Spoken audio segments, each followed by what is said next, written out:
Live. Painkiller already, episode 312. Quite the achievement to make it to 312. That's a lot of fucking episodes. Yeah. A whole bunch. Well, we got a lot of sponsors tonight and a guest who's coming on later on. So let me get the sponsors out there. We, of course, have Smart Mouth returning, one of my all-time favorites. Dollar Shave Club, Movement Watches, JackThreads, SeeSo, and Stance Socks once again. So we'll talk more about each of those later on in the show. There are, of course, descriptions right down there right now if you want to get yourself some Smart Mouth or some fancy socks. But yeah, let's do we want to talk about who the guest is, or we're going to leave that as a surprise? I think we should leave that as a surprise in case something falls through. Well, if they read the title, won't they know? Oh yeah, no guest tonight. And the graphic on the screen that has his name on it. We have blind listeners. Come on. That's true. No, guys, what everybody, people commented on the last. People commented on the last PKA. If they're blind, they're all in the dark. Exactly. People said they didn't learn enough about the NHL and hockey on the last PKN. No one said that. So we said, I saw twos of comments saying that. One was me, but to be fair. Make it count. We know it. Fucking Cliff Hutchinson, hockey pro over there. I saw your other account. No, I'm not going to believe that. I did after we talked the other night. One of you guys linked me to that hockey player getting his ass knocked the fuck out. What was that? So was that a dirty hit? Maybe we should pull that. This actually is a good clip. It was one of the biggest things on Reddit. Yeah, pull that clip up. It's this hockey player getting hit really bad. He's getting hit. It was a good hit, right? I only watched it once or twice. That's what I'm hearing. It's a good hit because now let me ask if I know why it's a good hit. Is it because he's behind the net? No. Is it because the puck was on that side of the ice? Why is it a good hit? Taylor, you want this or me? Yeah, I can tell. Sorry, I was trying to find the video to link it real quick. So the reason it's a good hit is as Taylor Hall's going into it. First of all, you should know that Taylor Hall is usually on the receiving end of these gigantic hits. And so it probably felt kind of good for him. But as you're watching him go in, you can see that Larson, the defenseman, has his head completely down, has no situational awareness, which is something like if you get hit with your head down, a coach is never going to go, "Oh, poor baby, are you okay?" They're going to be, "Yeah, that's what happens when you have your head down. This is the NHL. Buck up, buttercup." And he had his head down, and you see Taylor Hall come in. He could have lowered his shoulder and just really plowed it right into his head and really fucked him up, but he didn't do that. You can almost see his right foot come forward, slowing him down, and then he collides into the dude, and it's just the fact that this guy's on his back foot that has no stability. Man, I'm watching this. He fucking puts... All right, maybe he didn't reach to the bottoms of the Earth's foundations for this amount of strength he threw, but he hit that guy about as fucking hard as he could hit him. Like he it's this whole motion that's almost like a punch, where he's like rotating hips and shoulders going forward, and then that pad just gets underneath. It seems like it is hitting his head. You can tell from it does hit his head some, but it's not his intent. He wasn't head hunting. He hit his head because the guy had his head down at shoulder level, and it was really like you can see Taylor Hall usually when you finish a hit, you're not standing like this with your stick out, kind of like trying to show that you slowed yourself down. Usually you're like leaning forward, like continuing to skate away because you had all your momentum. Maybe he heard the guy's skull bounce off the ice and he felt bad. And then if you see the guy's skull, what happened afterward is what hurt him more than anything. Is the guy gets knocked down and then immediately all these warriors come over like, "Oh, you can't knock my guy down like that," and they kick him in the head, and he's just unconscious there, being booted around by a bunch of professional athletes. He does take at least three now skates to the head, and they weren't kicks really, but when you're knocked unconscious, probably don't want anything hitting your head at all. Yeah, when you just suffered a pretty big blow to the head, you don't want to take three more kicks. Yeah, I'm not saying that the guy did anything dirty. Like I obviously don't know the game, but it just seems to me like if he wanted to, he could have left that guy awake and still taken the puck. It's such a fast sport. Like it looks like he's trying to hit him hard, but really that's just the nature of how fast you move in hockey. Oh, I'm watching it from the other angle now. I don't know. It looks to me like the guy. So it looks to me like the player who got hit had this anticipation thing where he knows where the puck is what the puck is going to do after it passes him along the wall, and he's all anticipation, and he has no idea of what's going on over here to his left. It's all. He seems so. I bet if you ask him, of course, he probably lost a few seconds of his life right there. He'd be like, no, I don't even remember if anybody was on to my left. No, nobody was. They're like, yeah, the guy who knocked you out, he was to your left. That's all it takes. You because he had the puck because he got hit, so that's legal. That's all it takes is just 1 second of, I'm kind of gathering the puck in my possession, and you have your head down looking at it like a peewee, and you just get shit rocked. I like how the goalie, Markstrom, at the end, turns around and like kind of scolds the Devils fan who is trying to get video of the whole thing. If you watch this thing, and I've seen a couple times now, I swear the hit, and oftentimes in hockey this is true, head on ice was the worst of all the hits. The kicks to the head can't help. The initial shot, to me, was like shoulder to shoulder. Like, I didn't see much of a headhunt at all. I could look at it again, and I think it's... I agree. Hitting the ice was at least as bad as the hit, but almost certainly worse. It's like it would be different if this was someone with any history at all of throwing dangerous hits. But if you know anything about Taylor Hall, like this... I don't. Yeah, he's not... you don't? No, but he's... Not a pig. I don't think he would do that. But anyway, we've already gone on hockey too long. Yeah, far too long already. My little joke turned into a topic again. 2 minutes in, too much. Though we've hit our hockey quota for the week. But yeah, I love big hits like that. It's part of the reason that it keeps you hooked watching it. Maybe he did hit his head more than I thought initially. But yeah, I still think the worst of all the hits wasn't the kick. It wasn't the initial one. It was that fall head on ice. That was, who was it? McSorley hit Brashear?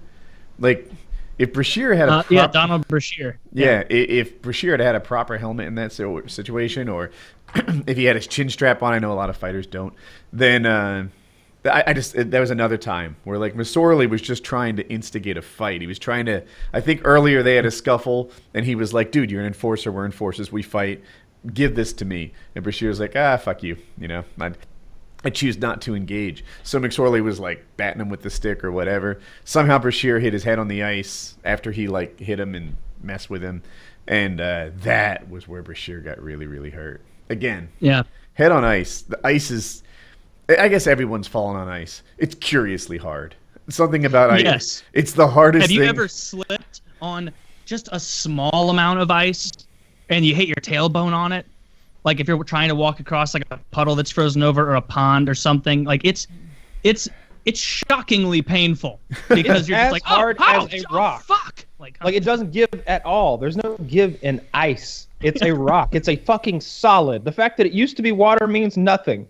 Like it's just a fucking rock now. Honestly, it was a major oversight to make such a physical sport and play it on ice. I was thinking, like, one of the things I was thinking about this hit and everything, like earlier today. Like, one of the things the UFC does right is the octagon floor is more padded than you might guess. Isn't it? Yeah, it's bouncy and there's some padding, and it's really traction-y. Like, it'll tear your skin up.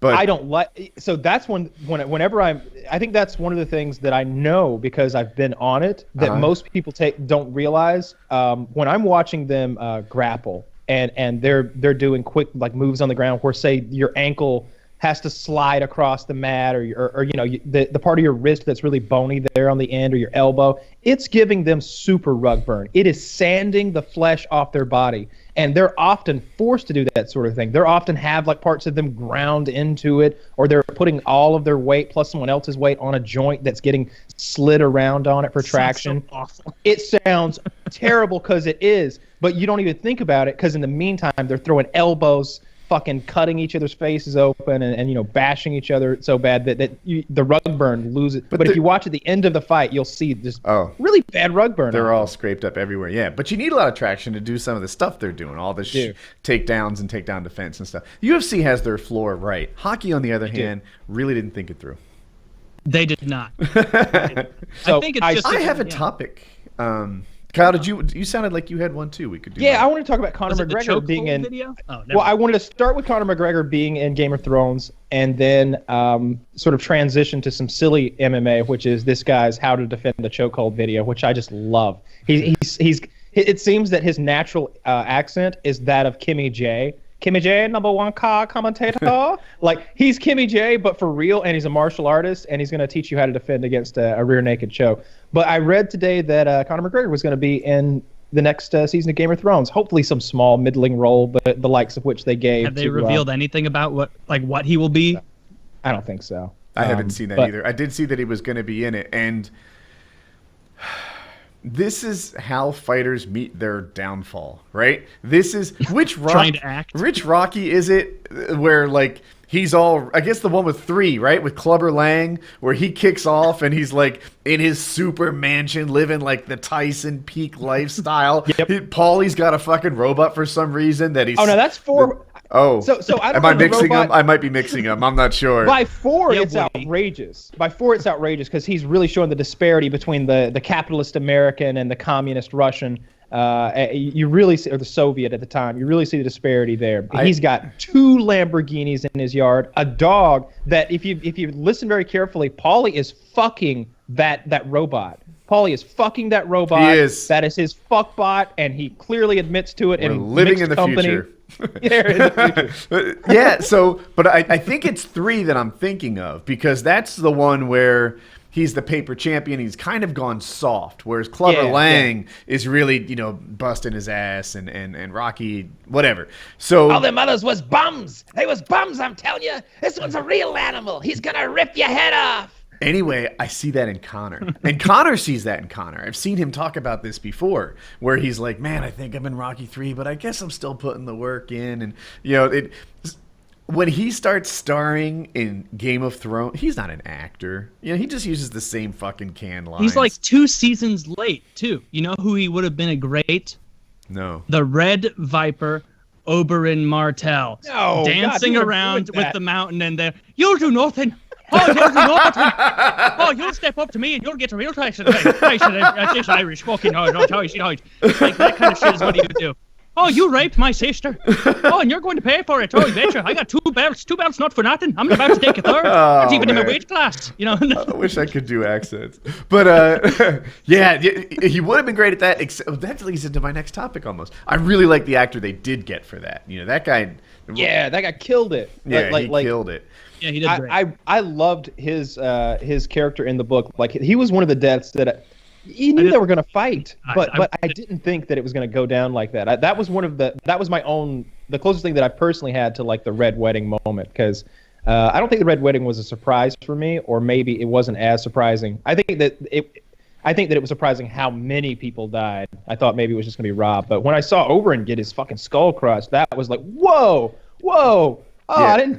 I hadn't read the books he was telling at that jokes point. 30 seconds ago. I had no idea who was going to win that fight. I remember, I think all of us, except maybe Taylor, were like, guessing as to how it might turn out. We were like on this show, we were like, I think this is going to happen and that guy's going to happen. And we had different ideas. We didn't even know who was going to represent them. And it was a really exciting time for Game of Thrones. Now, I just kind of want to see the ending. What are there, 2 seasons left? I think there's 2 more, right? Yeah, 2 more seasons, probably like 15 to 16 actual episodes, though. So really just a season and a half plus 1 or 2. And yeah, I want to see it end. I hope that they've still got some tricks for us up their sleeve, where we still have that moment of, oh my God, no! How are they going to fix this in 2 episodes? They can't fix that. You can't fix that. That's going to be so infuriating if they release, or if the entire series comes out before the next book. Or really just before the end of the series, because that's kind of fucking upsetting to me. I was just thinking the opposite. Reading. Oh, really? Yeah, I was thinking I hope that the series comes along before the book does, because I'll probably read the books, audiobook it, and I don't know. I just feel like I enjoyed the show more before I had the book to be like, no, that's not supposed to happen. That's actually somebody else's character plot line that you've just jammed into this one, and the books made the show less awesome to me. I don't like having the show come out first, because I really like creating the whole world in my head. Like reading through what was happening with the mountain and everything in the first books, like I didn't have the reference of the show as much. It was more just like you just imagine everything. Like I don't know. Like you guys have to experience that with books. Like when you read Lord of the Rings and then the movies come out, it's like, that's not what I thought the troll would look like, or that's not what I thought this character would be, or I didn't picture him being such a big player. Like I don't want it to be prepackaged. I want to be able to explore, in your own imagination. That's picture so this, stupid though. sounding, but it's fun. Imagine having my particular name-based retardation for a Game of Thrones audiobook. right? How hard is this to keep up with? And a lot of them have very similar names, like the who's the badass girl who's from the boat world, right? What's her name in the book? It's Asha or Asha and Osha. It then gets really complicated because you have the two different versions from book to movie, and in the book they're almost identical names. Yeah, where it's like Yara in the book or something. Yeah, in the show they make it Yara, but in the show it's like Osha and Asha. Like it's like, whoa, are you telling me that you've got two young, attractive, badass fighter women who are both like their names are just so close to each other? You can't do that. So Look, only one of them's. I'm hearing you say you don't like it. One of them's a wildling. One of them's like the other one's in leader occupational health and safety. Imagine like me trying to follow. Like I don't know. I swear to God, I'm smart in other ways, but names, it's not that way. And maybe Game of Thrones. I'm just born to watch that one on the screen. I don't know. Can we watch this quick video? I promise you'll get a chuckle out of this if you haven't seen it yet. This guy is going to teach you how to defend against this rear naked choke, and I can't say it's bad technique. All right, ready? I mean, just frozen on 2 seconds, if I can say. This guy is already very emphatic. He's standing in front of, it looks like a tire change reception area, and then in the bottom left is one of those 2007 YouTube style overlays, and it's just him holding a sword without a shirt on. Just thought I'd set the stage. Ready, set, play. On this lesson here, somebody asking me how to get out of the red-legged choke with chokehold. Now, you know, I do a lot of them already. But you know, a lot of Tom, Dick, and Harry, a lot of ass out there and said, oh, you can't get out of this, you can't get out of that, you get out of this. Mind you, you can't get out of fucking nothing. Seems like he's being filmed at 1.5 speed. It's uncomfortable. Look at his movement. You're going to have problem. Okay, this is why I say to you, a lot of time when you got to spend time to trying to make sure you understand what you're doing. But assuming you do some stuff and you know what you're doing and somebody very good at it, put a chokehold, let me show you how to fuck them up properly. Okay, let me show you. So someone put you in a chokehold like this, here, and like this. And then choke me, get no problem. So here, choke, then grab the hand, grab the nut, hand here, grab the fucking nut. Yeah, I mean grab the nut. Pull the flipping goddamn thing off. Then release the arm here, elbow to the body like this, grab the arm here, then come back. Now we're in this position. Okay? Now we're in this position, he's gonna have problem. Why? Because I'm gonna be underneath here, I'm gonna choke his fucking neck off like this and here, and I'm gonna put his arm. So he's gonna have a big None of that works. And there's no more choke. No, he's not done. And he's not gonna fuck with me anymore. But to do this kind of thing here, I don't know, Woody. you He seems like a understand pro. the basic rule. The basic rule is if we coming in like we done before here, and then he coming in, and then we come into the finger. Now, of course, this kind of thing is the standard. You can do this kind of thing. When the other guy participates. That's how you It's actually like get a- out of that. You attack the locking hand. Yes, but He's saying, yeah, you can do that, but you cannot. grab him, grab tight, then like this, and you go like this here, grab him nut. I mean, I fucking pull his nut out and pulls him out and put in his flipping gob. Knock him out, motherfucker. Come out like that. He wants you to pull the fucking nut out and put it in his mouth. Yeah, thank you for that. That's the basic idea, you see. Somebody put you in a chokehold like this. This is what you need to teach them a lesson. They want to kill you. You're gonna pull his nut out. He ground you out of him and make sure he never have no more kid. And get that goddamn nut and shove in his goddamn mouth and make sure he eats them. Raw, like, you know, This is just sushi, ridiculous. You know what I mean? Like Japanese sushi Yeah, stuff. would you choke him? Shove in his gob and make sure he eats them. Yes, I absolutely would fucking choke this guy.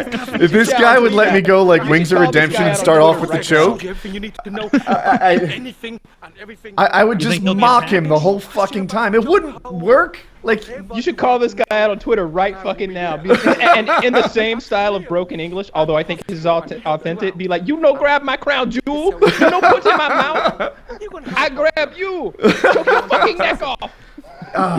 so for people that Wing Chun is largely regarded as like a bullshit martial art, like one of the bullshido martial arts. It's true. There's He has a sword. That's clearly authentic. swords are That's scary, true. but like it's never been used successfully in any kind of combat like martial art. Like they just get wrecked by people who practice. Isn't stuff. it that martial art, for the audience's sake, where they do a lot of real fast, like short movements, and they're going, oh, oh, and if someone is playing along with it, it looks like they're just getting destroyed. Yeah, and this guy, like so many of these like McDojo masters, is more like bullshitter salesman than He's the martial tire artist. shop master, I believe. Yeah, And that guy. That's where he works. That's why he was so close. And Toughest what guy he'll- here at Quick Lube. and what he'll tell you, the same thing as all these McDojo guys, is like, oh yeah, I'd beat all those UFC fighters, but I play outside the rules. The UFC wouldn't have a guy like me because I'm a nut grabber, eye poker, whatever. I can change your oil in 3 minutes, choke you out 30 seconds.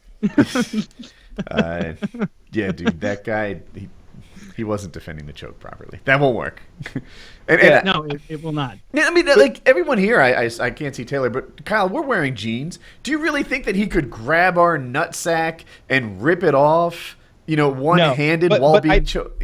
I will say, here's what I will say though, that like I would never expect him to go for that, and someone to do that to me. And if he ever did get my nuts, I'd have a hard time not letting go. Like that may be the time though when I, as the choker, go to something much more dirty myself, like a fish hook or an eye gouge though, because if you grab my nuts, all bets are off. Like I might fucking give you a legit a fish hook like like in what was the movie with DiCaprio? Gangs of New York. If you've ever seen the opening fight scene of Gangs of New York, you get to see a legit fish hook where he rips the guy's cheek, from corner to ear. Doesn't John C. Reilly do it? No, John C. Reilly has that big thumping club that he's walking with, laying fuckers out and then putting a hash mark on it. That's a great movie. Yeah, whop you in my club. If you have a huge amount, I think it's longer than Lord of the Rings, which is a fucking feat. Not combined. Because that is so long. No, yeah, not combined. It is but long. It's like a 4-hour movie. I remember enjoying it, but I haven't seen it in ages. Daniel Day-Lewis, I think, is the greatest American actor that's alive. I think he's our best, the best we've got. He doesn't always pick movies that I love, but goddamn if he isn't good. And he's one of those method actors that isn't silly about it. I don't think he really does seem to commit to it, whether it's fun or glamorous or it's, I don't think it's for attention. He's not one of those silly actors that would pretend to be Lincoln for months on end. That's not silly. He did literally pretend to be Lincoln for months on end. And when he did the movie My Left Foot, which is about this Irish guy who had cerebral palsy, and they thought he was retarded until a certain age when he was finally able to write with chalk with his freaking foot to show him that he was intelligent on the inside and he just needed proper schooling. Then later became a writer and an artist, doing it all with his left foot and his toes. He plays that guy, and to get into character for that, you got to carry this bitch around set, dude. He's in a real wheelchair, and he's pretending like he has cerebral palsy. Only his left foot works now, so you just got to look after this guy and carry him from set to set. So devil's advocate with the method acting thing, I've always kind of thought this. It's probably not right, but isn't method acting in having to pretend that you are that character for the entire duration of the film mean that you're a worse actor because you're not able to snap into and out of character at a moment's notice? You have to literally live completely coddled by everyone around you with kid gloves. Oh, don't bother Mr. Lincoln today. He's totally fine using his fucking Keurig machine, but he won't take the goddamn taxi here. We have to get a carriage and buggy for him to come on over. Dude, like, I've it just had seems the same silly. line of thinking. I guess the He's a ultimate great judge of how good an actor is how good the product is. But I am more impressed by someone who makes a great product who doesn't have to fucking ruin everything about the production of it. It's more just that I think it's silly. Not that I care, just that I'm putting myself in the position of that poor schmuck who's been in LA for 6 months trying to get it started, and he's working at the craft services, and he has to go through and make sure that none of the fucking milk is pasteurized because old man Lincoln doesn't drink it the modern way. Like, it's just that kind of shit seems really, I don't really think stupid. That would happen. Of course not. That. Yeah, that I want raw milk, goddammit! Yankee scum! I told you I'll only accept food brought to me from black people until the filming is over. You may be emancipated, but you're not kind of free, method boy! acting. Get back here! Yeah, you're getting a little too real in your method acting, You're getting pretty racist. Daniel whipped a man to death this morning. Really? Yeah. He said you don't disrespect the president that way. This ties into one of my topics. So I saw this on Reddit today. It caught my interest. What character role was absolutely perfect for that actor? I got a little influence because I looked at other people's answers, but I had. Can I go first? Mm-hmm. Yeah, go for it. It's definitely Patrick Stewart playing Professor Xavier in the X-Men. When he first saw the comic, he said to his representation, "Why is there a comic book about me?" Like, he was like, "Who's this fella that they made? Why am I in here? What is this? This is bullshit." They were like, "No, that's a whole other guy. You want to play him?" I think he's perfect. I've got two. One is Joffrey. Joffrey did such an amazing job at that. I don't know the actor's name, but for Joffrey from Game of Thrones, I actually thought the actor was a dick. Like that's how well he did that role. And then after he died, I realized how silly I was, and that I'm way too grown a man to feel that way, but I did. And the other one was Walter White. I don't. Huh? He wouldn't have, like, him from Malcolm in the Middle. I would have no idea he could crush that role like he did. And gosh, he was perfect in it. I would say John Goodman as Walter in The Big Lebowski is pretty perfect when he's going through all of his bowling alley rants about how the world really works in John Goodman's head and screaming at poor Borat over there. He's like, "To cross the line!" Screaming. Market zero! That fucking 1911 out. He's got with those yellow tinted glasses. Yeah. This isn't Nam. There are rules. And just seeing him in that part, I fucking love John Goodman as an actor. He's awesome. But he's amazing. And then I don't want to hitch on your thing, Woody, but I was thinking Ramsay even more so than Joffrey, as far as that, because Joffrey made me like irritated by him, and like, yeah, he's a real evil fuck, but part of it you can be like, this is a young kid with power who never maybe learned any better or something. I don't know. You can kind of try and fit it in there. With Ramsay, he's just unabashedly evil, and he does an excellent job getting you to realize his evilness and to hate him. To be like, this is someone, like, every time he comes on screen, it's like a visceral reaction of like, oh, shit's about to go down. Like, this guy, he's going to cut off somebody's dick or like pull out all their fucking toenails or something. So he was great. And then there's so many of these. I just keep thinking of more perfect actors. Do you have any more, Kyle? I'm trying to think. I mean, obviously, Viggo Mortensen as Aragorn goes without saying, because he was not a big actor at all before he got the role of Aragorn, and he knocked it out of the park. I liked what's the guy's name who played the elf? Judy Bloom or something? Jude Law? Who played that? It wasn't Jude Law. Orlando Bloom. Yeah. Orlando Bloom was really good. Jude Law. I really like your stream of consciousness discovery of this right there. Judy Bloom? No, I think that's a character from like Nancy Drew book. Or something. I think he had to go to like the category of like male actors I find attractive. Let's go into that room up here. Yep, Orlando Bloom. That child who plays Spider-Man? Nope, not him. Just fucking around. That's a good one. Yeah, he was good in that. Yeah, he was on my mind from this topic. The new one in particular, the Spider-Man in Avengers, that like underoos, and I don't know, his little one-liners and jokes and such were so perfect in Civil War that it's capturing what Spider-Man was initially about and what separated it from the other superheroes, in that Peter Parker's kind of a kid.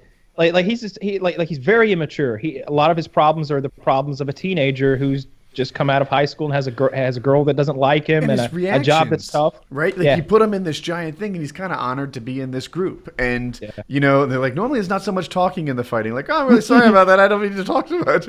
And like, I don't know. Like, he was just so perfect. All the lines were delivered just like I'd hoped they'd be. Agreed. I thought he was an excellent addition to that film. I'm glad to see him in the Marvel Universe. There's so many characters in the Marvel Universe. I can't even think of them all because there's a lot of story. Like, I think the Watchmen. The Watchmen is DC, I think, right? I don't think that. I have no idea. Let me check. Yeah, like pretty much all that media is owned by either DC or Marvel. There's not a lot of in between. And guys like the Punisher, he's a Marvel guy. I'm trying to think of the ones the other day that were, because I was thinking of all the people that exist in the same universe. Although technically with the Watchmen, that's an alternate universe, so they don't coexist with, say, Superman, Batman and Superman. And there's some clues in the movie and in the comic, though I haven't read it, as to why they show a bit of where history diverges. I think there's a part where, like, in the Watchmen universe, there's this part where they're at the very beginning where I think they play Bob Dylan's "Time Is a Changin'," and it's like a montage of those like that era's superheroes like punching people with a camera going off and stuff like that. And one of the guys that gets punched is the guy who kills Batman's parents, and in the background are Martha and Bruce Wayne's father in the background, like oh, let's get out of here. This place is a real mess, But in this universe, a superhero saves them, and Batman never has to become or anything. So I thought that was kind of interesting. The extended edition of Watchmen? Yeah, you got to watch the extended. You get a lot more dick, a lot more dong. I don't know if you've really seen it. It has like 30 minutes of cartoon in it. It's extremely long. Yeah, I like it. It just switches to cartoon. Yeah, like it's almost like a parallel movie in it. I'm not sure I even followed it that well. I got bored and angry. It's like 4.5 hours. I don't know if I'm exaggerating, but it's really long. There's like 90 minutes of cartoon. I like it. I like when they make a super long version of just about anything. So I guess I'm probably biased with that. Like Frank Herbert's Dune. I typically feel that way too. I won't watch the 2-hour and 20-minute version of Dune because it cuts out, a whole bunch of extra stuff. I think they're remaking Dune, which is a huge, huge, huge epic of a story. Like if they do that, that'll be big. I'm trying to get how long The Watchmen is because it is super long, or maybe it just seemed that way. Yeah, it is really long. It's at least as long as Lord of the Rings. That's my barometer for how long stuff is. Yeah, the Lord of the Rings is just a. I was thinking about going back through it the other night. We were talking about it, and I was seeing how many of the lines from the movie I could quote like in succession and like keep the flow of the film going inside my head. It was a lot of them. It went for a while. Yeah. Those movies are great. I've seen them so many times, and the writing is great too. It's a good way to get Chiz to shut up in a Skype convo is to just start quoting Lord of the Rings back and forth to each other. The orcs are taking them to Isengard. Okay, it's over 3.5 hours, 3.6 hours, and I'm talking about the ultimate cut. It turns out that I call it the extended, and that's where they mix in Tales of the Black Freighter into the story. So they just blend in some fucking cartoon in the middle, and it somehow ties in, and it was a lot. I don't know. 3.5. That's way too. Who do they think they are? PKA. Exactly. Yeah, maybe our listeners 4 would like hours. It got long for me. Yeah. So Kyle, you've been watching Westworld, kind of getting into it, right? Nope, not a bit. No. All right, never mind. I finished it. Guess not. Guess we're not traipsing down that road this evening. Yeah. Let's see what else. I want to find one of these AMAs that's good, because we need to. Oh yeah. Get some of those. Oh, there's that video of the I guess it was on maybe the Today Show. It's the video of the guy who owns that warehouse in Oakland, and Matt Lauer really puts him on the spot. First of all, as he's coming on camera, he's like, "I don't even know what I'm doing here. I don't even know why I'm here." Like he's like you can tell it's going through his mind like maybe this is a fucking mistake. Uh-oh. And and Matt's like, we just want to ask you a few questions here. He's just like, I just want the families to stomp on my body and tear at my flesh. He didn't say that. What did he say? Yes, he did. Yes, he did. That's a quote. I listened to it as well. That's one of his quotes. It was one of. They're all crazy. This is basically what it was. The guy.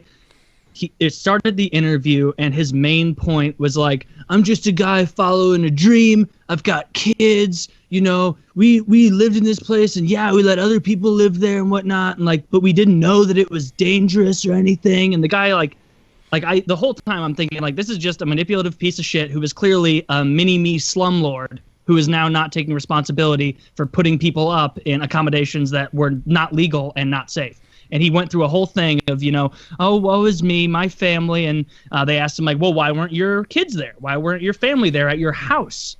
And he said, well, I just wanted to let the young people there having a party. I wanted to let them, finish their party, and we wanted to get a good night's sleep. And it was like, so you're saying that your children have to leave where they live to go stay in a nice hotel where you put them up to get good sleep. Is that what you're saying? And he kind of pivots to I mean, it's just so tragic. Why are you asking these ridiculous questions? Why are you asking? I'm not going to answer these. Thank you, Kyle. I'm not going to answer these ridiculous questions anymore. These are ridiculous questions. I am so sorry. If I could let the parents just tear at my flesh, I would. On my body. And stomp on my body, I would. But you I could just let them can't. do that. Actually, that's on the table. A few of them, I'm sure there's a couple. Like, I'm down. Yeah. Hey, Yeah, everybody grab the pliers. We're gonna start pulling this guy's toes off. He's gonna be like, whoa. No, not really. I meant that as a figuratively. I'm so sorry. Not for real. What I really meant is I'm gonna keep all of your children's money and also not get in trouble for letting people live in a hovel that's burnable and made of paper, apparently. He was so very awkward. He came That's off what I real took from it shit. was that you rarely see someone on camera so unprepared to be on camera. Usually, with the help of a broadcaster, they guide you through it. If someone seems a little like they're in deep water, they're scared of the camera or the light or whatever, the broadcaster can guide you through it. This guy just kind of talks to himself for large points of it. It's it's kind of long, but do you want to try it? Want to see? Yeah, we could watch we could dig around in it maybe. I enjoyed it a lot. It's a terrible tragedy and everything, but this is the bad guy. I see that it starts in like 10 seconds, so we could just. Sure. Yeah, we can just go to 7 seconds. Were you guys saying something? I kind of stepped on it. Oh, no, I was just saying that this guy, I think the reason he was having so much trouble is because he's probably some sort of addict or something, and also it's indefensible. He knew exactly what he was doing being a slumlord like that, a building lord, or whatever we would call it. But anyway, let's go.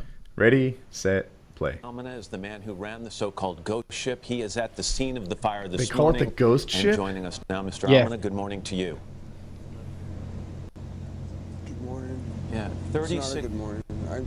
This guy looks like an NPC in New Vegas. What am I doing here? Can I just say I'm sorry? Can I just say... The only reason why I'm here is to put my face and my body here in front... Mr. Almana, let me ask you a couple of questions. 36 lives were lost in that building over the weekend. The family members of He's those just looking at the ground with his eyes closed for a lot of They it. want to know who should be held accountable for their loss of their loved ones. Are you the man who should be held accountable? Yes. Am I the man who should be held accountable? We're off the rails. Did I build something that... With the We're what am I gonna freestyling. say to that? Should I be held accountable? I can barely stand here right now.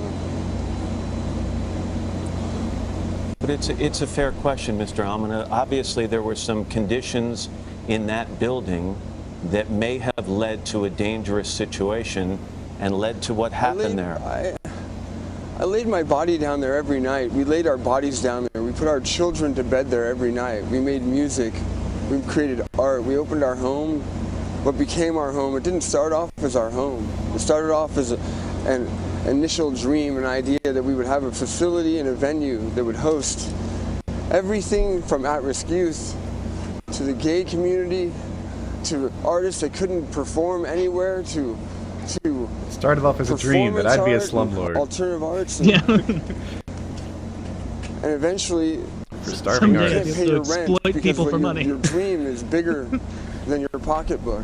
When the need for housing, when the need for people to be able to sit down and be Matt warm Lauer's and really make letting us food go and take a shower and take broad. a bath and go to bed. And so we created something together, you know. This stopped being me. This wasn't about me 3 years ago. I signed a lease and I got a building that was to city standards, supposedly. And I was lured into something that I had to constantly... Mr. Almana, it may have been a dream, and all of that may be true. It's probably not a Space dream. for some people to live, but according to the city, it was not under code.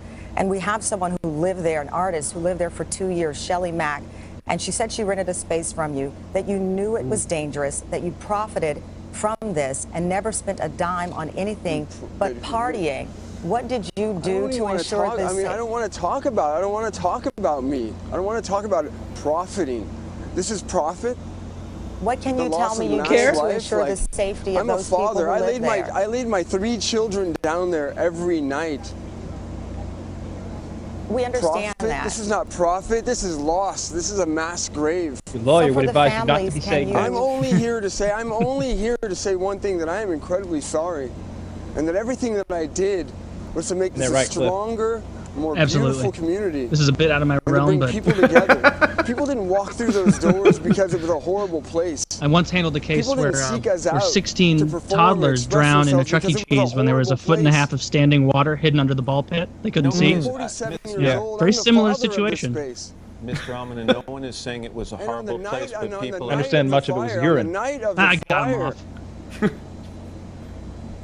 did I know there was going to be a fire? Did I remove my children from the space and They get a did sign the waiver. hotel?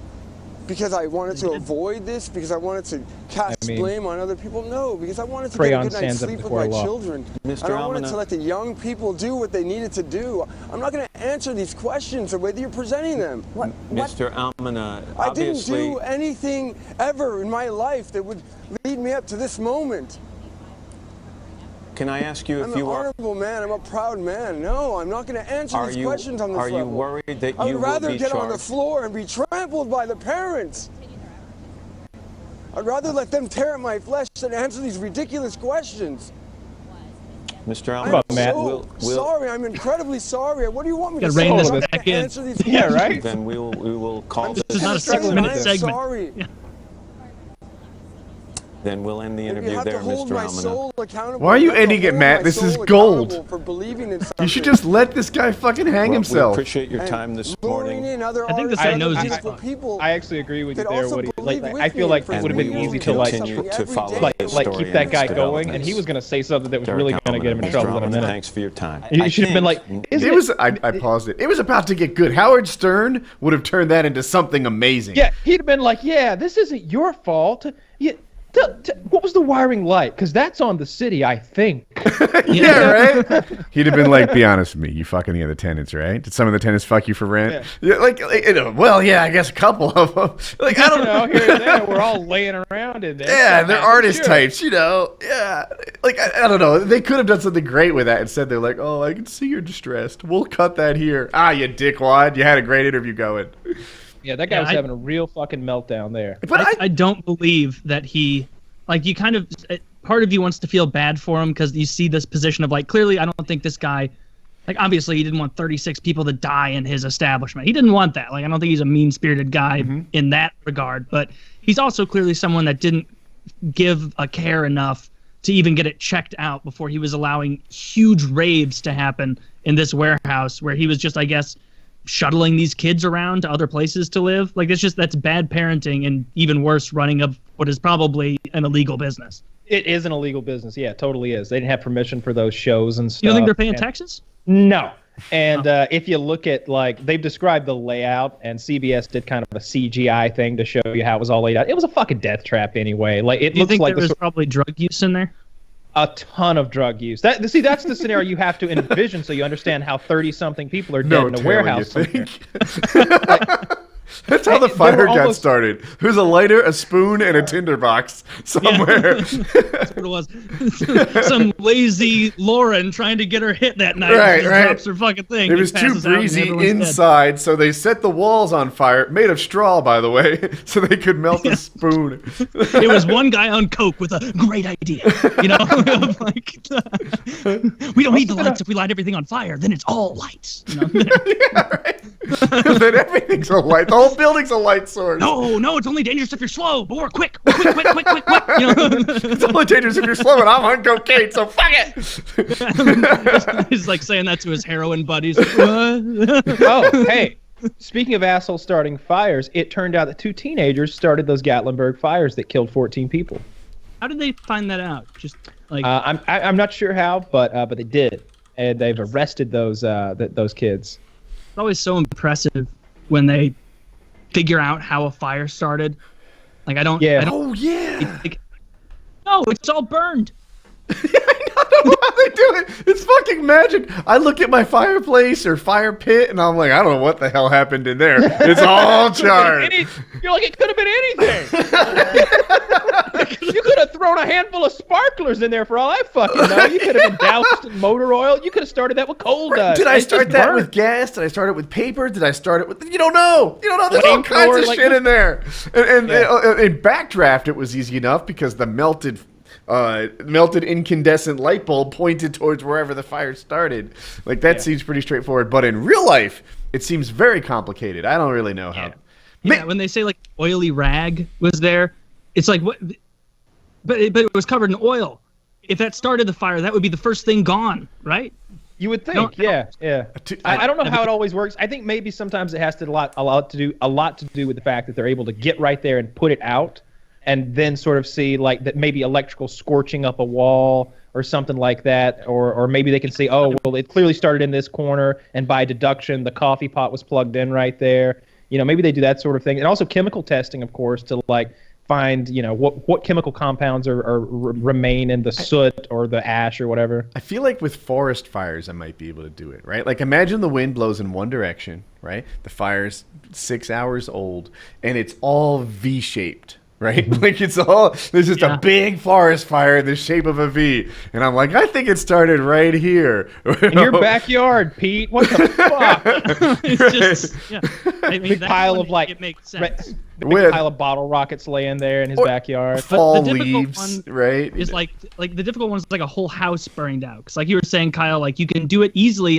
Like if a fire started in my toaster right now, and I went over there and put the fire out and said, this started in my toaster. It's like, no shit, idiot. Like, that's the only thing that was on fire. You put it out early. But if I'm out and I come home and everything is tinder and smoldering ashes, I don't understand how they go in there and go, maybe there's some remnant of wiring or something. I don't know. How do they know it's that and not a toaster oven or a Keurig or something? Like, I think it would depend from fire to fire. Hard. But you're right. On the surface, just looking at it, it seems like it would be wicked hard to like go in, especially if something has burnt to the ground, and then do like forensic work to figure out where this fire started. Maybe it has something to do with how much of the left side of the building's burnt rather than the right or something. Or it could be one of those fields where like everybody just defers to the expert, and the expert knows that it's BS, like psychics, where they're like, oh, we'll talk to old Tommy Lawrence, our fire expert. Tommy, what started this?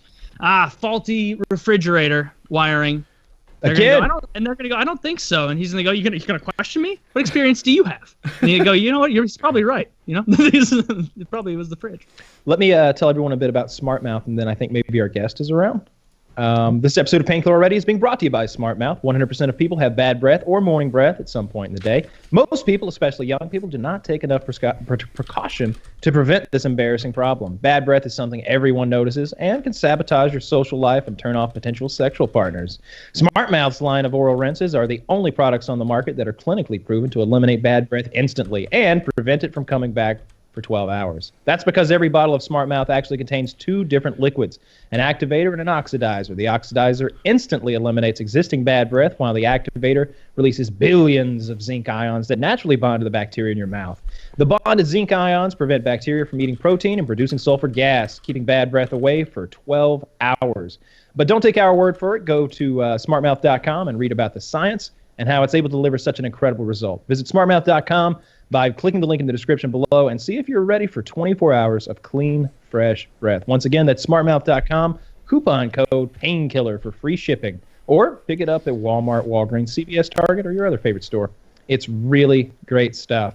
It is. It really good. Works, and it's completely different than using like Scope or something that's just there to kind of like overpower everything in your mouth with an alcohol. Give you the illusion of good breath. That's just like, I don't know, spraying air freshener on a stinky smell.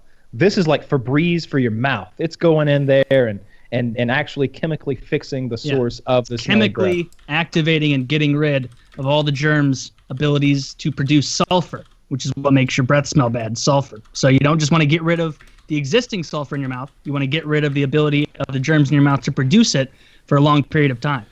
Absolutely. So if you're having very smelly food like Woody, you don't smell gross when you have friends over. I was talking about that before the show. I was having a friend over, not that I was gonna bang Brad or anything, but I had Thai food like right before he came, and I knew I was atrocious, and that's when I break out the big guns. It gave me confidence to approach my friend, unless I was burping, at which point it doesn't come from your mouth and you're fucked.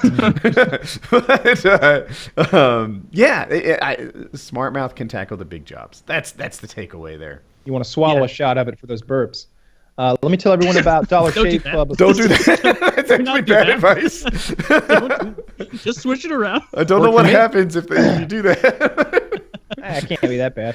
Guys, Dollar Shave Club just keeps getting better. 4 years ago, they started delivering their amazing affordable razors. Now they have over 3 million members who no longer overpay for a quality morning shave. I'll never use anything else again. And now new members can get their first month for free. But Dollar Shave Club is about so much more than just razors. Dollar Shave Club has a mission. They want you to look, smell, and feel your best. And they've been investing millions of dollars in research and development, developing their own original grooming formulas for your face, hair, and body. The stuff is amazing. Pre- and post-shave formulas, skin protection formulas, killer hair styling products, and literally the most amazing soap and body wash I've ever used. The store experience is awful. All the stuff looks the same. There's too many options, and no one's there to help you find the products that are right for you. I mean, seriously, do you have any idea why you pick up the shampoo or body wash you do? I just get all my grooming stuff from Dollar Shave Club. Give it a try. Once you get in there, you'll see. The products work amazingly, the service is world-class, and there's no commitment, no hidden fees. You cancel whenever you want. And you can get your first month for free at dollarshaveclub.com/PKA. Just pay for shipping. After that, it's only a few bucks a month. That's dollarshaveclub.com/PKA. I really do like those razors. Those are super high quality razors. They don't go dull after like multiple shaves. There's a place in my shower where it's like a razor holster for me that's like built into the thing that goes around the shower head, and I so rarely change the razors that I've got so many extra razors now. They're high quality razors, great shave. Check them out. Yeah. We check out their shampoo as well. You have good smelling hair, good smelling body, good smelling mouth. You guys are gonna smell great. Ladies are gonna be beating you off in 2 ways. We got a lot of wording. Oh, actually, phrasing's good. Phrasing I meant to say as an archery thing. Check them out. All right. Hey, do we have our guest here? I believe we do. Let me tell Chiz. All right, our guest is coming. I've got some like crazy background stuff to get done. We'll see if I suck or not. We'll see. So I guess everybody knows who the guest is because they've been watching and they see it's Mark Ellis. I just showed like. Looks like he hung up on me. No, I'm not going to talk about what's going on my end of Skype. That's not important. Oh, well, shoot. It's not in there. I got to pee real bad. Well, Kyle, you're going to have to hold that pee. What are your pee holding strategies? I don't have any pee holding strategies. I just fucking go. You got to just pull over. I usually find a wide mouth bottle to keep in the car. If you pee really hard, you can arc it out the window as you're driving, but the downside is that you can only get the first like 50 to 60% of your pee out, because after that pressure lowers to the point where you're just going to be peeing on the side of your car. That's absurd. That's not a good idea. You're going to piss all in your car. I mean, these are emergency scenarios. I would rather piss my pants than just piss all over the place. Pants. Yeah, just piss your pants and then all the piss is in one area rather than like all over the place. You're gonna sit there in a fucking soupy mess of your own piss on the way somewhere? That sounds I'm awful. gonna pull the fuck over. There has to be a better topic. Oh, Mark Ellis is here. Hi there. Hey, Mark. How's it going? We might have audio issues. Oh, yeah? Oh, yeah, your gain is crazy wicked high. You're blown out. Can you fix it? Let me try an adjustment on my end. Let's see if that is better. How's that? Is that better? That is better. That is better. Look at that. Working magic here. I even figured out how to turn on the video on the Skype within 15 seconds of the request, so I'm doing some good work here. You're on point.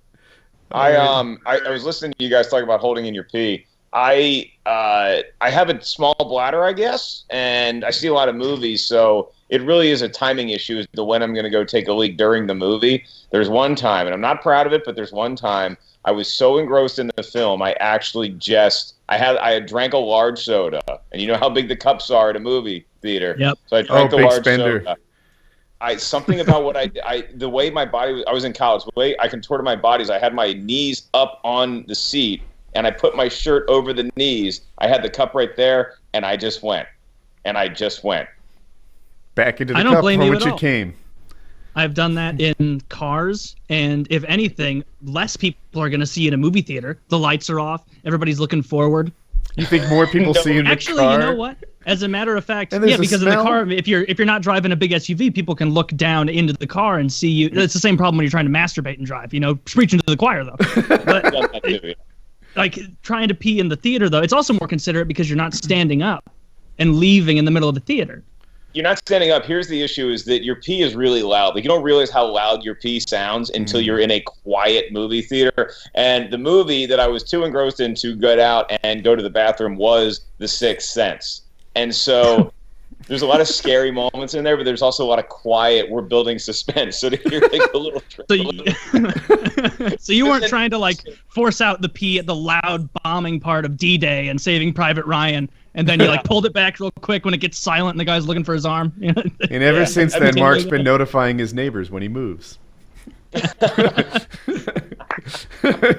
a risk. How are you? You how know, are you Good. Doing good, man. How about you?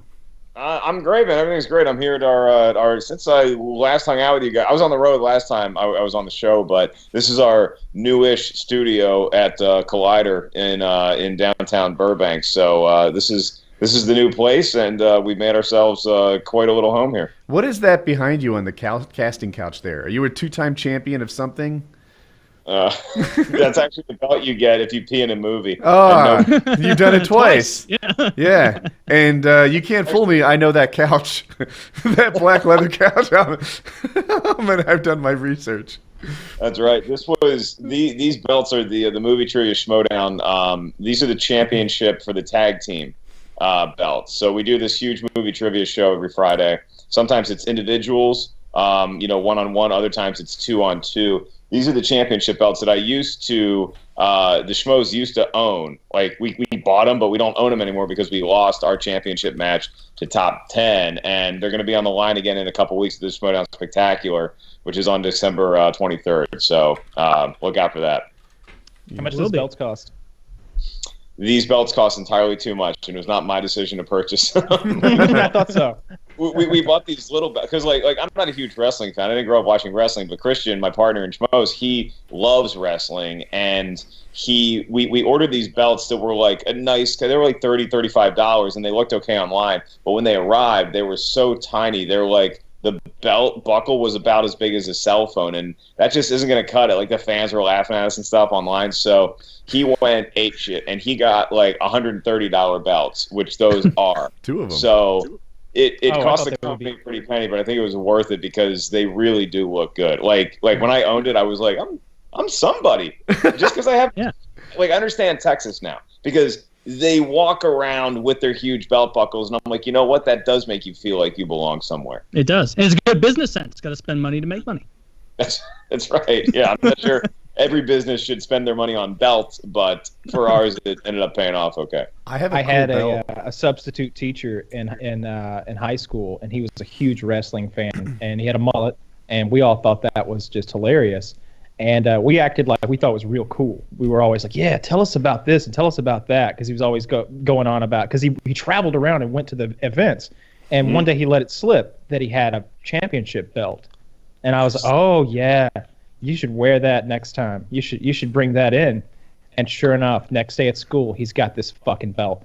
And his belt was one of these things, one of these big, like, WWF champion belts that was like $500 or something like that. It was so embarrassing. I can't think. That might be an interesting topic. What are some things that if you own them, you are so embarrassed that you own them that you wouldn't tell anybody? Because normally when you buy something nice for yourself, you want to be like, like first thing I did when I bought this flashlight was, hey, look at this cool flashlight I bought. It's real bright.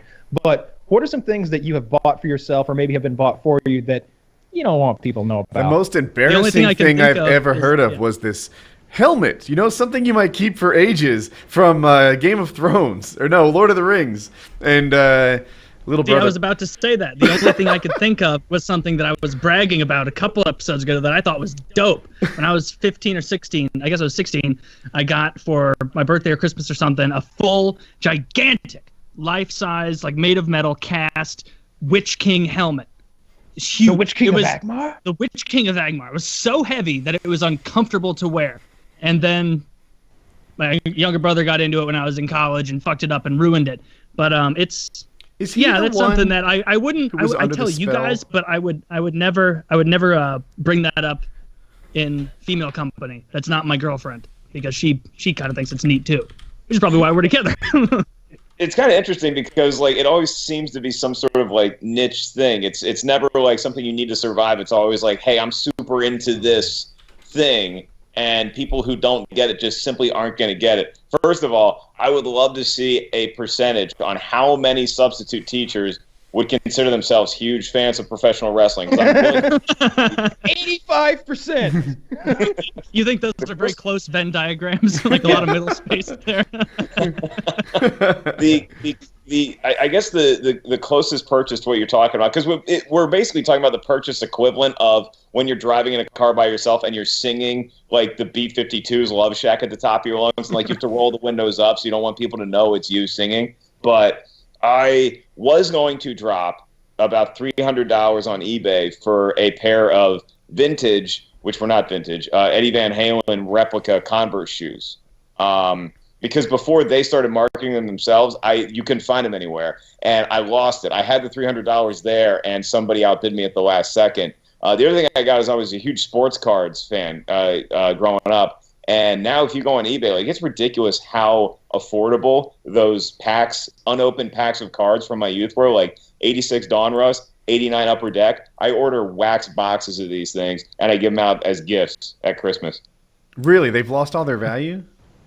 They haven't lost all their value because there's always the chance, like 89 Fleer, you might get the Bill Ripken, fuckface card. But people just don't care about them anymore because the market got so oversaturated. And in the late 90s, every card was some sort of like hologram foil indented piece of crap, and it didn't warrant the same collector's interest anymore. And that just, the bottom fell out of that thing entirely. Dude, so I've got a little story about that. When I was 15 or 16, I got totally into like buying those baseball cards, like as an investment. I thought I was some sort of wheeler dealer. Yeah. And my father was doing a parallel thing, but with real estate.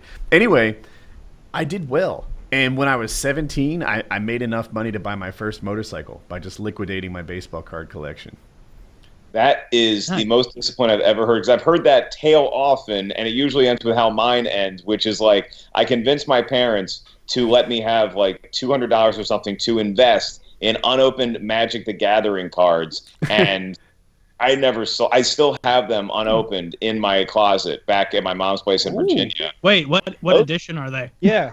The Magic, I love talking to you guys. The Magic 3rd edition revised box, on eBay, it fetches around $3,000 to $3,500.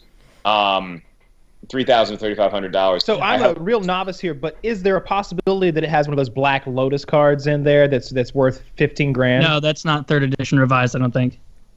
You are absolutely right. That is not 3rd edition. That was only in beta, alpha, beta, and unlimited. But I did own a Black Lotus at one point, which would have been a solid investment to keep. But I have I would estimate I probably have about $10,000 to $15,000 in Magic cards sitting in the closet. Nerd.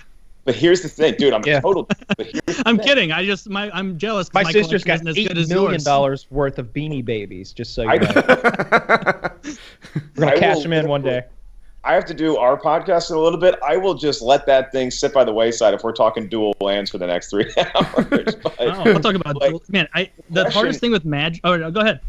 No, I was just going to say the question with any investment like that is when do you sell? Because I actually do want to sell them now, and I want to hold out to see if the value keeps going up, because eventually it's just going to, because nobody plays with those cards anymore. They're just collector's items now. Like, players have moved on to the more recent decks, and that's what the tournaments are doing. So it really is a tough question. Like, how long do I hold on to this before it's just not going to be as valuable anymore?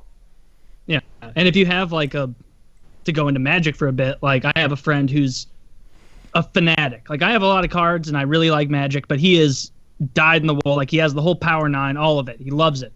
And it gets to the point where it's like if you want to play Legacy, which is like all the cards brought together from the entire so it's not standard, which is what Mark was referring to, which is what people do now competitively, which is you just get the last bit of the cards they made, the last couple sets.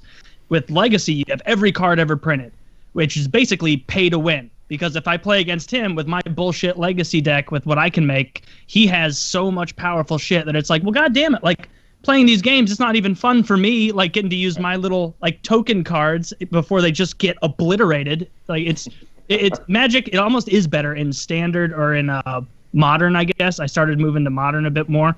Extended, I think, is what they used to call it. It was called Extended when I played it more. I think it's the same thing, but yeah, Magic would be another one. I'm glad you brought it up because that would have been my number 2 thing of things I don't bring up that I've spent a lot of money on.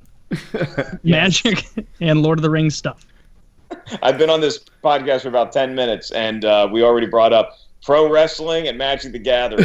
Hello, ladies. Well, all 11 of our female viewers are out there. I'm sure they skipped past this point. Oh, they love this shit. We have a very select group of female fans. They're rubbing one out to this kind of talk. They hear WWE, and that's all they need. Dude, WWE, I was almost like, my first instinct with WWE is to lash out because I'm not into it and be like, oh, that's stupid for kids. And then I realized, like, if somebody on the street comes up to me and thinks like, hey, do you think Radagast should have been mentioned a little more in the original Lord of the Rings series? I'd be like, dude, you can't fucking imagine how much I'm on the same page as you. like, and then I would talk to them about that. And the whole time in my head, I'm like, this is reasonable. This is what adults and people do. But it's weird in my head to watch a couple of adult actors, which is what they are, jacked athletic actors doing what they're doing. So I don't know. It's just something I never got into. What pulled you into it, Mark? Check out my analytics. I just put them in the Skype call.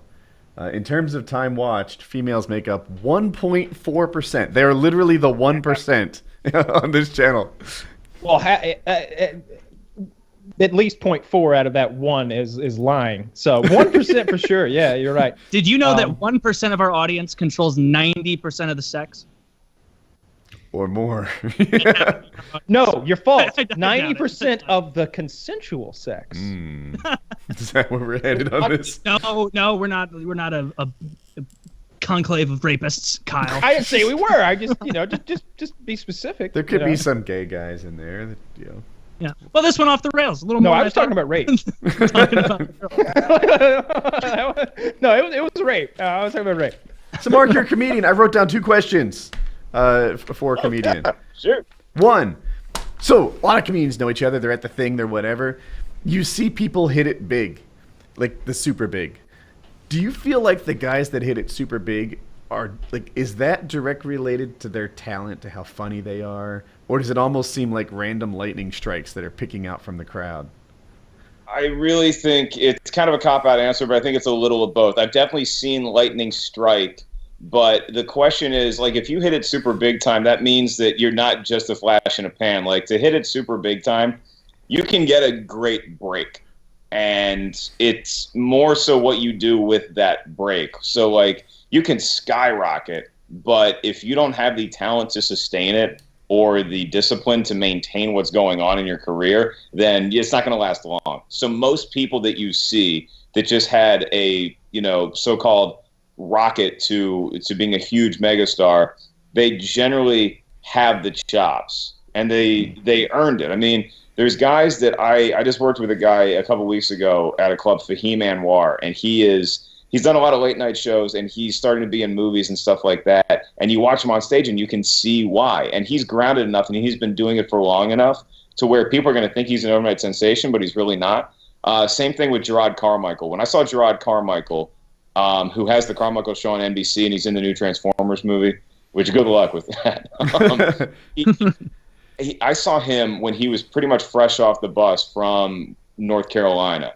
And the first time I saw him at the Improv, I was like, that kid has something really, really special. So you do tend to notice it early on. I think it's with the, people who get a movie or they get a, half-hour special or they get a late-night set earlier in their career. You watch that and you're like, okay, That's cool. Let me see what you do with it now. And for all the people that are really big names, most of them earned it. Most of them earned the hell out of it.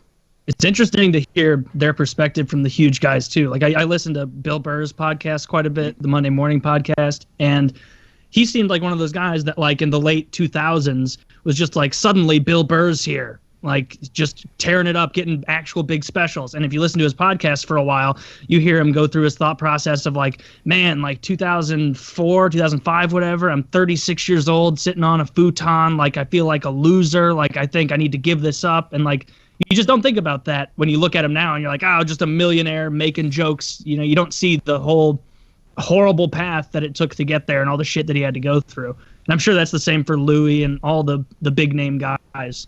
Yeah, I was going to say Louis, same exact situation. Like, I mean, you look at the all-time example is probably Dangerfield, because Dangerfield was like in his mid-40s and he was still roofing houses, and he decided he just could not keep this desire to do stand-up in him any longer, and he went out and made a huge, monster, legendary career for himself.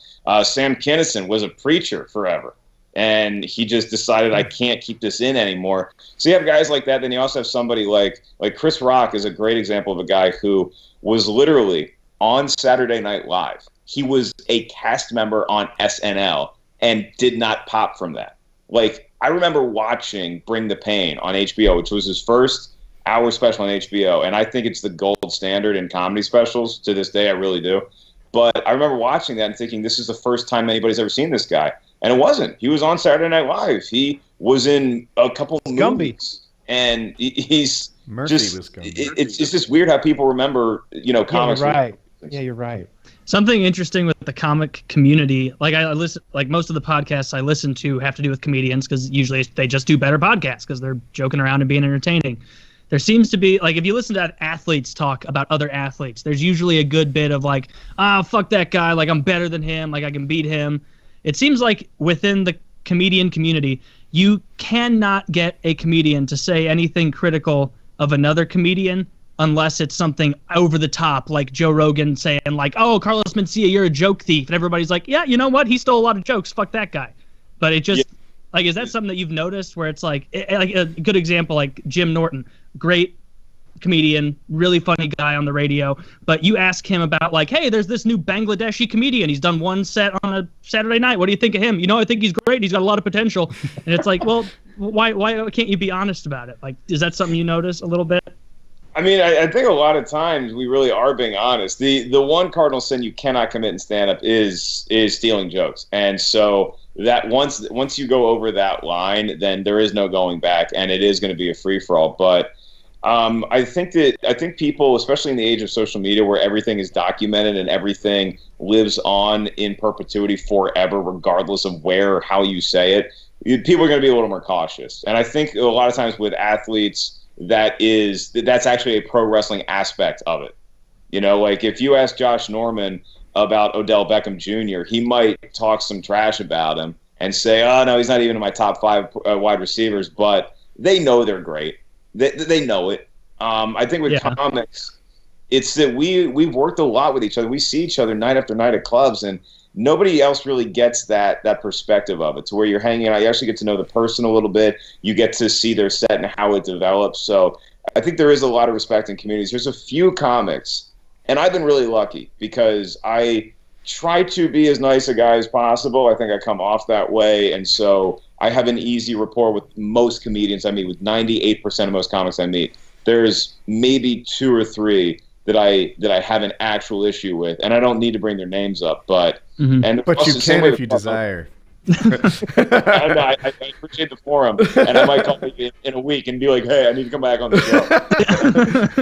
But it's only one, like comedy club managers are notorious for, you always hear these legendary stories of them being terrible people. There's only one that I've come across that I'm like, yeah, not working with that dude anymore. But everybody else, it's been a pretty great experience. I mean, there's people I don't want to hang out with necessarily, but as far as respecting the craft of comedy, once you get to the level where you're hanging out at the Comedy Store and going up every night, or the Factory, the Improv, we all kind of have a respect for each other, I think. It makes sense that you'd have an attitude, at least with comedy, that I hadn't considered fully before, is like that, like a rising tide raises all the ships. Like if comedy as a whole gets bigger, it's helping everyone in a way. Or if, say, you know, one of your good friends makes it big and he makes a movie, he'll be like, hey, Mark, you know, I'm in this position now and you're a funny dude that I know. And so we're going to get you into this arena or something. So that does like make it would sense. really pay off to be friends with Sandler back in the day. You can see these days. He just puts you in every one of his movies and you all split a ton of money. And it helps you too, because if you were like the guy that got huge and like were headlining a movie, Mark, you could then kind of have that pool of all the funny people you know and be like, all right, yeah, this guy can act. No, that guy's just a stand-up. He sucks dick. He can't pretend for shit. Like, no, this guy's good. Like, you could, I don't know. It makes sense when I think about it like that. And now the sports comparison doesn't make any fucking sense. Because obviously the St. Louis Blues aren't going to be like, you know, the Chicago Blackhawks having a great season. They need to keep it up. You know, we're looking for good games out there on the ice. We need to, you know, trying to be competitive and give the fans a good time. Like, no, you don't want that in any other thing. But there is something, because like it just works differently in athletics because it is all based on competition. Like in its nature, art is not about competing.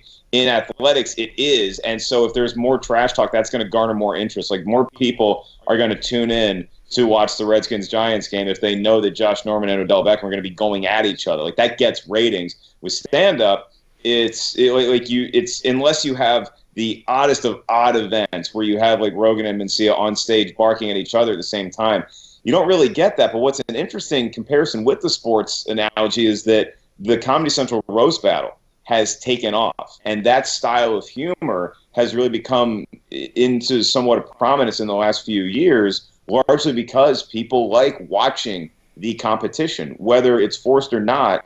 It's an exciting thing to see. Like the roast battle started at the Comedy Store. I mean, I'm good friends with the guys who pioneered it, and it was cool to watch it start in the little room, the belly room, and watch it explode into this thing. It's like going back to what we were talking about with just comics having a skyrocket to success early. You can see a format like that, and you watch it, and you're like, you know what, this is raw. It needs to be molded a little bit for TV, but once they get it, it's going to go up fast. Huh. Yeah, it makes sense. I've got the other question too. I first saw it on Shower Thoughts, so our own subreddit linked it or something. But the topic was this. They said that it's easier to add comedy to a situation than to kind of create it from out of nothing. And that's why your hilarious friend isn't a stand-up comic. And I saw that, and I didn't quite agree. Like, I thought, you know, your hilarious friend is just a talent pool who might ascend to the stand-up. What do you think? Is stand-up a different skill than being like the witty class clown? It totally is. I mean, if we're going back to the substitute teacher pro wrestling Venn diagram, there is definitely some sort of overlap. Which, by the way, the substitute teacher who loves pro wrestling has tried stand-up. If he just wants them to laugh at someone else for a change. He wants people to laugh with him, not at him, just for once. Yeah. Just for once.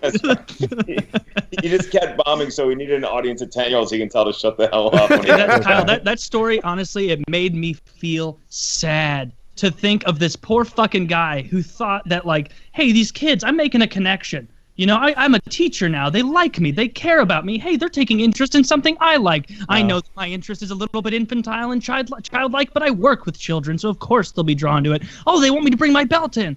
This is great. It'll finally give me a chance to connect with Kyle, the little gay boy that sits in the back. and then he comes in and he shows his belt and everybody mocks him. Like, that makes me We didn't sad. mock him to his face. We acted like we liked his belt, but secretly we mocked him because even as 15-year-olds, we thought that was the stupid. We were like, we want a car and a sound system and some pussy. Like, that belt is the lamest thing ever, dude. Like, at 15? This guy's like, you want the highway to pussy, check out the belt. Given like those crazy, like, I'm 33 and these are all 15-year-olds, so they'll believe anything. Like, yeah, threesomes every weekend. They all love wrestling. You know? Yeah, there was definitely a turning point there where we were sort of becoming young adults, and our substitute teachers were adults, but we were sort of on an even playing field. It almost seemed like emotionally at times, and some of those substitute teachers really had a hard time. I still feel bad for some. There was one guy who was like morbidly obese. His name was Dewey, and we didn't make fun of Dewey's weight to his face, but we sort of asked him what it was he was eating, and instead of mocking that, we were like, "Wow, that sounds tasty. What else do you eat?" You know, just to sort of figure out what this guy was eating. And he was like, I'll tell you what the best is. You go to Wendy's and you get the triple, but you ask for extra bacon. They normally don't want to put bacon on the triple because they got to put three different layers of it. But they will if you make a fuss. They'll do it. And we're just like, yeah. 3/4 of a pound of beef plus the bacon and cheese. Yeah. That sounds like a good idea. Yeah, can you repeat that slowly? Go make a scene at Wendy's about not enough bacon. Like, okay, that guy's asking for it, though. You can't ask a morbidly obese guy, what are you eating now? And then he goes on a fun little traipse down Wendy's Road about all the things he loves. He really lacks foresight, right? Like, if he doesn't see that add extra bacon to a triple is going to get him mocked, then... I've never seen a triple mocked him and thought there's not enough bacon not to his face. Right, not to his face, because that's cruel. But you know, in the background, after the Baconator, which was also a Wendy's product, like... You just never know with people like that how much they love bacon, and Wendy's hamburgers. They might just be like, you know what? I'm going to put together a PowerPoint with more bacon on there. We're going to come up with a cool name, and now we have the Baconator, which is celebrated all over the world, as far as I'm concerned. Yeah, celebrated. That was that was how Harley kind of started Epic Mealtime. Like the first food video that he did that really took off was him like eating a Baconator and playing the Terminator music. It like dun dun dun dun dun dun dun dun dun. And it's just him eating a Baconator in his backyard. You know, that was really. Dude, the guy in marketing that came up with the Baconator is on easy street right now, because how hard could that have conceivably been to have been like, well, what, you know how people are always special ordering stuff to not get lettuce and tomatoes? Let's just make a whole burger and it's got none of it. It's just meat and a lot of cheese, well, cheese-shaped flavoring, and sauce and bacon. Not good bacon, not, Hormel bacon, just thin little things. Like they take, those competitions where they shave wood down and it's like paper thin, and they're like holding it out there as they're training it forward, trying to get it. That's the way they cut that bacon off that side of pork to get it on the Baconator. You can see through it. They're like sunglasses. It's disgusting bacon. Don't ever get bacon from a fast food place. If you want a good burger, you go to Five Guys anyway. That shit is delicious. See, delicious. I look at the inventor of the Baconator like, he might have made a lot of money from that, but that puts so much pressure on him the next time he's pitching something. Like, he probably pulls up in a Porsche now, and he's got an executive spot, and everybody around the company, there's a buzz around the company that week because, hey, did you guys hear? Earl, the Baconator guy, is pitching his new burger. Dude, that's a Baconator guy. Everybody, and he's just like, okay, guys, you remember what I did with bacon? We're going to do that with peppercorns, and it's just crickets. It's like, oh no, the Baconator guy lost it.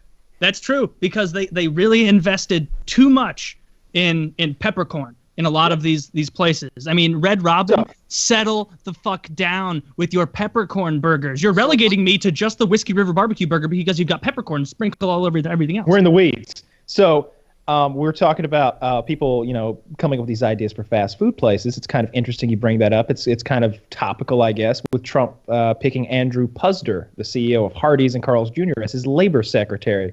Puzder opposes minimum wage hikes, pointing out the rise of automation and that robots don't take sick days, they don't do this stuff.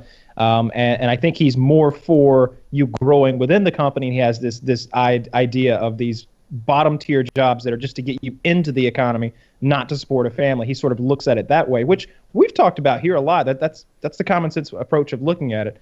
And he's also the guy who was behind those Hardee's / Carl's Jr., depending if you're West or East Coast, commercials with the hot fucking chicks in the bikinis eating the burgers and just boobs and oil. He's that guy. This guy's a genius. Yeah. Can we make him president? Yeah, be an upgrade.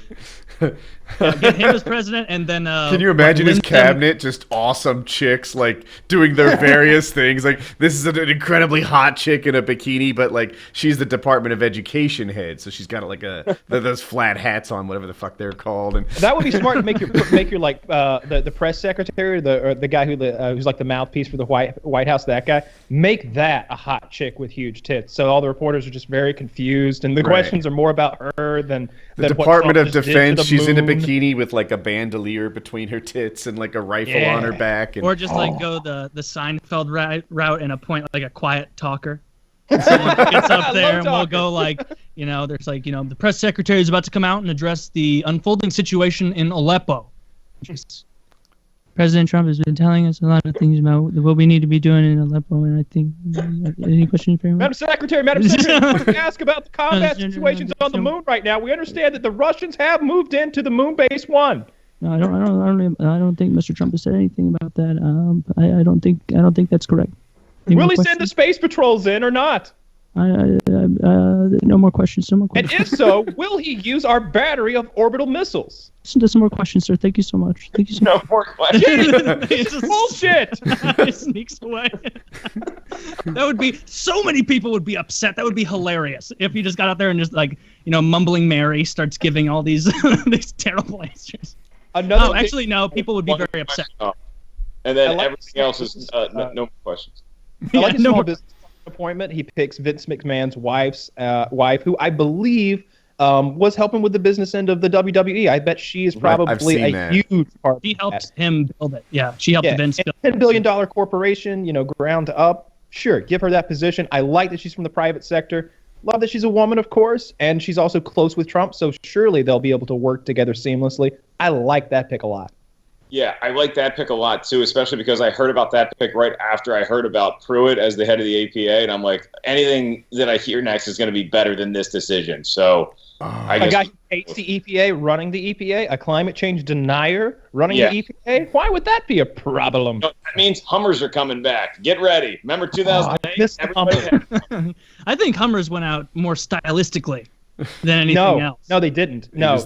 Price of gas. I remember when it happened. I remember it happening. I was working in Atlanta, and I remember the moment it happened when the Hummer went from a cool luxury item to a fool's errand. There was a razor thin line between, you see a guy in a Viper, and you're like, ooh, nice. But you see a guy in a Hummer, and you're like, dummy. Look at that dummy. Bet he's got a little cock, and he's a dummy.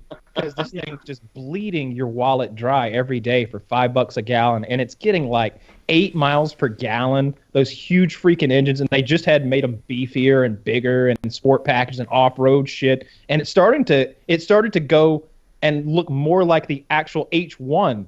And then they're expanding to the H3. They're making the small one, and now nobody's got a fucking Hummer. I haven't seen one in so long. Neither have I. You see them on the road though, like you see old Honda Civics, you see old Cadillacs and Buicks and stuff like that. You don't even see it. Where did they go? The gas mileage doesn't improve with age. It went the same way as parachute pants and stuff like that. You went from really hip one day to just what the fuck are you doing the next day? Hummers were cool though, because they were expensive, right? Were. Like they're not talking about H1s, like the cool ones. And yeah, like you said, Schwarzenegger had one, and I had a guy at Cisco that had one, and you'd see it, and you knew what was it, a $75,000 car? Pretty expensive. Yeah. In my head, like Kyle was saying, I just bundled it with all the other $70,000 cars. Like it was cool. Oh wow, like this guy. I'd look inside it, like I'd peek in the windows and like just to see like what it's like in there. And it only seated 4, if I recall correctly. But there was so much elbow room. Like you could have put 2 people in between the cars. Nearly. It's made for bigger men than average men. Or it's men with made for equipment. the biggest of men. Well, it's made for men wearing 80-pound combat packs, right? Yeah. Well, the H1 definitely is. Now, I've been in H1s before that don't have the doors and everything, and that's a cool fucking vehicle. That really Isn't it? That's its own thing. I never thought the other ones were cool. Like the H3, I thought was that's a pussy wagon. Yeah, no it's way. built on the Suburban frame. It's just a. Is it? I thought it was on like a Dodge Neon chassis or something lame like that. It's not impressive at all. I thought that the H1 was cool, and the same reason that if someone is one of those doomsday preppers and they show you here's my 60,000 rounds of ammunition for hunting the deer when everything's collapsed, and here's all my canned food and all my water. It's cool in that way of man, this guy's prepared for shit. Like this H1, when the grid goes down, this guy's gonna be driving over the center 2 lanes to escape the city. But it's not cool as in picking up your kid from school. Yeah, he can get from Montana, Wyoming, then he runs out of gas and he's like, I don't know how to work a pump if credit card thing ain't working in the apocalypse, so I'm kind of screwed here. I tried to siphon gas like 2 weeks ago. Siphoning gas really sucks. I what bet did you Kyle's siphon gas done it. out of? You siphon gas? Yeah, well... Not to steal it. He's doing some sort of farm activity, I'm sure. Yeah, well, I have a paramotor and I wanted to measure... The gas tank, to look at it visually, didn't have indications as to how much fuel there was. So the idea was to empty it, put in like 2 liters, mark it, 2 liters, mark it, etc. But you got to empty it first. And oh my God, it sucks so much to siphon that gas out. Nope. Doesn't it have a like a plug you could take out, like by the fuel filter or something, and just drain it that way? No. What I eventually did is disabled it and turned it up, like removed it from its little area where it belongs and held it upside down. But my plan A was just to siphon it. I had like some aquarium hose laying around or something, and I suck on it, and oh my, the fumes are awful. I don't know what I would do in a zombie situation. Fumes? Were you inhaling? How do you siphon gas? All right, you suck on it. You suck with your mouth, not with your lungs. I had to pull a lot more gas than that. You draw upon it succulently. You do it like a cigar, not a cigarette. I'm sure there's a technique, but it was hard, and I knew that. I'm like, all right, like first I'm like just get like a mouthful, and a mouthful. You were so close to being featured on the Darwin Awards of just dude, ready just. And I'm still going on this. A huge flood of gasoline immediately in your lungs. So I took a mouthful. What would the death be called? And the gas did not even like exit the top of the tank. Like you couldn't tell that I had made any progress. And I had to suck this thing up like 18 inches before it'll like siphon, do what a siphon does and get lower than the gas. And so it's like, well, clearly just doing like the cigar thing, like I wasn't making any progress, and you couldn't even see what little progress I hypothetically made. So I'm like, all right, I'm just going to take a deep like inhale on this tube and see how it goes. And my lungs were filled with gas vapor. It was a problem for like 30 minutes. I'm outside like trying to replace gas vapor, which you can't breathe. My lungs are filled with something that humans have no use for. It wasn't like there was oxygen and stuff like working in there. It's a very peculiar and terrifying feeling when your lungs are full of something that is not oxygen. Right. There's only one thing your lungs should be. Calling the hospital. Well, I mean, look, there's I'm a not whole bunch of too shit much on you because nobody's a professional siphoner. Nobody's like, oh, I've siphoned over 300 times. Like, it's something you've done 4 times in your life. If you do it a lot. Yeah. Did you consider calling the hospital at any point during the third? Because everybody has like an injury where it's like, hey, if this thing doesn't improve, and in your head you just have like a clock, and you're like, okay, I'm going to give this 7 minutes to stop bleeding, or else I'm calling a hospital. Did you consider calling a hospital or a paramedic at any time during that half hour? It was more like a doctor. Like I'm like, how permanent is this damage? Because it was only like 60 seconds or so before my lungs are working right if I don't breathe deeply. Like it's like, all right, so I'm more or less getting oxygen into my red blood cells, but nope, not 100% yet. How much siphon anymore? How much have I fucked up my lungs? But there definitely is a technique for it, and like there are people who are better at it than I am, and I've seen them do it, and it's just. I've done it on jet skis. If you take a funnel and you stick it in there, and then you get a plunger and you plunge the funnel. I just made that up right now, but it'll probably work, right? No, because you lose the suction every time you and you have to keep a constant suction, or the gas is just going to return to the bottom of the hose. Not if you have one of those gigantic plungers, like when you go to someone's house, you would and need a plunger so big and a funnel so big that in one you got all that volume to come down the hose. You'd have to do it in one pump. If it takes 2 pumps, then between pumps, the gasoline will return to the bottom of the hose. Let me put this out there. Imagine a straw that's 24 inches long. Like that's about how much you have to move it before you can do the rest. And if it were a car, it'd be like 4 feet long. Like it'd be the bottom of a gas tank. Just to suck through like a crazy straw might be 2 sucks. To do. Well, I put my thumb on the end between sucks. Like if I or you lose it. But to try to do, I think maybe you tried to do it all at once, and that is a task. That's a bridge too far, as they say. That's hard to do. Yeah, but you sort of suck, and pinch it off, or put your thumb on it, and then go some more, because once it comes over the top and starts flowing down, you're good. Right. I've done it with the jet ski, but I was just really unsuccessful with the paramotor. I don't know what to tell you. Well, I'm glad you didn't asphyxiate on gasoline. That would have been the most horrible way to die, paramotoring. Yeah, right? Of all the ways to die from a paramotor, to sucking fuel. Yeah, Taylor, I think I've got one of these. It doubles as a penis enlargement tool. That power plunger you've got there. That's where my mind's going as well. It's like, well, if you can suck gasoline out of a Hummer, maybe it can provide some sort of personal benefit. I was also thinking, if like for some reason we don't have this technology, and I think part of it is just pride, where I'm sure that a lot of people who are siphoning gas could find something technological to help them with it, but I think part of it is just a pride thing. Like, no, I'm just going to use my mouth. You know, like I wanted to do I wanted to do it the redneck way, because I know I've had fish tanks, and there's all sorts of different tools to help you like drain water from a fish tank. I know these things exist. I think I saw a pump at like a AutoZone or something like that that's for this, but all I had was some aquarium tubing and ingenuity, and I thought I'd get it done. But it turns out I only had aquarium tubing. Yeah, the ingenuity was woefully underdivided. Yeah, I thought I had that, but it wasn't there. I bet you the most people died siphoning gas. I remember my dad told me a story. He didn't. I think he tried to siphon gas one time, but it was for like a noble cause. But a lot of people were siphoning gas during the gas crisis when Jimmy Carter was president, and you could only get gas on like a certain number of days. So people just go around to cars and just siphon gas out of it because that was easier than having to wait for the right day to go get gas. They would steal from other cars, you're saying? Like, yeah, absolutely. Because otherwise, if you're on like an odd number day, or you can only get gas on a Monday, then not only are you going to have to make sure you have enough gas to get to Monday, then you have to wait in line with all the other Monday gassers for like an hour. So if you know how to siphon gas, just steal the other people's gas. That's the way some people handle things. Yeah, just steal from others. But yeah, that's a skill that I've never practiced. But based on watching like Home Alone, it can't be that hard. No, Kevin McAllister knows how to siphon some gas. That kid. I just remembered how my dad siphons gas. Go on. This is the fucking trick right here. No, well, he kind of does, but it's not a tool made for this.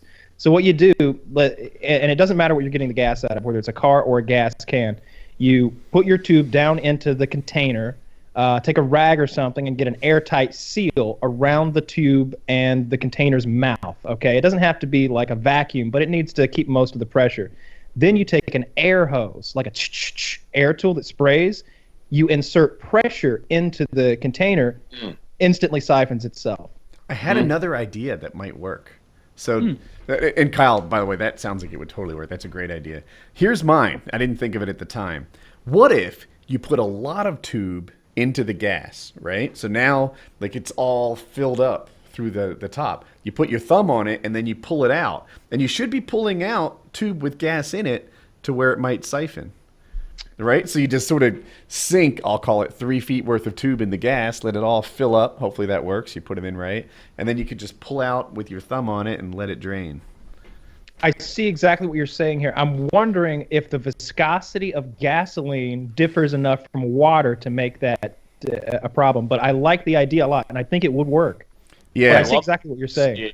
It's like a straw, like kids will take a straw, put it in their drink, put their thumb on the top, and then blow the drink at you because they're cunts. If the movie Die Hard with a Vengeance was 6 hours long, this would have been one of the challenges that Jeremy Irons had for John McClane and Samuel L. Jackson. Hello, Mr. McClane. I love that movie. Right? Do you remember the one with the briefcase? Do you remember what he had to do? He had to get exactly 4 gallons of water into the 5-gallon jug. Yeah.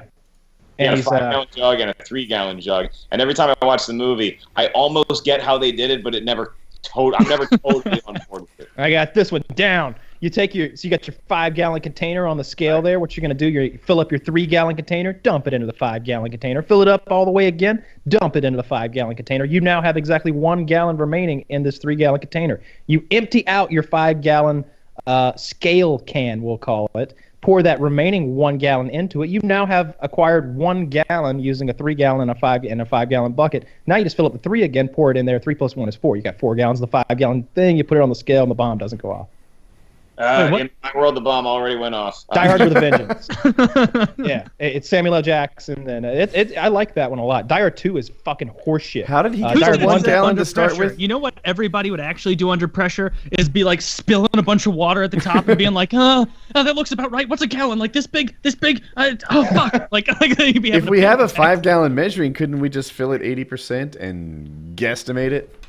If you want to explode, yes, you could. But if you want it exact, you fill the 3 up twice, and you're left with 1. Yeah, you had to go if you were more than 1 ounce above or below, then the bomb goes off. Then the game is over, Mr. McClane. Stupid way to stop a bomb.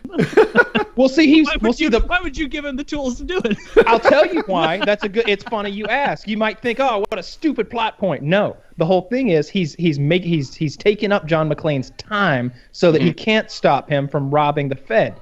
Or the World Trade Center. He's taking all the gold out of the basement. They're loading it up into the dump trucks, and he doesn't want McClane on that job. So he's running him all over the town. One point, he's wearing this big sandwich board that says, "I hate niggers," and he's in Harlem, and he's wearing his underwear and this sandwich board, and he's just standing there scared shitless. And that's how he gets partnered up with Sam Jackson. Sam Jackson comes and saves him from the local guys that were about to fucking kill his ass. And so Jeremy Irons says, "You have entered yourself into the game, Mr. Jackson." That's not his character name, of course. So he makes him partner up with John McClane and go through his bullshit of bombs in schools so that he can rob all the gold. That's a great movie. And he's torturing him because he's Hans Gruber's brother, which is my favorite part of the movie, is when they're sitting in the van and there's an FBI guy all the way in the back and he's not saying anything. Then he finally perks up and he's like, "The name Gruber mean anything to you, Mr. McClane?" And in Mr. McClane's head, he remembers dropping Hans Gruber off the building. And what he says, in the best John McClane ways, he's like, "Rings a bell." Yeah.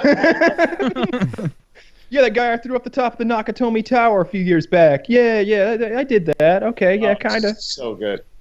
Great movie. Second one is shit, though. Just a I real love travesty. the second one, too. I'll tell you why, too. Because if, the last 2 Die Hard movies, we've gotten Bruce Willis in a bad action movie. We haven't gotten John McClane. Whatever you want to say about Die Hard 2, that's John McClane in the movie. It's not Bruce Willis trying to be cool still. It is the actual John McClane in an action movie, which I really appreciate. Yeah, I just think the plot stinks, and it's just a rehash of the first one. I just wish they'd written a better story. I like his acting. I like John McClane's character. I just don't like what he's doing in the second one. But the first one is just so killer, and the third one is great. And then, like you said, afterwards, they start making him some sort of jumping motorcycles into helicopters and shit, as Michael Scott pointed out. He's just a superhero now. Yeah, it's not as fun. Let me do an ad. This feels like the time. Alrighty. The past few months, we've been working a lot with Movement watches. We love them. You guys love them. So I asked myself, why do I only have one? You see, Movement offers different colored bands, different faces, and different styles for each of their many watches. Movement watches start at just $95. So do some quick math. You could have a couple of Movement watches, and it would still be a better deal than having just one of those department store watches. Get a blue one, a white one. Maybe sandstone is your thing. Whatever your style, Movement has watches and bands to match for every outfit in your arsenal.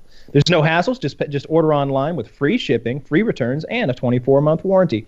So join their more than 1 million social media followers and get a Movement watch today. Go to mvmtwatches.com/PKA today, and they'll give you 15% off your entire purchase. That's mvmtwatches.com/PKA for a great deal and free shipping from a pretty high-quality watch company. I really dig these guys. Got 2 of these things now.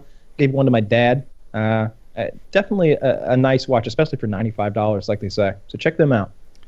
They're nice. They've got a weight to them. There's a quality feel about them. Same way like the binoculars from Jurassic Park.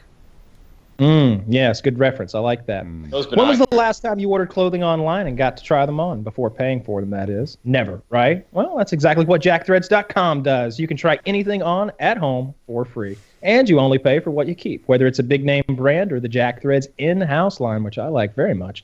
You can be sure that you are 100% in love with the items you ordered before spending a cent. Choose anything you want and try it on at home for free. Take advantage of their tryout program today. You'll have 7 days to decide if it's working for you. JackThreads gives you everything you need to send things back, packing tape, and a prepaid shipping label. Just go to jackthreads.com and enter offer code PAINKILLER when you submit your tryout for 20% off anything you keep. Let me say that again. Go to jackthreads.com and enter offer code PAINKILLER. And when you submit your tryout for 20% off anything you keep. Yeah, that's jackthreads.com, code PAINKILLER to save 20% on anything you keep. Never buy before you try it out ever again. 20%. That is a lot of percentage. That's 1/5. That's I know my fractions. 20 hundreds. Which is not how you say that, but we'll just go with it. 0.2. I skipped a simplifying day. I never got that. I'm teaching my son. And this is how you siphon gas, kid. Yeah, I hate doing this. Suck on this, Colin. Oh wait, I didn't like where that went. He's sucking on a hose, not a siphoning. Yeah, that's what that guy told Cartman. That's right. Yeah, he needed the semen. I stopped watching South Park this season. I don't know. It felt like a job, like keeping up with it. Like, oh, what are they gonna do next? It doesn't have me anymore. It hasn't been a great season, in my opinion. I think that the way the election turned out really forced them to change the last third of the season, and it wasn't quite that funny to me. I haven't really enjoyed this season, and I'm sure this affected you as much as it did me. They had like 3 black weeks, it seemed like, where either there was no episode or it was delayed or something, and I had a hard time staying stuck to the narrative. And so at this point, like, I don't care about the member berries. I'm not even sure if we figured that all out. I don't care about Troll Trace at all, although it is kind of funny. And I found out that song that the Troll Trace employees are always singing, ding dong dong dee dee doo, she long long, dee la la doo dee doo, is like an actual Finnish song, and you can like look up the YouTube video of these fuckers in Finland wearing those silly hats and they're doing like a musical and singing that exact song. But yeah, it lost me. Last season's was funnier, I guess, in the end. I just didn't care for any of the storylines and where they went, especially when, you have Mr. Garrison basically being Donald Trump, and you have that to mess with. I just wish they had really dug deep into the Trump material, because that just seems like maybe it's low-hanging fruit, but man, it tastes good. Yeah, this seems like one of those seasons where it's like it might be one of the first South Park seasons to watch, just binge it after the entire season is done, as opposed to waiting week to week to week there. But it also feels like there's such an immediacy to needing to see these episodes of this season, like, as soon as they come out, because they're so topical. I think they get wrapped up in being so topical sometimes that you lose a little bit of the greatness that South Park can be. Sure. Yeah. And they've definitely shifted toward that. Maybe that has something to do with their success with Book of Mormon, or their overall just like incredible wealth that they have now. Although, 3 years ago they were incredibly wealthy, but they still made a great product. So I don't know. Right. Yeah, it's hard for me to ever doubt them for too long, though. They're just sure. They're a bit like Trump in a way. They just win. Everything they've done has been a huge success. Huge. Look at their movie. Look at their Broadway show. Everything they do just makes a gazillion bucks. It's hard to count those guys out and doubt them. And they had that weird kind of humor. And what I really love about Matt Stone and Trey Parker, is they really stay right down the middle politically. And for them, that doesn't mean laying off the left and laying off the right. It doesn't mean being fair and kind to everyone. It means fuck you and fuck you and fuck you too. You got you independents. Like, you can't make your mind up, you bitch. That's kind of their attitude about everything, whether it's religion or politics or some Instagram model. What is this about? This Instagram model being exposed? So Philly D lays it out there pretty well. You don't have to watch the whole thing. He probably covers it in the first 3 minutes. Sure, I like watching Philly D. All right, so it's timestamp. Let's start at 17 seconds. Tell me when you guys are. What we do, Mark, is we just all queue up. What's a little backstory to it? Play. You don't need it. I feel like every backstory I give is just going to repeat what he tells us. Yeah, Philly D's the backstory. Yeah, Phil does this well. You guys ready? Yeah. 17 seconds. All right, ready, set, play. The first thing I want to talk about today is a story around Instagram models. When it comes to Instagram models, especially these smaller, don't have a very large following yet Instagram models, people often wonder, like, how are they in this amazing situation? Penthouse villas, private jets, yachts. It's very easy to assume, well, they're probably putting part of a very rich person into their mouths and or other stuff. And maybe they're doing it just for the really cool trip, or they're doing it for promotion because they want to get bigger on Instagram, or they're getting paid. I mean, if you just take a peek at people like Dan Bilzerian's Instagram account, like, that guy has just launched women's careers because they were just there. Like, the world might not know about Lindsay Pellis if it wasn't for Dan. Well, separately from that, I learned today that there is a site called Tag the Sponsor that is dedicated to exposing Instagram models and the nasty stuff they will do. Recently, they had one of the biggest stories to blow up, and that was about model Elena Gonzalez. His leaked DMs were Tag the Sponsor. She's about to start acting talking. like a multi-millionaire in Dubai. He's asking, how much can I purchase? I want you to have sex with me. I want you to have a threesome. I want you to have a threesome with my 13-year-old virgin brother. And then it gets pretty raunchy, but then he convinces her to make a video saying, like, what you are willing to do, saying that I need this video to show that there is consent. Hi, My name is Aliana Lozada Gonzalez, and I'm 20 years. I'm listening. 26 years old.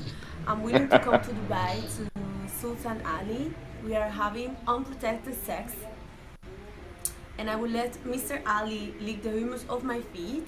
I will also fuck his virgin brother, who is 13 years old, and I will let him lick my pussy and fuck me anal. So 2 things there. From now on, I'm gonna call it anal. And 2, not the best look in the world to be videotaped saying that you would have sex with a 13-year-old. I wouldn't even say that jokingly, just out of fear that someone would take that out of context. That joke. Was it still the 13-year-old that was fucking her anally? Obviously, this happened. The most shocking thing about If this he story is wants. that he was even able to find this girl. She only has like 1,500 followers. How? But I mention all of this because now there is a debate online. Is it wrong that this video was released? That's the question. So, all right, People are saying what that is this video is Here, essentially this is the slut question. shaming. But at the same time, people are saying, well, it's not slut shaming, it's the exposing of someone who's willing to commit a crime. This exposes prostitution and a deal being made to have sex with a minor. I've seen some of these people saying that this is the same as To Catch a Predator. And so I pass that question off to you. Do you think that it is wrong or it's right that this video was released? And what are your thoughts on it in general? I'd love to know. And from there, I want to share some stuff I love today. Right, we can stop there. We don't want. Yeah.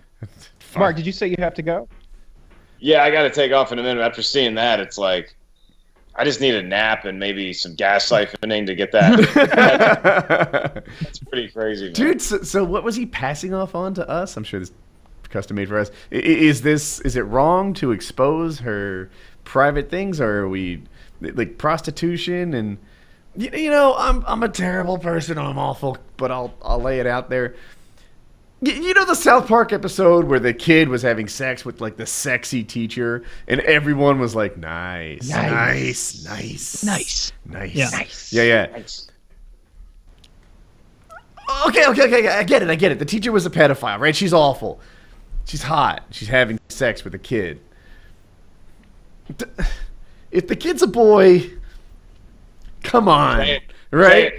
It's a little less of a crime. He's a little less of a victim. I know 14-year-old me would not have felt victimized at all. It would probably be something I brag about on this show every week. And I would make her pussy. Yes, they would have been, dude. Every fucking week, I'd be talking to them. They'd be like, Woody, I don't want to hear about your teenage sex talk anymore. It'd be right there with my lifeguard stories and paramotoring and all the other things I love to talk about constantly. I don't think I would feel like, oh my god, it was so terrible. This super hottie took advantage of me. It would really be, if you could take my current brain and put it in 13-year-old me, and then that same thing went down with the prostitute or whatever, and my, oil king dad gets me a fucking prostitute or whatever, like, yeah, with my current brain in that body, I'd be able to understand it and fully get it and compartmentalize what needed to be compartmentalized. But I don't, like, I know it's like fine and everything. I don't think it's as bad as a 33-year-old guy or whatever having sex with a 13-year-old girl, but it's still not like that is a child. That's someone who doesn't understand the implications of what they're doing. You don't understand how that's going to mess up future relationships. If they do feel victimized, do they have the even ability to articulate themselves or get themselves out of that situation? Like, it's still you're having sex with a child. That's fucked up. Here's my analogy on this is like, okay, let's pretend that like every kid loves distance running, right? You want to be a great distance runner, okay? So when you're 13, you don't yet have the ability to run extremely long distances yet. Your body just doesn't have that endurance built up. When you're 30, you're able to do that. That's when you're at your peak as a runner. So you're saying if I can put my brain back into that 13-year-old body, it would tell the body that you can do it, but your body would break down somewhere. No, I remember 13. I'd have been okay. I would have given her anal, and then I would have licked her pussy. I remember anything else that we could have done because my brother is so fucking rich. He flew this Instagram model in. Like yeah. But what if he turned you? What if it turned you into some deviant in the future, or someone who couldn't handle relationships? Want that to happen. Oh yeah. Super. Okay, bad example. Super late puberty version of me at like 14, or I don't know, maybe even 15, but probably 14. I had this conversation in my head of trying to get a girl to have sex with me, and it was like, no, trust me, no, I'm a great candidate to have sex because I don't even come yet. Like that was a selling point to me as a young teenager.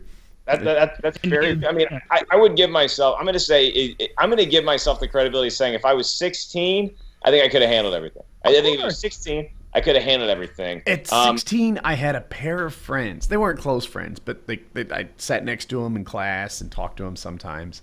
And I don't know what's true or what isn't true, but he said that he and his friend were regularly having sex with this woman who was like 34 or 35 when we were 16. They called themselves the Gladiators for some reason. That was like related in their heads to having sex with older women. And we're 16 years old. Echoes in eternity. But they're slaying full-grown pussy. Yeah, and he was like, have you ever heard me say I'm out of here like a gladiator? That's in reference to my small little club of having. And I'm like, is she hot? And he's like, He's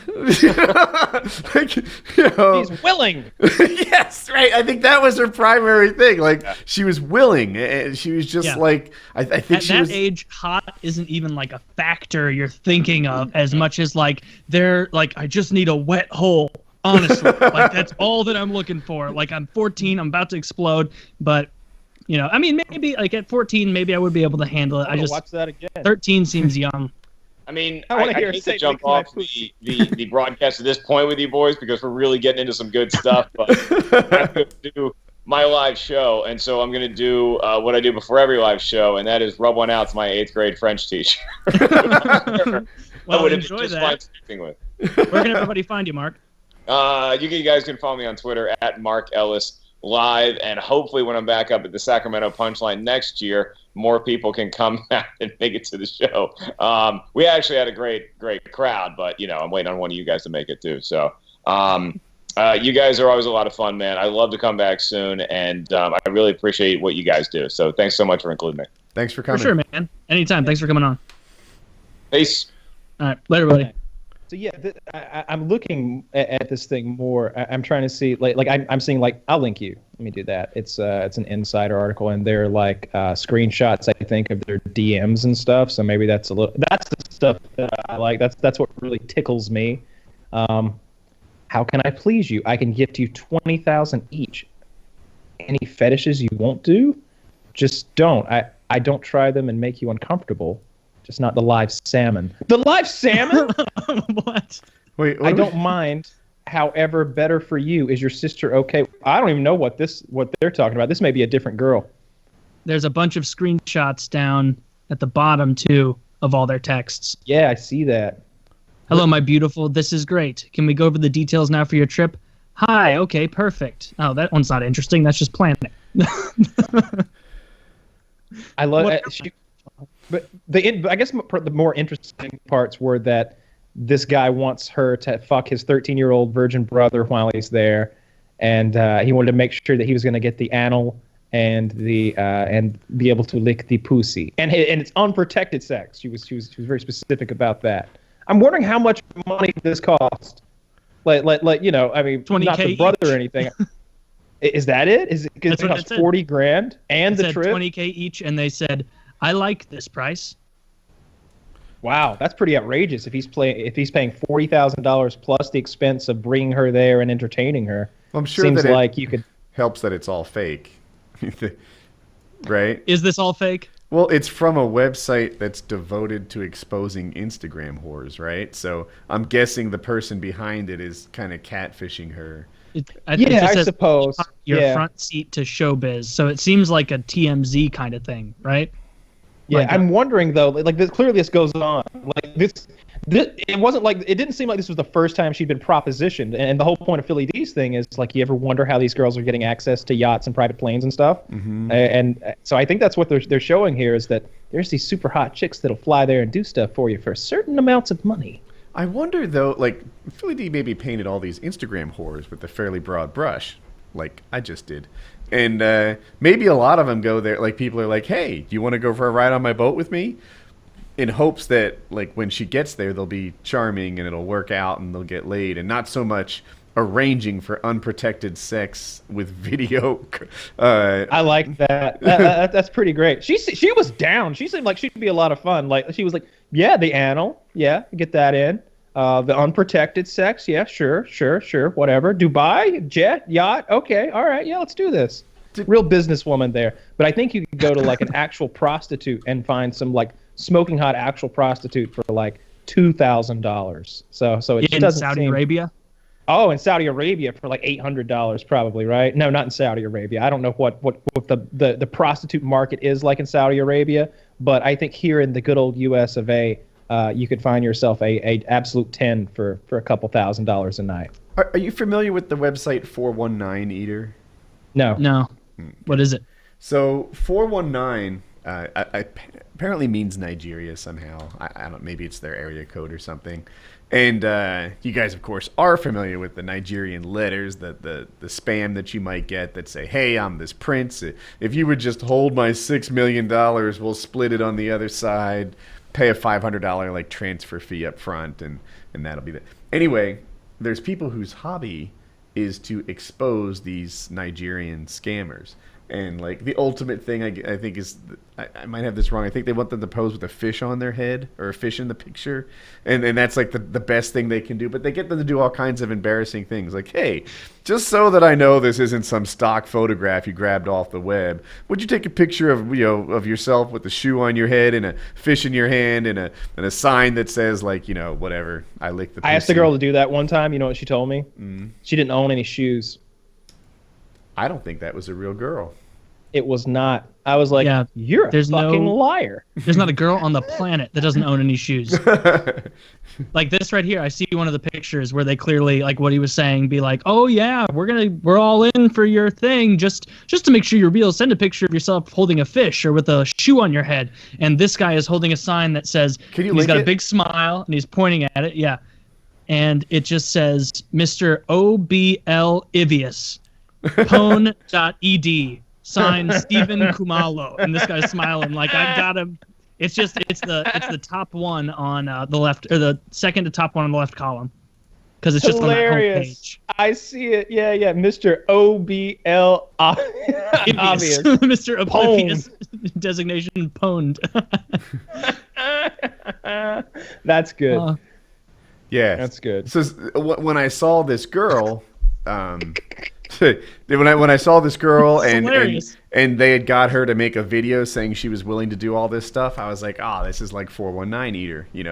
They managed to get her to be an idiot. And what did he say? It was to prove that she was doing all this consensually, right? That's, to me, she was scammed.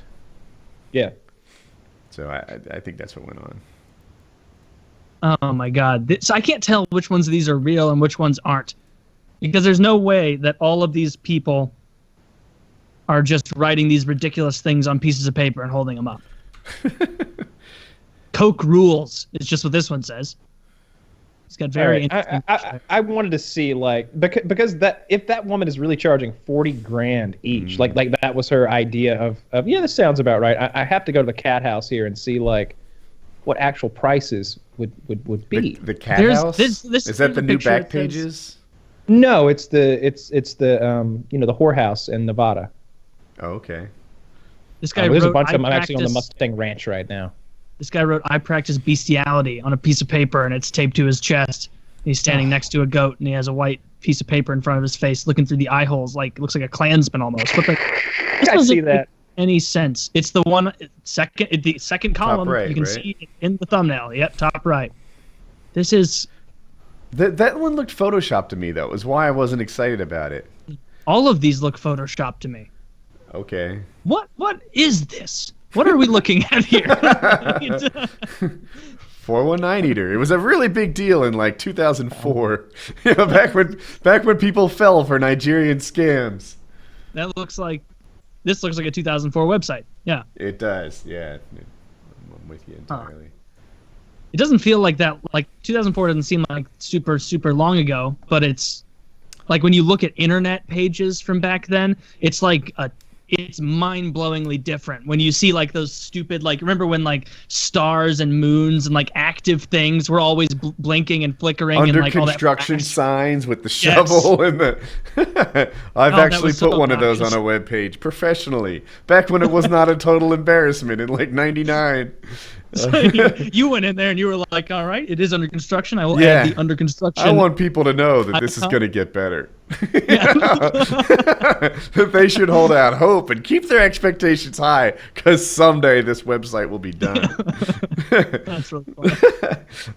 Man. Dude, now I go through all the phases, right? Like the left-hand navigation, I actually liked that one as a nice way to navigate. That seems mostly gone now. Now, the current trend, it seems, is real, like lots of white, like judicious use of white space and big spacing, and it's not what I like, you know? I'm like, cram that shit down. Reddit, as awful as it kind of looks, is a really usable site. But it's usable. Like, I really see all the topics. There's a lot of information on the page at the same time. If they took Reddit and, like, spread it out and so that maybe 6 pages or 6 topics fit on a page, it would suck. Oof.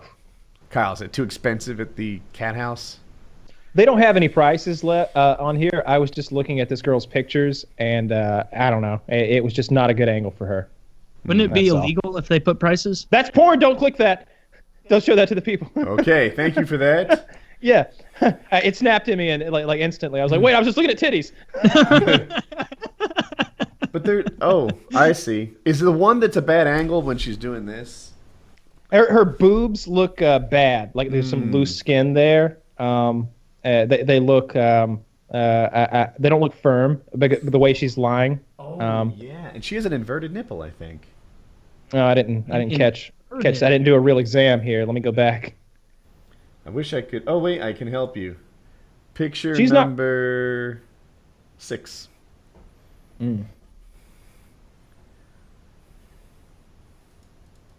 Yeah, that might be an inverted nipple or a boob job. Because with a boob job, they cut the nipple off and replace it somewhere. So something weird might have happened there. I wonder if that's why her boobs are like. She doesn't look old enough to be saggy. They look like real. That. They look real though. Like saggy fake boobs look different than saggy real boobs. It just does a whole different thing. Here's my theory: the implants were removed. Like something went wrong, and now she's post boob job.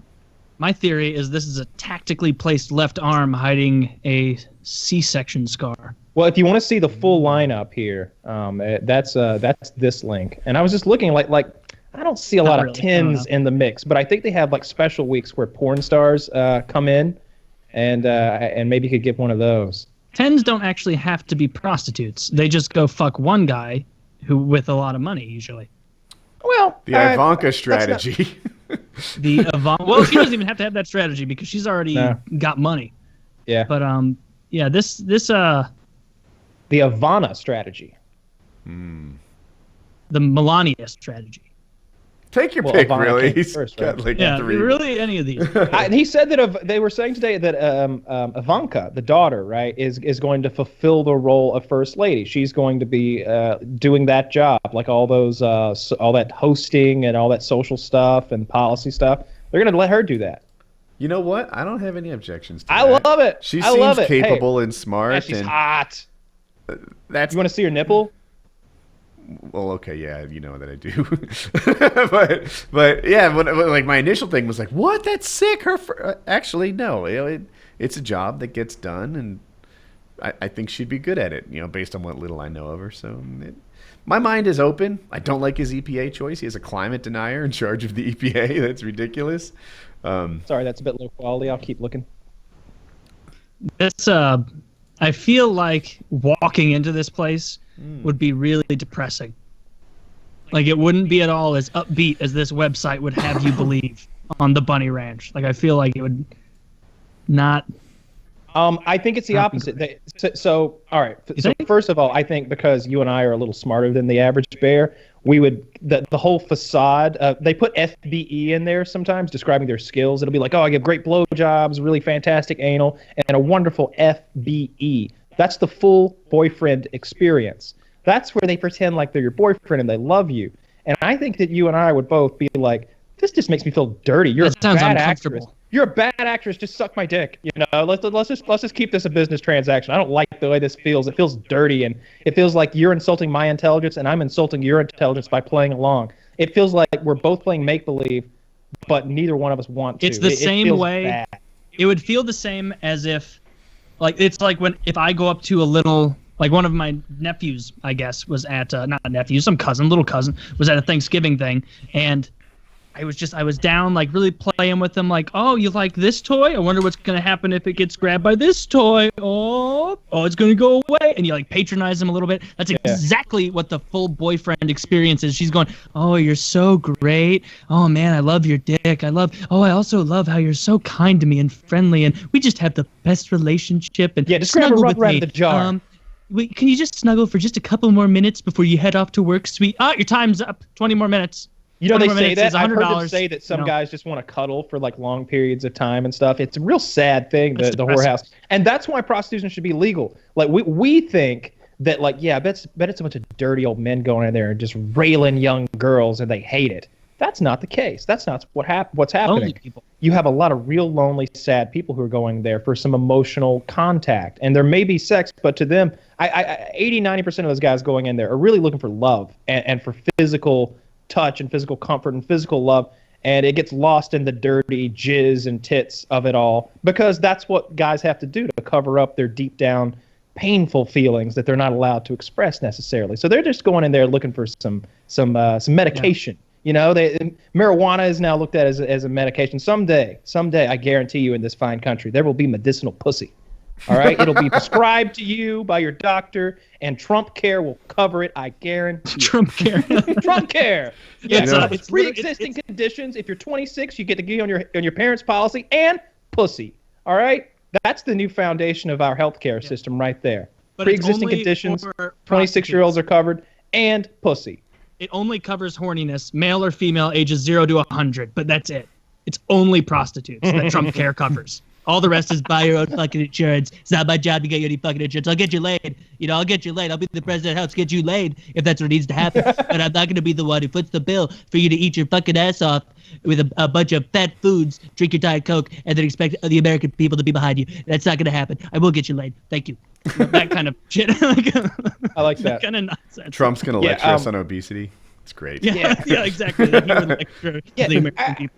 The part of me really wants to go fuck one of these whores, and part of me is like, that's so gross. And not because you're like fucking someone that's fucked a bunch of different people. It just feels like the fakeness of it really is a huge turnoff, and that's the part that feels dirty to me. The fake emotional part of it, or the acting on her part, where she's pretending like she cares about you, or there's something intrinsically about you that has taken her by surprise. Oh, normally the men who pay to fuck me, they're just real bores, but wow, you're really interesting and funny. Yeah, you're so smart and funny. Yeah. No, you say that to every one of the guys who pays you to fuck you. Shut up, you're making me mad. Like, I don't. Yeah. Now I'm not gonna fuck you. I've had a similar thought process about the military. Like boot camp, right? So boot camp, and I'm sure I'm going to insult a whole bunch of people here, but anyway, so boot camp, what they do is they bring in lots of people, from desperate parts of the country and life and what have you, and then they break them down, right? They break them down, they tell them they're bad people, they shave them, they dress them the same, they take away their individuality, and then they build them up. They build them up into, hopefully a better version of what they were before with the military slant, and suddenly a lot of the pride they take is how well they're doing in this new role, new task that they had, and it's more important than anything they've done before, etc. At least when I was young, I used to think this. I was like, I bet I'm too smart to fall for that. I can see exactly what they're doing, why they're shaving my hair, why they're dressing me the same, why they tell me that I'm terrible, then suddenly they start giving me awards for everything that I do. This is just their tactic for rebuilding me in the mold that they want me to fit. And I would see right through it. And somehow when you said, like, if I would just be a prostitute who said that I was cool or good looking or whatever, that I would see right through that. I think the camaraderie of the military really makes you feel and believe all that stuff that you said before, because you've got your guys that you're there with, and you're all in the same boat together, and you've got the same problems, you got the same obstacles, and the only way you're going to achieve them is by working together. And I guess they're trying to make you more of a military component, just as much as that tank or that rifle is. You need to do what you're supposed to do. And I think that they put you in a position that melds you into what they want you to do, whether you like it or not. Because you may think to yourself, well, this is what they want, but then you're like, it's also what I need, if I'm going to make it through this. So I think it's two-part with that. I agree completely, in the camaraderie and stuff. And it seems like that is not only like what they want, but even the right thing to do. Like, you're a better person and a better soldier if you're, bonded with the guys that you're with. The core. Yeah. When I went to college, there was a guy who was getting his degree, but he had already done his 4 years, and he was pledging a frat. And he's like, yeah, this is kind of like boot camp light. They put you in a bad situation, and you're with all your buddies, and you're like, yeah, this really sucks. Like, I can't wait to get through. I think is it rushing is when they get the people. Pledging is when you're going. I can't wait to get through their pledge period. I forget what it's called. Hell week. And he's like, but in the Marines, I think that's what he was. He's like, we did this like times 100. It was just a much more extreme like version of like hazing. So, but yeah, I've often thought like, I wonder how. I don't know. I'm sure I'd be like everybody else. I'm not that specialist snowflake. But although I've heard the girls on the Stern Show, the actual prostitutes from that specific whorehouse, they'll be on the Stern Show as guests, and obviously they're getting their work plugged, and not literally, not physically. I guess it goes both ways, the literal meaning. But they're promoting their porn work. They're promoting that they're there at this cat house if you want to come fuck them. All the things that they do, and in exchange, they're there for a contest. Now, my favorite contest was, I think it was Dirty Grandpa. They may have even been doing it to promote the Johnny Knoxville movie Dirty Grandpa. What happened was they get 3 grandpas in there who haven't been laid since like Eisenhower or something like that, like 20, 30 years. They each tell their individual stories about what happened in their lives and why they haven't been laid in so long. And in many cases, it's like, I fought in WW2, and then my wife Carol was the only woman I was ever with, except for a couple of times. Howard gets it out of this guy that he cheated on his wife 50 years ago. he's like, but I haven't been with anyone since then. He's like, well, what do you think of this lady right here? He's like, oh, I think she's real nice, because it's just like these like 22-year-old like perfect women in front of these like 70-year-old guys. Well, they finally picked the guy who wins. They're like, you and your son are going out to Vegas, because the grandson or the son put him up for this, if I remember correctly. It may have even been a granddaughter. But long story short, he wins, he gets to Vegas, and before he's going to go to fuck the lady, he's like, I want me a steak dinner before this fucking commences. And he choked on the steak and died. Why would you eat a big steak dinner before your first fuck in half a century? He wanted some power. He wanted to really put something behind I really feel like I don't have an objection with that. No, I'm saying no, you don't, because you're not 75 years old. I don't feel like that. I feel like you really got to be walking on eggshells all the time. I feel like a like little bit of kale and wheatgrass before that fuck. To me, like, let's say I do something I enjoy. Like, I'm going to play ice hockey, I have a steak dinner, and I get laid. That's a hat trick of a day. We do.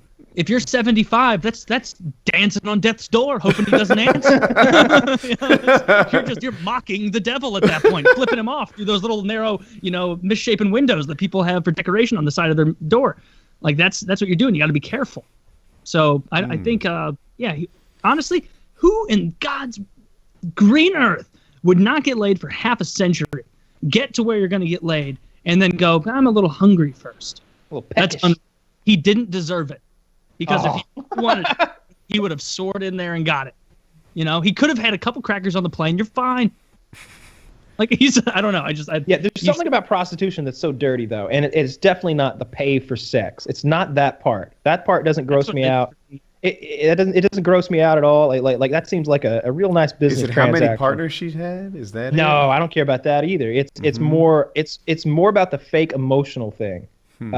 It's that there's no like emotion there that's legitimate, and that if we ever pretend that there is any legitimate emotion there, then it's like, man, this is just a big lie that I'm seeing straight through right now. Like I don't want to. I want to be able to suspend my disbelief so that I can enjoy an Alien versus Predator movie. I also want to be able to suspend my disbelief, or at least know that the person wants to fuck me. I don't want her to not fuck me. So we joke about rape all the time, but the idea of rape is so repugnant to me. Like I wouldn't want to have sex with someone who doesn't want to have sex with me. It's the least sexual thing that I can think of, So in this instance, I'm like, man, I would have to find a whore who likes me, and then the only way I would know she likes me is she'd have to give me a discount. I think then I could have a good time. So I think maybe that's a good ploy if you're a hooker out there. I know we only have 1%. Female viewership, but maybe 1% of those females are prostitutes. I think that would be a whole pretty woman thing. Yeah, that would make me. I think that's how you would fool someone like me. You'd have to start off with like being like cold and everything, and like name your price. But then after like 20 minutes of us being around, you'd be like, you know what? Make it $750 instead of $1,000. I like you. If we have 100,000 views, 1% of 1% is one prostitute watching this show. So I There think has to be at least one. Looking for you. Yeah, you out there. Give a brother a discount if you actually like fucking them. And We got a couple of porn stars that watch. There's, I mean, I guess We it's need a completely picture of Kyle, like one of the photoshoppers, like him in that, "We want you, Uncle Sam" kind of outfit, but it just needs to say, "We want you to fuck me for money," or something like that. So get on for a that. fair fucking wage, For a fair price. not like those Bangladeshi hoes. No, the whole thing you're saying, like, I totally agree with you that it's gross, but it's not just the emotional thing that I don't like. It's like what you said. The physical thing is gross too, because the entire time, this would have never happened if I didn't pay the fucking till on my way in. Like, if I didn't stop at the cashier and go, yes, I'm going to be deep dicking the lady in number 3 for 25, call it 15 minutes. Got a meeting at 2 or whatever the fuck these people are doing there. And like that, like just knowing that the other person isn't into it at all is uncomfortable. I have a different view. It makes it's more of a downer than an upper. It's more of like this sucks than I'm enjoying this if they're not into it as well. So, it's better to have no sex than that kind of sex. I don't know. You never know. I say Unless that it now, really does. but I'm not. The other thing is, if you haven't had, the longer it's been since you've had sex, the less gross and unappealing all that stuff we just talked about is. Totally As true. If I people, have had we're all sex people getting regular sex right now.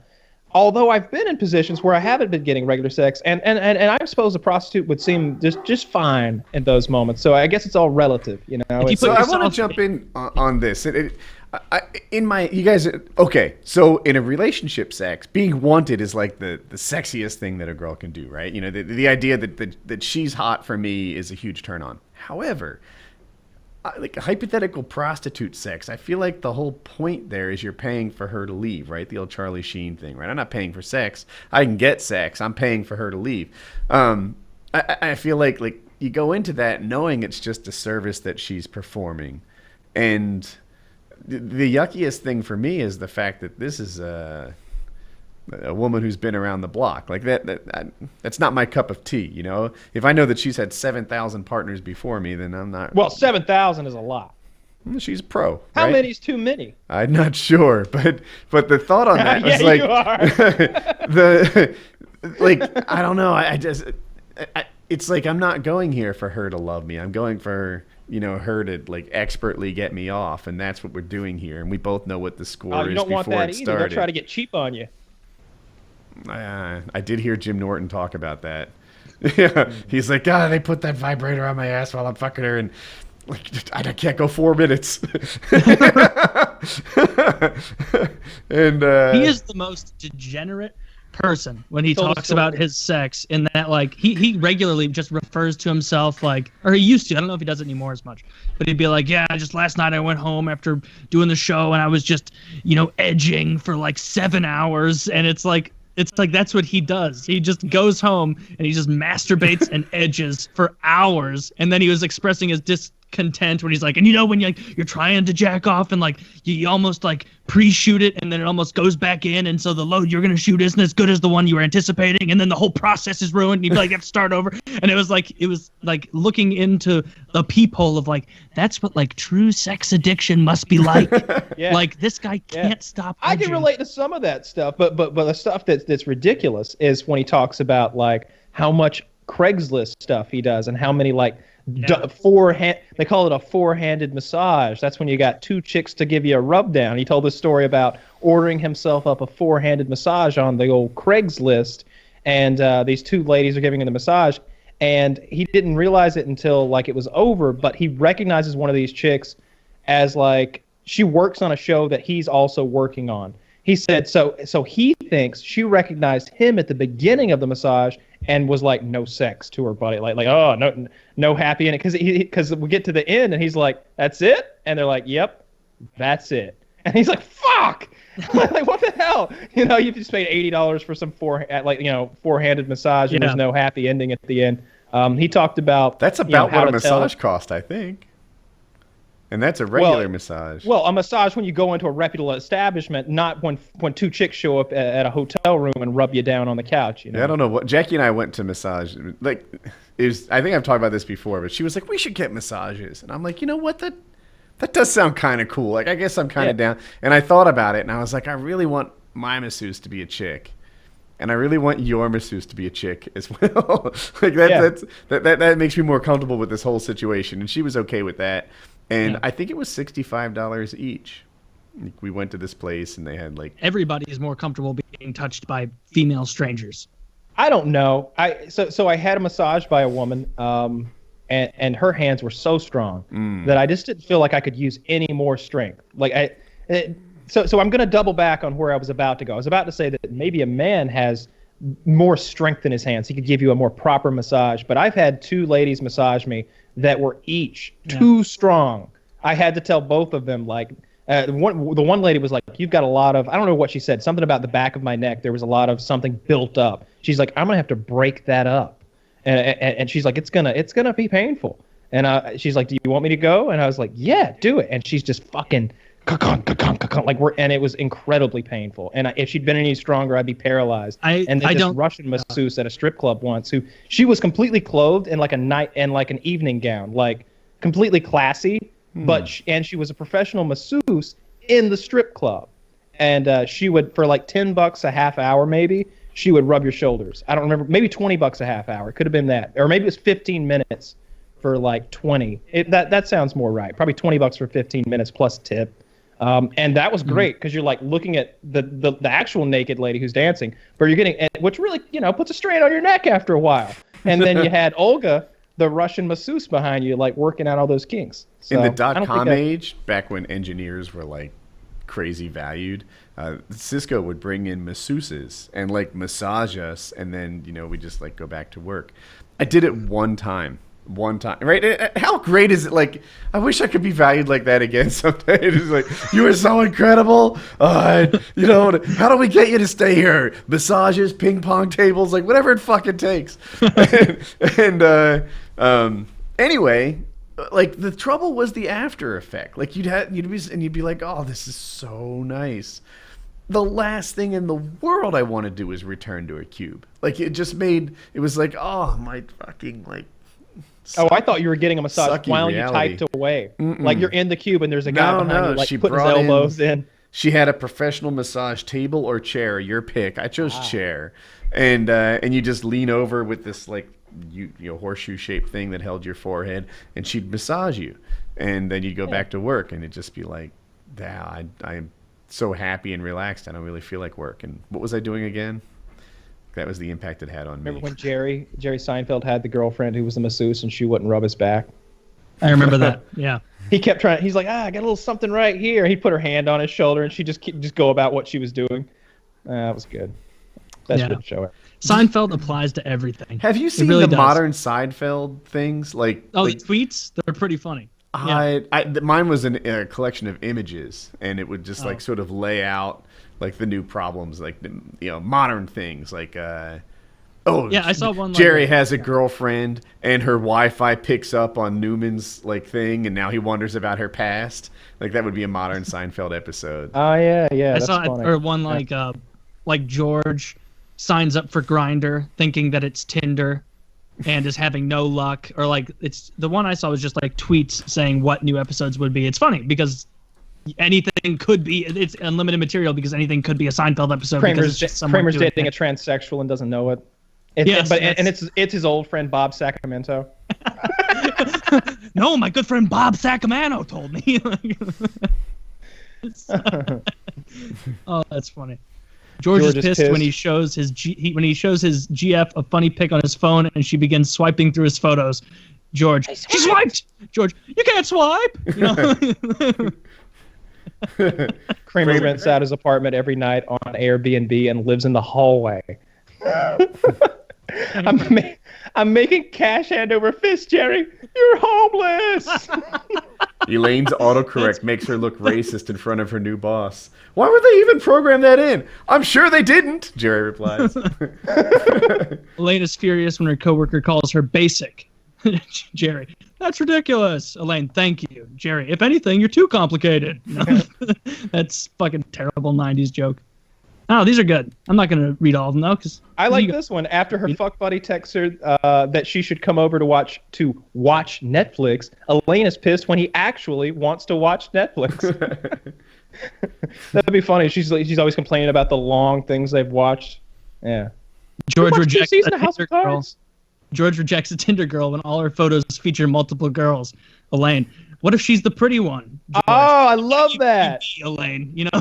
That's an excellent one. If there's a big group of pictures and that is a girl's profile picture, it's a law. It's a law of something. I don't know what the name of it is. Taylor's law. That the girl with that as her profile picture is never the hottest one in the picture. Yeah, they wouldn't do that because hot girls don't want to be seen with hotter girls. Correct. Or even good-looking girls. They want a couple of dopes and McGluffins to pal around with. What the fuck is a McGluffin? A McGluffin? You've seen a McGluffin before. That's. I'm in the Midwest. I see flocks of McGluffins throughout the day. You know, barreling down the sidewalk. Rolling. Yeah. Sloshing from side to side as they pace. Yeah, that is definitely the way it goes. If you see a group of girls, then it's the hottest one is not the one who's running that thing. It might not be any of them. That's the funny one. That's what I'd like to see. That would be the funny ending to the thing. It was like none of them. Like he has no idea who he's dating. The girl he's dating wasn't even present throughout the whole episode. I got a question for you guys. So I see these scenarios where you give a picture of someone to a cop and he says, "Yeah, that's her." I feel like I'm bad at that. I mean, if it's obvious enough, then of course anyone can do it. But there'll be situations where, I don't know, there's a girl on Facebook and then a naked girl. And they'll be like, look, this is the same person. But they don't look exactly the same, but they are, does that happen to other people too? Or are you just instantly I think I'm good at it. And I think that not being good at it probably has something to do with the way your brain processes visual information. It probably has some evolutionary thing about looking at a fucking snapshot and whether or not you see the things that are sticking out and whether or not you'll notice in the next snapshot if they're there or not. And maybe human characteristics are a particular branch of that kind of brain science. But I like to think that I'm good at it. I can I'll tell you what I am good at. During the Fappening. I was very good at being like, that's not her. That's no. Like the one with the curling iron in her asshole, that's not Jennifer Lawrence. No. First of all, she's a classy girl. She wouldn't use a curling iron, all right? It's just not it's not Pawns what you and wanted. bishops only. And did you know that every asshole is as unique as a fingerprint? I don't know why we don't use that. Reference. Did she put a chess piece in her? No, in her I just asshole? made up what a classy girl might do. I don't have that one in my collection. I want it. I just thought, what would a classy girl put in her ass? I didn't even see. I guess I wasn't on the Fappening enough as it was going down because I didn't know that there was a huge pouring of images that they were just speculating, like with a hair curler. In the butt. I didn't know that. The Fappening is a good example of where, it's not like I'm retarded at this and I can't see that, Tom Hanks and Tom Selleck are different people. It's not like I'm, that terrible or something. But I will say, pictures like that, there'll be, 6 pictures of Jennifer Lawrence, all of them low quality in some hotel room in the dark. One of them is someone who looks a lot like Jennifer Lawrence. And I'm just I'm not confident enough to say that that's not her, or especially Jennifer Lawrence. I know better than most, but maybe some actress I only know from the Fappening, from the pictures, right? It's sure. 5 of 6 of these are real. Which one's the fake? And I'm just usually the more outrageous one would tend to be the one that they had sort of stuck in there. Not only is she bend over the couch nude, but she fucked this Doberman. Look, it's like, wait a minute, that's kind of out of place.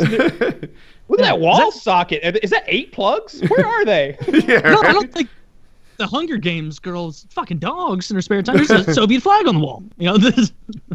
Yeah, the Fappening. I know she knew German. Taylor, does that happen to you too, or do you feel like you're good at not getting fooled by those things? If they say, here's this hot chick, and then here's their Facebook profile, and they don't look the same exactly, but they could be. I don't feel like I'm ever being tricked because I always assume the worst presented image is the most realistic. So if I see someone's, page on a dating app, then that's probably their best foot forward. Only the cream of the crop pictures go there. If you're on Facebook, they're going to be putting all their other shit, and there's going to be a lot less flattering pictures because they're getting tagged and stuff. And so, yeah, I don't think they fool you as much. You just have to do a little digging if you're interested, which I really don't. I don't use Facebook. I don't have a personal account at all. Like I just don't really do it.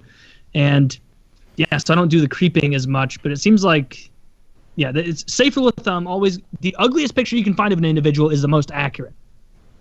There you go. I did creeping on Facebook like this week. How'd it go? Any new truths uncovered? You know what it was? So, of course, people know the story of the girl that I hit like when I was 13 or 14 years old. I think it was 13. It was the first half of my freshman year. And anyway, I was like, I wonder how she turned out. And it just so happens that like I'm Facebook friends with someone that she's Facebook friends with. And I'm like, oh, that's her. Like, what is she like now? And best I could gather, she's a stay-at-home mom. She's still pretty. She aged well. She married someone who appears to have a good job. He's not like over the top rich or anything, but they go skiing and stuff like that. And I don't know. She just lives in a pretty good life, I think, of a New Jersey wife. Yeah, she turned out okay. Nothing to really throw stones at or anything. I'm sure she's a much nicer person now. At least I hope so. Yeah. You don't think that if you saw her in the store, she'd be like, "Oh, it's about fucking time." I wish a bitch would. You didn't get enough of these 5. She was emotionally abusive, man. I wonder. I would love to hear her tell that. I would love to hear her tell that story. Like, what is her perspective of it? Is she going to be like? It would be totally different because it seems like one of those things when you're a kid, like when you talk to other people who were there as a kid, when it's like, hey, remember at my birthday party when we were 5 and we went out and did this? And they're like, yeah, I was at your birthday party when we were 5. That nothing like that happened. It's like, really? Like, did like my parents tell me that and then I just internalized it as a memory? Like that kind of thing happens more often with like young memories. Like you start to almost adopt what your grandparents and parents say, and that infuses with what you kind of remember from those formative years. I imagine her side to go. I don't picture her saying that I get any of the facts wrong because I'm pretty honest about that sort of thing. I imagine her justifying it. Like, oh yeah, I called him gay, but like we used to make fun of one of the gym teachers because I don't know if you know them. That they were like these stereotypical gym teacher shorts. I think they were made by Bike and they were really, really tight. I wonder if I can find them. Wow. Just tight shorts? If you type like Bike gym teacher shorts, it auto-completes on Google. It's like Bike brand gym teacher shorts. And I'll go to the big screen. Yep, I see him. Yeah. That immediately looks... Yep. They were gym teacher shorts. These things. And I don't know if I can find another picture, but they were real tight, short shorts. And it seemed like gym teachers wore them. But this guy wore them after they stopped being popular. Like, no one wears those today, right? He was wearing them a few years later, and he was really into his own fitness, and he drove a Corvette, and he got, like, fake hair plugs or something while he was teaching us. And he was just really kind of clinging on to his youth and hotness or whatever. And my friends and I... Not like we teased him. We were freshmen. We were idiots. Like we weren't on top of this relationship at all. But it was just like, I don't know, look at Mr. MacGyver, whatever his name was, tight shorts. And maybe she sees that like, he used to point out this guy's tight shorts. He was a faggot, so I was justified in calling him a faggot. Maybe she's like, I hit puberty late, right? So I had these wide hips and narrow shoulders, and she used to do this to like outline like a girl's figure talking about me. She might be like, well, he was built like that. Of course I picture her side of it justifying it, not so much saying like, what? I never said anything, because she did it for months, daily for months. Like that's not something you just be like, no, I don't know what he's talking about. Never happened. She might, because I bet she didn't share that part of her with her husband, right? That she was a shitty little girl. He just knows of all the oh sweet, she was so nice and his little. He knows she's a bitch now, I'm sure. I am assuming she is. I don't know who she is. I'm sure he went down that road of regret. But that's scary. Thinking that like there's people out there who are super, super shitty on a basic level like that you don't know when you meet them. Like maybe you're dating them for like a year or two, and then something slips, and you're like, "What the fuck? Like, who is this person?" Like you just like maybe I can't even think of a good example. The other story I've told before, at my junior prom date, we weren't actually really close or anything, but in my high school, people would share prom pictures the next morning, right? Everyone did that. It was like a thing. Like all the teachers even knew, like the first 5 minutes of every class after prom, the kids would be looking at each other's pictures and stuff. Mm-hmm. And I had a picture of my prom date from the next morning in her like pajamas or something. It was nothing sexy, like a shirt that went down to her calves or something. And she had a picture of me from the next morning. We were both exhausted because we were up till like 3 or 4 a.m. And I didn't sleep with her, and I never said I slept with her. That's the truth. But I think people inferred it, or people told her that I said I was sleeping with her, and she got really mad and never like wanted anything to do with me after that because I was like spreading these lies. But I didn't, and I know that to this day she still believes I did. Let's call her up. Let's call up and tell her. That would be fun. Set the record straight. I swear I'm innocent, and she'll be like, Katie's cat calls. How can I help you? Like, fuck. I still have a chance. And I know that she thinks I'm guilty. I'm sure of it, and it'll stay that way forever. So a bit of COD news today. They December 13th, they're releasing all the old original maps, all COD 4 Modern Warfare Remastered, as it's known these days, maps, leaving out Creek and Broadcast because those are trash. Kill House 2, didn't see that on the list. Good. All the old originals, though. Yeah. I'm happy. I wish they would have brought Kill House in, but I'm glad that they didn't bring what were the two you said? Creek and Broadcast. Yes. Creek is I don't like Broadcast at all, but Creek is worse than Broadcast. Yes, it is. I agree. Creek is the absolute worst. It was a sniper fest, and the problem was that the assault rifle submachine gunner / shotgun guy, if you're into that, didn't have much of a chance or a game plan, really, other than really campy styles of play around the structures. I think you had to like either run around the whole mountain to get somewhere, or you had to like go through a tunnel underneath the mountain where they could just have one sniper, and you just are running through a big PVC pipe basically with nothing to hide behind, and you're just set up for death. Across the bridge, over the path, and then crest the hill. You feel like that's a losing strategy? That's what I would have done. You always. It was just a shit map. When I say it's a shit map, I mean like if a good player plays it, he's gonna have a better than average score. But it was just so hard to like. If I'm playing backlot, I know how to move around the map in such a way that there will be very, very few bullshit kills that I can't fend off. Nobody's going to shoot me in the back. Nobody's going to shoot me from above. I'm going to walk in such a way that doesn't happen, but I can't do that on Creek. No matter where I go, I'm out in the open to some extent, to a sniper far away or to a guy lying in a bush. It was ambush central. If you play Domination, which was my primary game, B-Dom was like in the center of a valley way off to the side.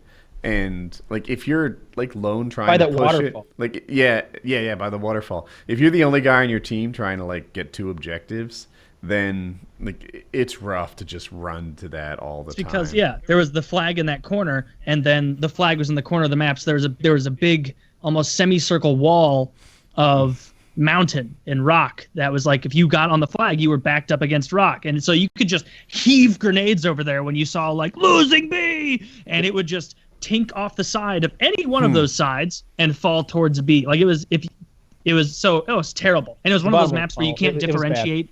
You couldn't, like, at least for me, my eyes are so shit, like I can't. Like, if there's a sniper in a ghillie suit on that map, he may as well be invisible. He may as well actually have a ghillie suit and be sneaking up on me because I don't pick it up very well. In addition to that, we get Christmas Crash for the first time on console. Of course, it was a big PC favorite back in the day. Christmas Crash is Christmas version of the map Crash. The helicopter has Christmas lights all over. They're the multicolored kind, red, blue, green, all that stuff. And when you kill someone, when they die, they burst into a little pile of presents. Yeah. It's very happy. It's sort of a confetti and presents kind of pops and falls. That's going to be fun. It's nighttime. There's snow, and just lights everywhere. I've seen a lot of PC game play from it from years past, and I always was like, I wish we could play that. But now we get it on console as along with Hardpoint and Gun Game. I did enjoy Gun Game. I enjoyed Love gun Broadcast, game. though. I know you guys said that it sucked, but I like Broadcast. I had a good time on that. I felt like, it might not be true anymore, but I felt like because I understood how bullet penetration worked through those cubes, I had an advantage over other people, and I might pick the 74U, for that reason alone with the penetration bonus. I had some good games on Broadcast. In this new game, there's nothing better for deep impact and just shredding through stuff than foregrip RPD. It's out of control. What map do you use it on? Every map. It's my most used gun okay. in this game. Like, and it was not one of my most used. It was my most used LMG in the first COD 4 because the other LMGs aren't that great. But in this game, it's incredible. I do better with it than the M16. The only downside is that you move slower. Like my number one's the M16. I got like 2,000 kills with the M16 or something like that. It's like M16 and then maybe MP5 and it's M16 and then like AK and MP5, P90. And then it starts really falling off after that, I think. I got like 70 kills with a Desert Eagle or something. But I haven't used the RPD as much. I know it's good, but I can't stand getting the attachments unlocked for it when I can just pick up an M16 and laser kill people. Oh, you should go for it. Because you can, if you play Ground War and you use an RPD with Deep Impact in COD 4 Remastered on, Vacant, half of those walls may as well not be there. Because you just know, hey, they're probably standing right there. Let me just take one shot, and then you see little... And then you go, okay, I'm going to shoot 60 shots. And then I get so many wallbang kills on a Bog. Bog is where I do it because I lock down the fence area in every game type, and especially in Kill Confirmed because you start piling up your dog tags and that draws in more of them. I've got a nice little nook I get in back behind that brick wall and the fences, and I can lock that whole thing down by myself with an assault rifle until I run out of ammo. And I've gotten 4 or 5-man sprays there. They just pile through that door, and all they can see of you is like the top of your helmet. But I mostly use the M16. What are you now? I'm like level 50, third prestige. Yeah, I'm third prestige. I think I'm like level 32, something like that. So I'm a good ways behind you. I get like a night or two worth of playing behind. Yeah, I think it's also I'm leveling faster because I'm probably going for more gun challenges. In that, I think what you've been saying is you found what you like and you're sticking to it for the most part because you played this game for years and you know what you do good with. P90 is so good now. I use the P90 a lot. I permanently unlocked it. That was my third permanent unlock. After you suggested that, I was like, yeah, that is a good idea. The P90 is so strong. I use it with UAV Jammer. I never ran UAV Jammer before, but it's so damn strong. You don't do Jug? I've got 7 or 8 unlocks now, so I've got both. There's 3 or 4 submachine gun classes that are either Jug or UAV Jammer. In watching COD videos, I noticed Jug seems more popular than it was the first time around. It is. I don't know that I'm seeing it more, but I definitely use it a ton more. I notice it a lot more when I am sniping, and I think that's because when COD 4 first came out, I don't know, I didn't think that Jug was as big when COD 4 first came out in 2007 or whatever until the huge sniper lobby thing started being a thing, and people were like, okay, well, if every single game I jump into has me and 11 snipers, I'm just going to run Jug and ruin their day because you can. So I think it just skipped that whole intro, not using Jug as much, sticking with stopping power phase, and went straight to, of course, there's a lot of snipers, use Jug. That's the smart move. It's funny, with better hit detection. I was going to say snipers. Do you want to go? I was just going to say you die so fast. You die so fast in this game versus COD 4. Jug makes it feel right. I don't have a hard time killing people without stopping power. And even if they're juggernauts, I run the AK-74U with a UAV jammer or juggernaut and a silencer. So it's like no damage, no range. It takes like 6 shots to kill a juggernaut. But I don't mind. It's because the hit detection is so good. It's ting, ting, ting, ting, ting, ting, and they're dead. And I just keep moving. I remember it used to be I don't know how these can both be true, but they were to me. A sniper is not that useful on your team. They're not as good as a regular person because they're not capping objectives. They're just sort of sitting back going for kills in an objective game. But somehow, when I went up against 4 snipers or 6 snipers, it became fucking impossible. I can't cross the street. I can't get into the building. I'm pinned into my spawn so hard, and these one-shot killers are just mowing me down. You needed an anti-sniper class to deal with that situation. One of them was worse than a player. 4 of them was better than 4. Somehow. I think it's because of the play style of the sniper. I think if you had 4 guys with ARs who, instead of rushing around and running and looking for kills, were doing what snipers do and getting in buildings and covering large areas of territory, you'd feel equally diminished in your capacity because you got 4 guys, pecking away at you. That gets rid of everybody's inaccuracy issues. That gets away of people not being good at the game. 4 bad guys shooting at you, they're going to hit you 3 times real quick, with machine guns. My theory is that might be more likely to be a team. Like 4 guys playing together, talking, like coordinating. Whereas you don't want that. Oh no, I used to be on the other side of that a lot, and I enjoyed it. And so I became a better player through the course of how long I played COD. I got better every year. Early on, there would be times when we could not lose, and it was not because of me. Like, I was getting popular on YouTube. I had friends who were amazing. I was not one of them, but I'm not losing. I'm winning every game. It was a foregone conclusion. And that was fun because of the lobby trash talk. The only thing I don't like about a good lobby in a game like COD 4 is it very quickly becomes a wait for your turn to use kill streaks. Because if me, Kyle, and Chiz are on the same team on Bog, if you fast forward 3 minutes into that game, we're likely all going to have a helicopter waiting, and we're going to have to go through turns. And it's almost, I'm at the point, because obviously your helicopter earns you the kill streak back if you use it after you die. I almost feel bad now, and I'm like, all right, I got my helicopter, gonna run out and die. Oh, got a kill? I won't take much longer. Oh, got another kill. Oh, we're on a 10-kill streak. Oh, we're on a 15-kill streak, and all these means nothing because I haven't died yet, and it hasn't helped. And so I find myself running very recklessly, almost into death. I don't want higher kill streaks because that's gonna mess with the game. But I do wish that my kill streak would reset the earning of. So I wish that at a 10-kill streak, I got a second UAV. You know what I mean? And then at 5 plus 7, at a 12-kill streak, I get another airstrike. That's way too good. Yeah, I'm not saying you're wrong, but people would definitely fuss about that. People would say they ruined it, that it's airstrike crazy. All you gotta do is kill yourself. Hold a grenade, and you can make that happen. It's just Well, in your scenario, do kill streaks earn you kill streaks? I guess not. They do. All right. Well, now you've really changed what COD 4 was. Now, once you get a helicopter, you can kind of get helicopters all game long. That's how it is now, though. I mean, basically, what I do now is because I play ground war a good bit. I don't really value the helicopter as much anymore as I do a good airstrike on Bog. So what I've been doing, they shoot it down as a team real quick. So part of getting your boot camp challenges is shooting 100 helicopters down, and I wanted to complete boot camp because you get an animated card on your profile. It actually moves when you look at it instead of just being a cool picture. And so I've shot down 115 helicopters now, so I know where they stop and hover on every single map at this point. But have you jumped to your death enough? I jumped off the 3rd-story building on Crash 25 fucking times or something like that in a row in the same game. Got that knocked out too. You can I do have it somewhere the animated else too. Is it?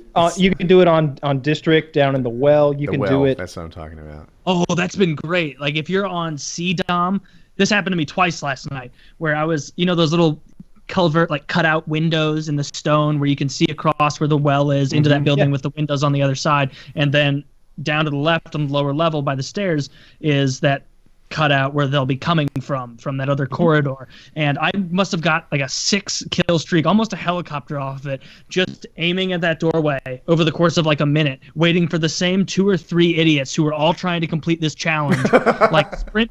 They were sprinting past each other. At first, I'm they're all trying to get this done together. That's stupid. But no, clearly, Thing 1 and Thing 2 thought, Thing 3 is going to get shot. This is my time. But it was once again, triple spray. I got an RPD, bitch. I can do this all day. It was great. All you need is one bullet in it, and it's assisted suicide or something, right? You don't have to kill them. Yeah. You just have to hit them once before they jump down. Yeah, and then they don't get credit for their thing either. That's because then they just died and didn't kill themselves. Idiots. Oh, that's funny. That's shitty. Yeah, I'm loving Call of Duty. I am too. I'm really having a blast with it. But what I was going to say about the airstrikes, I'll earn my airstrike, and then I'll kill myself or run out and die. I want to die before I get that helicopter. I don't want the helicopter. Couldn't you get the helicopter right after you use the airstrike? I dropped 4 airstrikes in a row the other day doing that. It's incredible. I went from 30 kills to 70 kills in just a few minutes, it seemed like, on Bog, because each airstrike is getting 7 kills instantly, not over the course of 2 minutes buzzing the map. And on Bog, they instantly get shot down anyway. So I just earn my airstrike, die, call the airstrike in, instant second airstrike. and just rinse and repeat. And I'm dropping 4 airstrikes back to back to back. It was sick. And you know what you do once you start dropping them back to back to back is like the spawn. You're corralling them. So every time you kill a few of them and put them back in that spawn point, the wave of them that's running together back into the map gets more dense, and the airstrikes get more effective. So I don't want a helicopter. I just want to keep dropping airstrikes. Until Quick Scope McGillicuddy runs in there, and then they're spawning right next to you, which is actually good in your situation because you want to die before you get there. Yeah, I don't mind dying. Yeah, a big part of what I do when I'm playing, like, has nothing to do with shooting people and trying to stay alive. It's about balancing the spawns out. It's about, oh god, wait, 5 out of 6 of us are on that half of the map. Time to sprint back to our spawn. I got to sprint back to our spawn and get back there because I'm either gonna get a spawn kill because they'll spawn right on fucking top of you. They'll spawn right next to you if you're not careful. So it's like I'm going to get in position and aim through one spawn point at another. So I'm covering 2 simultaneously. And if they start spawning, I'll get the jump on them. But hopefully my presence back here messes with the game in a way that they won't now spawn back here. But who knows? You know what I figured out? This is a Modern Warfare 2 thing, but I feel like it was a piece of why my whole YouTube career launched. I was doing a dual com with Wings of Redemption, was my gameplay, and it was on Modern Warfare 2. And what was the map name? It was sort of foggy, and B-Dom was right by a mattress. That's not enough for you? Was it overpass, underpass, something like that? Yeah, it might have been that. Anyway, there was a spawn point across from B-Dom, for lack of a better way, and it was near it was like what they call a river in California, like those concrete sort of U-shaped things, and you could look at the people spawn. Now, the way the game works is, if you look at them, they don't spawn there. Like, they typically don't spawn in your sight. You can just turn like that and whatever. But the game had kind of a flaw in it in that there was a chain link fence, and it didn't count as looking at them. It treated it like any other thing, like they were behind a wall. Yeah. So during my dual com with Wings of Redemption, I like called this out. I was like, look at this. I figured this out. In this spot, you can watch them spawn. You can literally see people spawn, something very rare in COD, because you're behind this chain link fence. And that was like, I didn't figure out a ton of stuff in COD. I guess everyone figures out the same things. But that was one that was kind of unique to me. And I had it in my dual com with his audience, and a lot of people subbed to me. They have you can do that in COD 4 right now if you want to. If you're on Bog and you're in the shit spawn, it's in the shit spawn. This mostly works for free for all, or if you've run a UAV jammer class and you've ran into their spawn, but your whole team is maintaining their correct positioning. You run into that shit building and you back yourself into the corner so that at an angle you can see through that small window. Where's the that shit the snipers building? I'm rusty. You know, so on Bog, there's 2 spawn points. It's the spawn point that's by that little building. You spawn back in this little canty-cornered patio area behind that building. Mm-hmm. There's a window right there in front of you. You're going to look through that window from the inside. Look through that window, and you see a spawn point that's hidden from everybody. You can aim right at it and just put your sights where their neck is, and so you'll hit them once in the neck and then once in the head from the recoil, and just rack up crazy kill streaks like that. Free for all, it works too, and people get real mad. That's my main way to play free for all on that map, is to run it like a Juggernaut 3 flash class where I'm just sprinting back there, flashing as I go, because there's already people trying to do it and getting countered. So it's just a shit show back there. There's another thing about free-for-all, if it's still true, I don't know, but airstrikes and air power is super useful. People don't shoot down helicopters in free-for-all. They feel like they're helping their opponents, you know? I'm being distracted, pointing my RPD at this chopper, while everyone else is, getting kills, so I'm not going to be the sucker who helps everybody else. Yeah, I'll shoot stuff down with RPGs, but I don't really... I think I've shot one thing down with a machine gun. Just sat there and chipped away until it went away. You know what's really great at that? The RPD. RPD. You know how much it takes to kill one? One mag. Exactly one magazine. If you miss a bullet, then you're going to have to reload. I'm pretty sure. Because I've had times where I thought I hit it every time, and then I had to reload, and then it just goes... And it's just... there's that one bullet. I used to have a class called Fuck Choppers, because Hutch had a class called Fuck Choppers, and I'm like, that is a good idea. So I made one, and it was the same sort of thing. Like... it'd be a machine gun, an RPG is my secondary, and was there something that protected you from air power? Is there like UAV jammer or something? No. No, not in COD 4. Well, there's UAV jammer. They're protected from the UAV, but nothing else.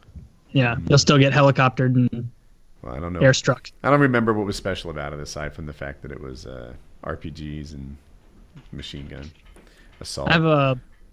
I'm trying to use the Scorpion, and I'm having a hard time convincing myself to keep using the Scorpion because they really didn't try and make the guns balanced in COD 4, and they didn't try and make them more balanced in the way they re-released it, which is fine. I'm fine with that. You know, I like the Scorpion more than the Mini Uzi, which is just out of control if you try and ADS with that thing. Or at least it was. I haven't really used it much since. But have you been using that at all, Kyle, when you're playing the Scorpion or the Mini Uzi at all? Because those seem like the stepchildren of the... Yeah, they definitely are. I use the Uzi if I want to have some fun and free-for-all. I use like steady aim and sleight of hand on it. And either bandolier or 3 stuns, and an M9 is the secondary for the extra ammo. Do you put a silencer on it? Yeah. Silencer once you get it. Get your 75 kills with the fucking Mini Uzi. Good luck.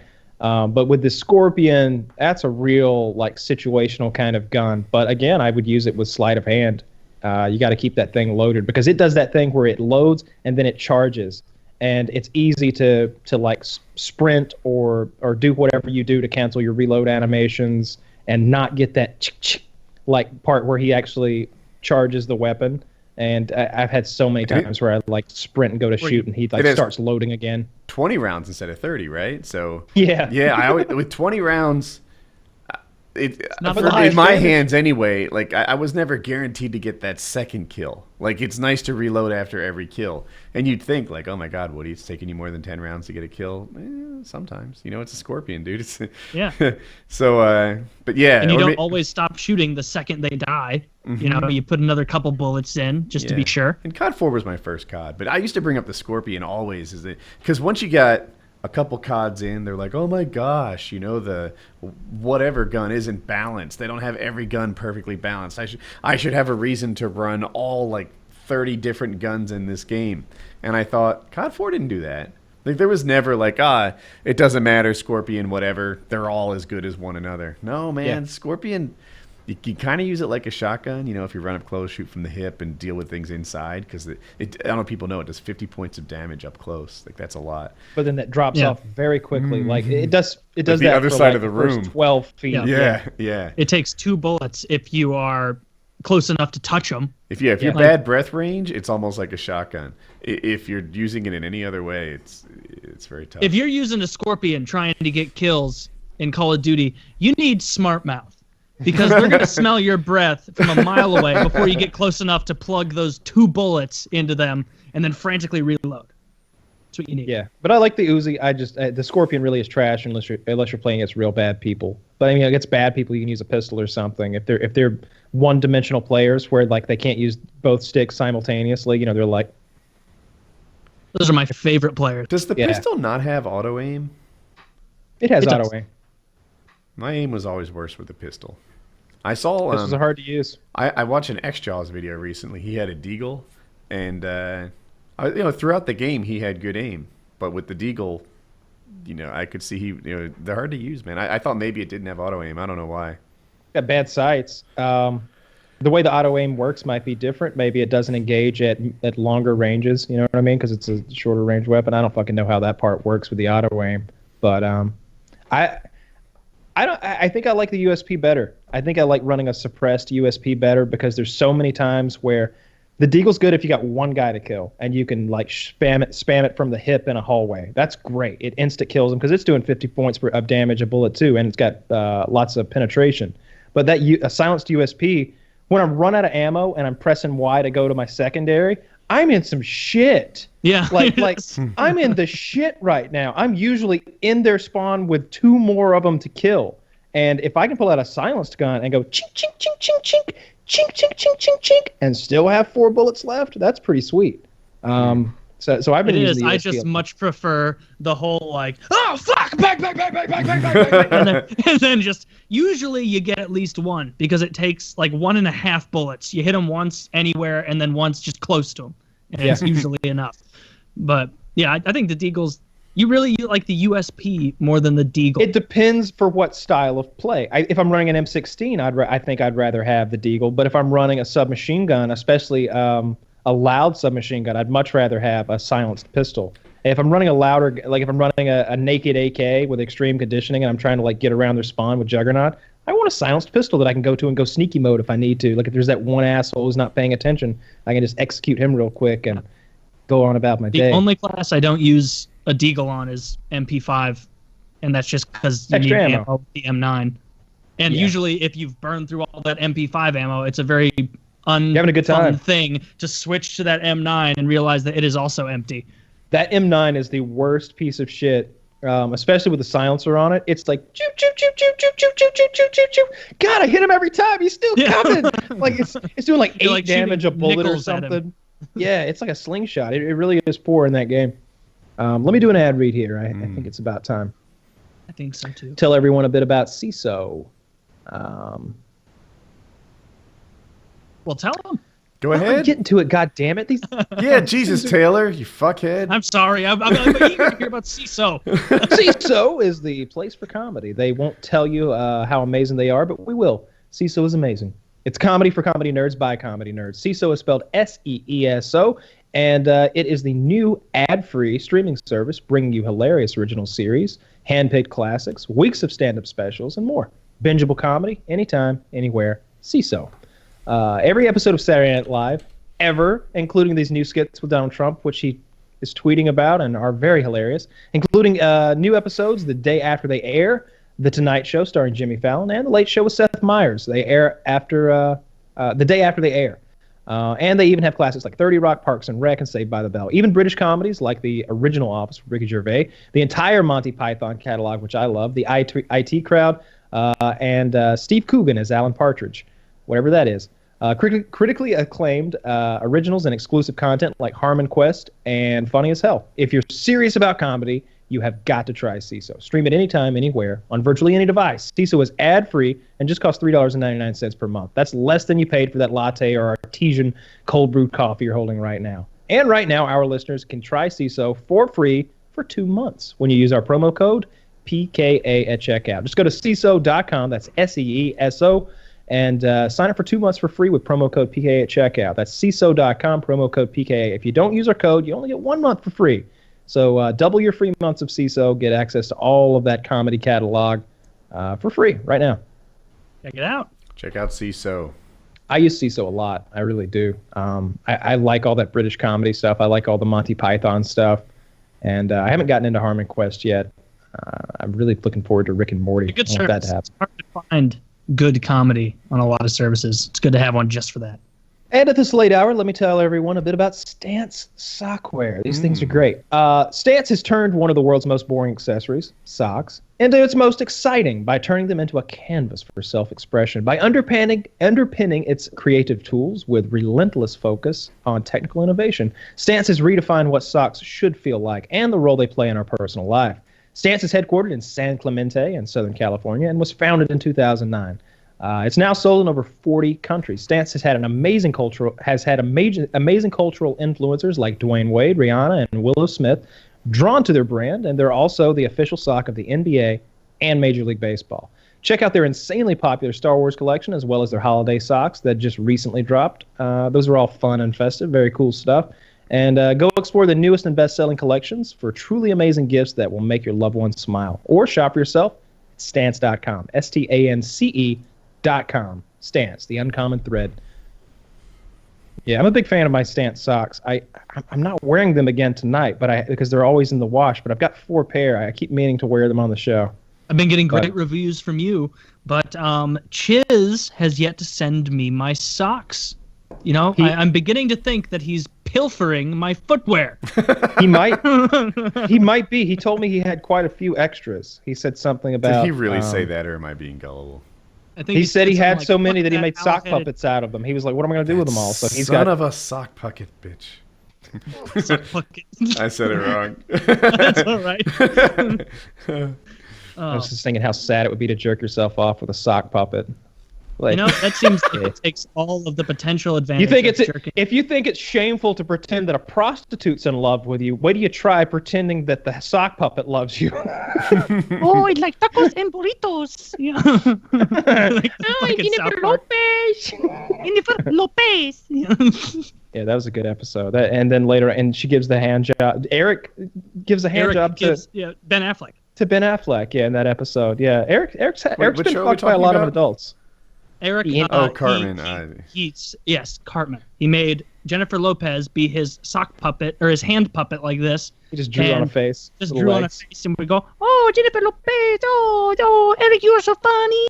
Oh, Ben Affleck, you are so funny!" Like that kind of voice. And then, in the end, he acts like he doesn't care about Jennifer Lopez, and he's in the car with Ben Affleck, and Ben Affleck's trying to get Jennifer Lopez, and so while Eric's looking away, Jennifer Lopez goes down and masturbates Ben Affleck, of course, I don't know how Eric knew how to masturbate another man. Well, Ben told him what to do.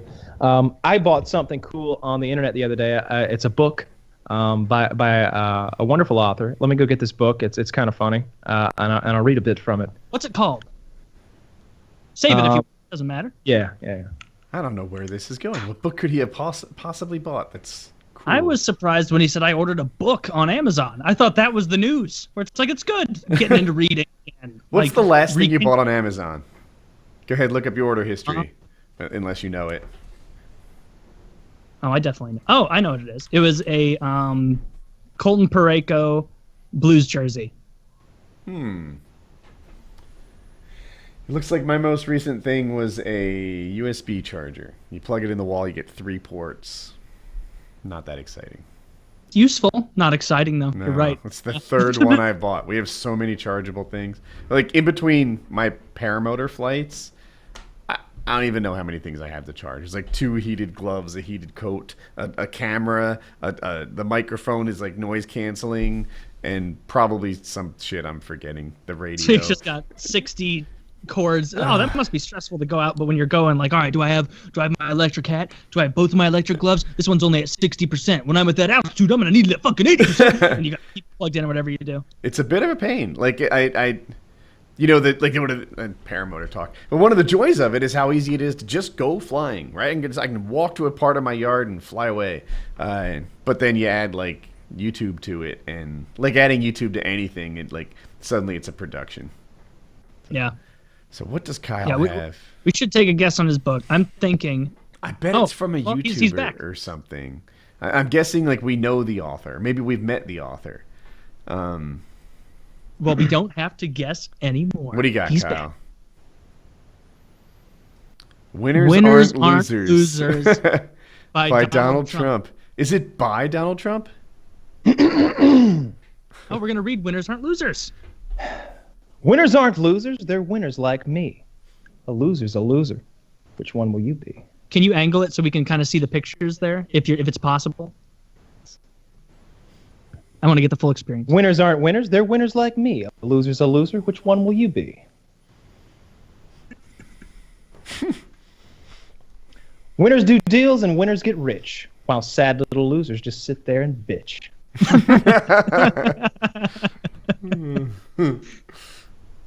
This dog is a loser, and frankly, I pity it. The dog did bad deals. This dog is an idiot. I was hoping it would have more of a Hillary resemblance. And poor Mr. Barry must feel like a loser valeting that 2006 PT Cruiser.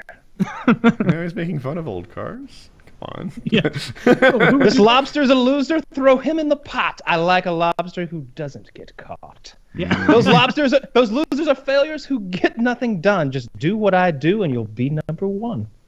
He's throwing him in the pot. He likes lobsters. That's a McCain reference. Certainly yes, is. Now here are some frogs I do not like at all. We must kick these frogs out and then build a wall. Oh my God. I can't imagine what that's about. Oh, the places you'll go on your yacht, on your plane with your suits from Milan and your wives from Ukraine. Oh, the buildings you'll build, oh, the wealth you'll amass, oh, the people around you all kissing your ass.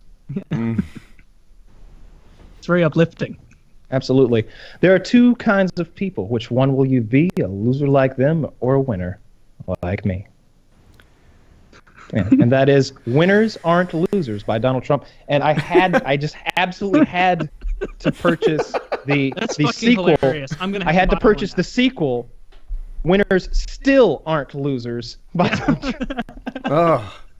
Oh, we're gonna hear "Winners Still Aren't Losers." No, we don't need to go any further with that. It's more Dr. Seuss's about how Donald Trump is great. But yeah, if you want a real good fun Christmas gift, I definitely recommend these. That's what I got these for. This one's actually Kitty's that she got for Kelly, and this one's I haven't decided who's getting this one yet. But I thought it was a real funny gift. I'm sure I've got some people who will absolutely despise that book in my life. I'm absolutely gonna order a couple of those because it could be a very $16. All right. Well, it's not that funny. For $4, it's $4 funny. 16. It's $4.98. So that's the original one. Winners Still Aren't Losers is expensive because I guess that's one's fresh off the press. There you go. The Amazon reviews, wouldn't you believe it? It's only 2.5 stars. All 5s and 1s, depending on where you fall. It is. It's literally all 5s and 1s. The entire rating. We're a little divided as a nation right now. I don't know what people are expecting. The 1-star rating. I mean, it's Dr. Seuss, but Donald Trump style. I don't even know that they, bought the product when they gave it either of those ratings. I bet most of those ratings are from people who are just Team Trump or not. Sure. Yeah, and it's just it seems like a fun gift to someone who is not very invested in politics and thinks it's more funny, because it is funny. You definitely wouldn't want to buy that for a big anti-Trump person or a Hillary supporter. That would be in poor taste. Or that's what I got it for. Yeah, that's what Jackie's. That's the point. She got a Hillary for prison hat. Jackie got. Someone sent us Hillary Clinton toilet paper recently. Oh, I didn't get it. I gotta check the PO box. Yeah, check that out. I'm not PO sure. Box 102, Carnesville, Georgia 30521. What's different about Hillary Clinton toilet paper? It's got Hillary Clinton's face on it. Yeah. Really? So you're supposed to wipe. Oh, okay. Nah. How'd that take so long to put together? I don't know. He's normally smart. I don't know. He's a special kind of retardation that involves facial toilet paper. Yes, facial toilet paper. Yeah, I wouldn't buy that as a gift for someone. Actually, you would, because you know that at some point they're gonna run out. Rocking a hard place, and you're wiping your ass with your former idols. We ended up. Yeah. We have oftentimes we have like a pile of boxes in the garage that need to be burnt, and sure enough, the toilet paper was in one of those boxes, slipping its way into the fire, which is what happened to it. Oh. So it really isn't that much worse to burn her at the stake than to wipe your ass with her. I don't know. Given the choice, what would she pick? You should at least keep the roll of toilet paper because it's something that will be funny years down the road. Yeah, it's a collector's item, just like all these magazines. The Newsweek with her on it as Madam President. This Time magazine as Trump as the Person of the Year, where they very cleverly put the M behind his head so he looks like Satan. Yeah, they did. I doubt that's an accident either. It is not an accident. It is not an accident. You think Time would be biased? I mean, the underlying article, like it says right below the picture, President of the Divided States of America. That's really the divided. Whatever. Who fucking cares? That's not wrong. Doesn't matter. Yeah. Trump said, "Yeah, I read that. Didn't bother me any. I'm not the president yet. I didn't divide them." Yeah, that's actually okay. Good response. Yeah, that's one of his good responses. Well, we'll see. We'll see. One issue I have. So I wasn't on Team Trump. Still really not. But the guys who are really rubbing faces into it. I didn't feel like that happened when Clinton or Obama won. What do they call it, the face wash? Yeah, face wash. Like, did you see that guy who got he didn't get thrown off the plane and United apologized? Do you remember that? So this guy, he I don't know how to describe him. Some sort of cross between redneck and trucker was on a flight. And he's telling everyone, Trump is your president, whether you like it or not. Trump fucking won the election. There's nothing you can do about it. Trump is going to do this and Trump is going to do that. And someone was recording it with their phone. And he eventually just took his seat and they flew and got where they were going. But he got banned for life. And the whoever it was, United or Delta, said that the hostesses should have escorted him off the plane for that behavior. Really? Yeah. Well, they should.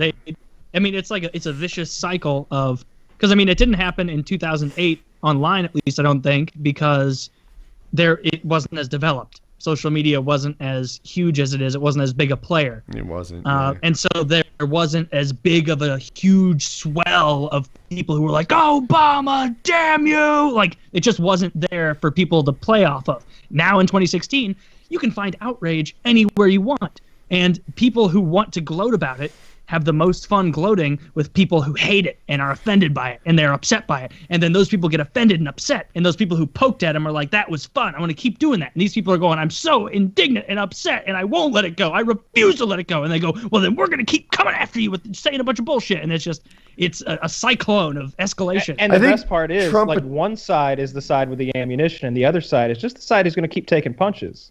Yeah, something about Trump supporters seem to be a little more in your face than Democrats. You know, they don't slam dunk and face wash and such. They what are they what is it called? I think that's Virtue probably a signaling? minority of people. It's sure another it vocal is. minority. Just like, Black Lives Matter isn't reminiscent of the Democratic Party as a whole or anything. Like, it's, I don't think it's, because you can find videos online of Trump supporters and Hillary supporters acting like complete pieces of shit. And obviously they're not, like, most Hillary supporters weren't bad people. They just thought that was the lesser of two evils option. Most Trump supporters aren't bad people. They just think that was the lesser of two evils option. Oh, look, social media or not, Kyle's book that he got there weren't equivalents of that for any other president. It's because there wasn't enough outrage to make it worthwhile. Because people weren't like, there weren't giant riots of people saying, not my president, in major cities across the country. And when people, if there were, they absolutely would have antagonized him, because that's what people do. When they see that they're getting under someone's skin, they don't let up. They continue, especially if it's in a mob mentality like that, where it's like, we're all doing this, but nobody's really accountable, right? Ha ha ha. Like, that Maybe kind it's of because thing. we're more divided, which I think is, parallel to what you're saying there. Thanks, Obama. It could be. Yeah. or maybe it's because Trump incites a certain fuck you, right? Like, that's kind of one of his things. He's got this sort of thing where he doubles down, where everyone else backs down, and it's both admirable and infuriating simultaneous, depending on what seat you're sitting in. And helpful. I remember and hurtful. when they called him out on anchor babies. They said, "You realize that's an offensive term, anchor baby," and he's like, "Well, what would you say?" And the guy's like, the American-born child of an undocumented working immigrant. He's like, how long is that going to take? No, I say anchor baby. Anchor baby. See, and in a case like that, it worked for him, right? But like when he was tweeting out, like, "Oh, check out this woman's porn video who I fat shamed a decade ago," or whatever, it hurt him. You could see the drop in the polls, assuming they had any reflection on reality. The polls ended up not helping at all. I don't know what to think about those polls at all. Like, every time they would show him dip and stuff, it's like, did he really? Did he? Now you question everything, right? But I think that even if the numbers were wrong, the trends were right. That's my personal take on it. I think he dips. I think that dip is more reminiscent of, of that people who didn't like him already hated him so much more. It's more like that. It's more that all that dislike isn't getting spread equally among the masses. It's just getting piled right on top of the people who already didn't like him. His supporters have heard him say worse than that. Anchor baby? They don't care about that. They hear him say, yeah, she's not really a reputable source. Hey, check out her porn video. She's got no morals, which is kind of what he's inferring with all that. That look, let's be clear about who we're talking about here. She's in a lower class of people who does porn videos. Let's all keep that in mind. That's what he's saying there, and that's kind of classless in its own way. But it's his bully pulpit of Twitter that he uses, and he's about to get 1,000 times more powerful. I want to get off politics, but here's one thing I hope that happens from Trump that might happen. I've always wondered why presidents don't call out the people who stop progress, right? Like a senator can silently filibuster, right? They can file a thing that stops a bill cold, and the president never says, like, dude, that's Richard Burr from North Carolina screwing up this whole thing. He's the reason that we can't get this done. They don't do that to each other. Trump might.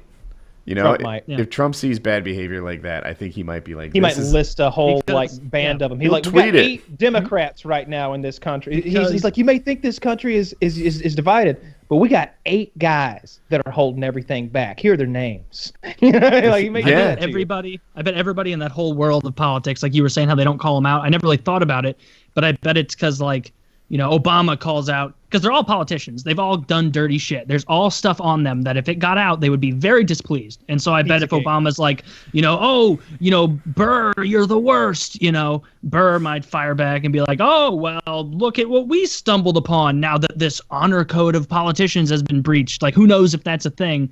But I somehow doubt it. That, like, Obama's been through 2 elections and all this and all the things he's pushed, and they've, like, now, oh, there's ammo I've been holding back all this time against Obama. Skeletons in their closet. I have no idea. But yeah, that would be neat to see him. Well, the skull and bones thing, right? Like that's some literal ones, right? The whole thing about Bush. So the you know, like, to be in the skull and bones and to, like, become a member, you have to masturbate in a coffin while a bunch of other members watch. And George W.'s father was there when he got initiated. So that means that his father watched him masturbate in a coffin one night. I believe that this is probably half true. Like, he was in the skull and bones, but probably the masturbating dad part isn't true. I'm going to say if you're a sitting president, they're going to wave the masturbate into a coffin section of the ritual. He wasn't a sitting president. This is when he was in college. Oh. That's honestly weird. Yeah. Yeah, I don't like that either. I never heard the any masturbate part, but I just heard that a lot of people were in this thing that went on to have, like, prominent positions like CEOs and leaders of state and such. And the fact that he was in it was like, dude, he's part of the Stonecutters from The Simpsons. Like, that's as much as I know about it. Yeah, the Stonecutters. We do. Like, we do. You remember? They're all, like, smashing their big mugs of beer together. It's like, and they're, like, naming. I want to find it. We should just watch that video. Dude, Merc, are you watching the Philadelphia Flyers, the hottest team in hockey right now? They won again tonight. They're doing great. 6-5. They have the longest win streak in the NHL at 7. The second longest is 4, and they're, like, 3rd in the East if you count it right and ignore ties and shit. Yeah, they're doing well. I like the Flyers, so I hope they continue to do well. I can like them because they're out east. I like the Flyers. I like the Devils. I like the Capitals. I like the Lightning. It's easy to like East the Coast. Hurricanes, obviously. Hurricanes. It goes without saying. A lot of Hurricanes fans around the nation. I was reading some stat today, and then we can get off this because I know people don't care. But apparently, the Hurricanes have now lost half of the games this season where they go into the 3rd period with a lead, which is like it's just a very, very bad stat. To have a stat where it's like if you're up 2-0 going into the 3rd period, it's like, well, guys, statistically, this is up in the air. You know, we have no idea if we are going to win this game. You know, because they're going to come out here, they're going to score twice, and then we're fighting for our lives, and we are the Hurricanes. So just a rebuild season. Well, not a rebuild season. They're better than they were last year by a lot. I read the owners trying to sell, and that they're willing to move it out of Raleigh. And part of me is like, no, don't do that. And another part of me is like, well, what you haven't been going to the games, so. Where would they put it? Like Quebec City? I'm not sure. Kyle, did you want to watch this? That'd be a good maybe if you want. It's a 45-second cartoon song. It was just little member berries for me. It's like who keeps the British? I can't remember the words. Let's so watch funny. it. Who controls the British crown? Who keeps the metric system down? We do. All right. Ready, set, play. Who controls the British crown? Who keeps the metric system down? We do. We do. Who leaves Atlantis off the maps? Who keeps the Martians under wraps? We do. He got the Martian guy. Who holds back the electric car? Makes Gutenberg a czar? We do. We do. Who robbed Skatefish of their sight? Who rigged every Oscar night? We do. One of them is an egg. Notice that? One of them is just an enormous egg man. Yes, just I did an egg notice with that. arms. Yeah. That's bizarre. Man. Simpsons was great for a while. Simpsons used to be a very, very good show. Mm-hmm. I haven't. Well, that's not very fair for me to say because I haven't watched really any of their last 10 years. No, 8 years ish. So Yeah, I mean, haven't watched I remember in it was quite a while. going well downhill when I stopped watching it. Yeah, I'm probably 8 years out too. I'm out too. I guess when we got Netflix, we stopped watching. But everyone else said it sucked, and I thought, no, it still seems okay. Just everyone else is nostalgic about it. They give it those rose-colored glasses. I didn't think it declined too much, but now I'm out of date, so I don't know. Do you watch Family Guy ever? I don't. I thought that was such a funny show when I was like 15, 16, and it doesn't even make me titter anymore because it's so formulaic. I don't know. There are certain episodes that really get me that I really think are funny. I like the episode where Peter gets mistakenly becomes the friend of a fucking terrorist. When he fucking has a terrorist friend, and there's a part where at the end where he like tries to send him a page. He's like, yeah, let me send him a page to his beeper. Weird that he's got a beeper. And then you just hear an explosion happen across town. There's a part where he's running over everybody in his car. And I don't know. That was a little edgy and funny, I thought. A Reddit post ruined Family Guy for me. I don't know if you guys saw. What they said was, hey, look, here's Family Guy without the non sequitur, right? Of course, the show's supposed to be like 18 minutes long because it's a half-hour show. It was like 3.5 minutes long of just boringness. And you realize that Family Guy is just a fucking shitty plot to lace together non sequiturs. Where, oh yeah, red hair like that time Lois did this. And then it just, bounces over to a Or they silly cut thing. to one of those incredibly long chicken fight sequences. I don't know if you've seen that. Oh my God, that is lazy. That is Those lazy. I don't think it's lazy because that's got to be the most difficult lazy. animation they do. When they're having that crazy Mission Impossible James Bond style fight running on skyscrapers and boats and there's huge fireballs and stuff. I like that. I really enjoy the chicken fight episodes. I don't like the chicken fight episodes at all. I also don't like I'm neutral on the chicken fight episodes. The onslaught of 80s jokes. It is the percentage of 80s jokes in Family Guy is so high. But considering it's a show in 2016. My wife and that was isn't Archer those just jokes like in what's the show? There's the black guy from West Wing, the white guy, he's short, kind of cute, funny. Psych. You guys don't know Psych? Taylor doesn't seem to know kind of cute Psych. and funny aren't the words I would use. To No, I think he's in that same branch of Woody's brain with Jude Law. Yeah. So in Psych, they make a ton of references to like Cabbage Patch Kids or whatever, like stuff from the old days. And my wife thinks it's the greatest.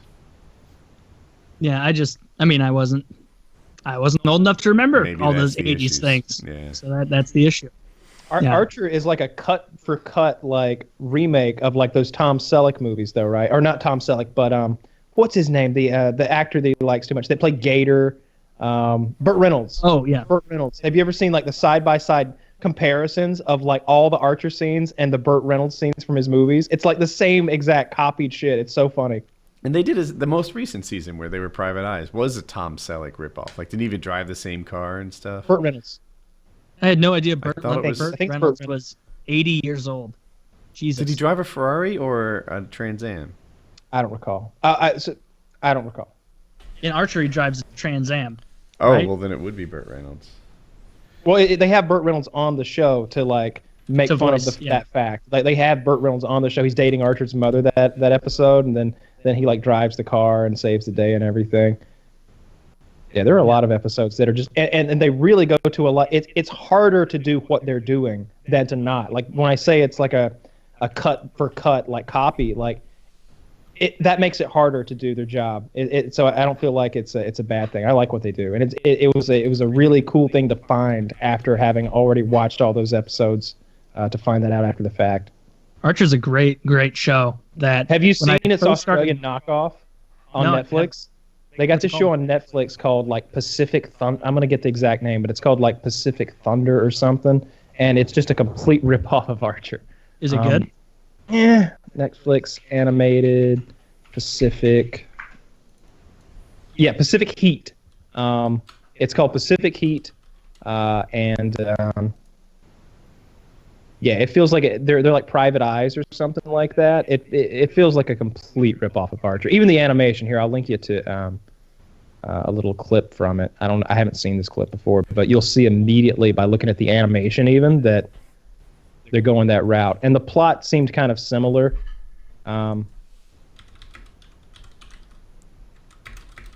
I watched like half an episode and tuned out. I couldn't get into it. Yeah, I'm not gonna watch a Archer ripoff so soon. Oh my god, that looks exactly like Archer. Yeah, exactly. Yeah, that's awful. But it's Australian.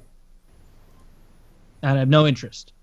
No interest in Pacific Heat. These horrors are still on my screen, and it's doing that thing where it like automatically goes through their big thing of pictures. I'm on like 42 of 47 of this flabby woman bent over a bed. I feel sorry. This is her job. I like those in those pictures, how they go from like a couple of like nude, sexy ones of like, oh, you want to pay to fuck me, don't you? And then it's like her holding like a glass bottle of milk in one of those like milk carriers. It's like, who are you appealing to here? And why are you dressed up like a handyman? Like you're actually doing any carpentry in this next picture. Well, that gets me more interested now. If I see there's some cool scenarios, we can do like a milkmaid scenario maybe. Like maybe I come out to the barn and like she spilt the milk all over her dress, so I have to help her take it off or something and get all clean.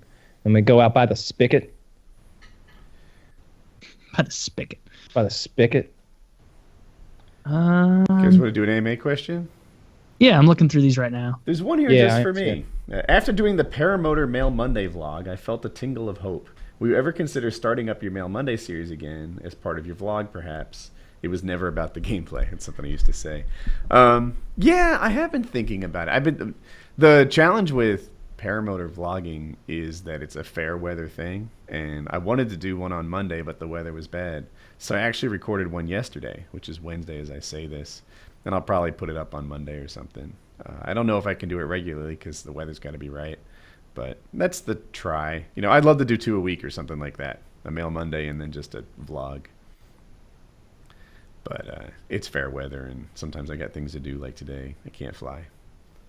Do you guys have any New Year's resolutions? Things that you got to set in motion? I hate Lose New weight, Year's resolutions. Gain that's weight. Always silly. Yeah, we've all got tons of stuff we need to do, but like a New Year's resolution doesn't mean anything. You know, I don't even know what that fucking is. Like nobody's gonna be like on January 18th when they're like still doing it. They're like, well, I did make a New Year's resolution. That's almost as strong as a pinky promise. Dude, New Year's resolutions. Mine. I'm gonna stop giving myself ultimatums. I like it. Oh. There you go. How I clever. found a way out. Yeah. My New Year's resolution is no more resolutions. All right. Here's a question that I can answer really quickly. What do you think? What do you look for in an animated adult TV show? What separates the mediocre from the great ones? Really, it takes someone smart. It takes really smart writing. That's what it is. If you look at Rick and Morty, there's so much subtext. There's so many jokes that don't hit you the first time unless you're just a genius of some kind, and you're in tune with all of the pop culture that they reference and all of the science that they reference and all the movies and they reference things like Dog World, which was one of the show's creators' previous project that never went through. You know, when you finally get all the jokes, it's 3 years later or something like that. So I like shows that are smart, shows with good writing. For Rick and Morty, for me, it's not even about the jokes and the references.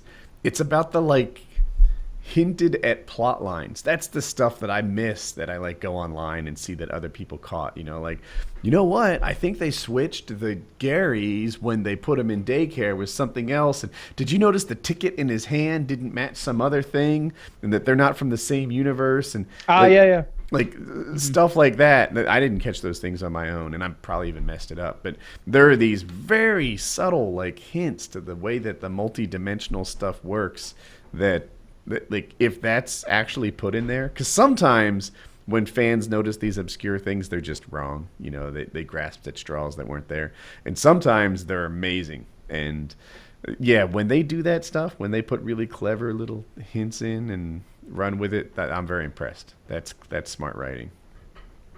It's so hard to answer for animated because there's so many routes you can take to a good show.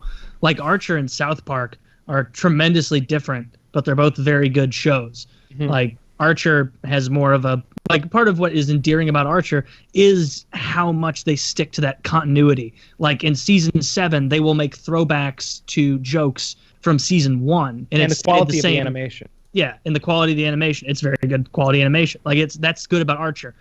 Conversely, if you look at something like South Park, I really like how they'd have no qualms with stomping on precedent, where they'll be like, yeah, we killed this character like 3 years ago, but we kind of need him. Fuck it. Bring him back. Who cares? Doesn't matter. You know, oh, Kenny's dead again. Don't care. Oh, this plot happened and makes this totally impossible. Doesn't matter. Forge ahead. Is Cartman a dick yet this season? Or is he still being like the perfect boyfriend? Season finale, he just becomes a dick again, because basically...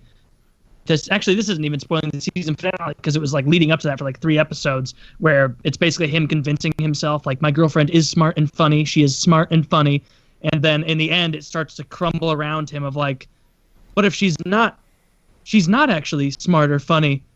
But why would she make me think that she was smart and funny? And it's like a parody of like, this is him thinking that she duped him into thinking that she was smart and funny. But really, it's also a parody of men putting women on pedestals and then being shocked when they failed to meet those pedestalized expectations. So it was like a double joke in that. And so it was good.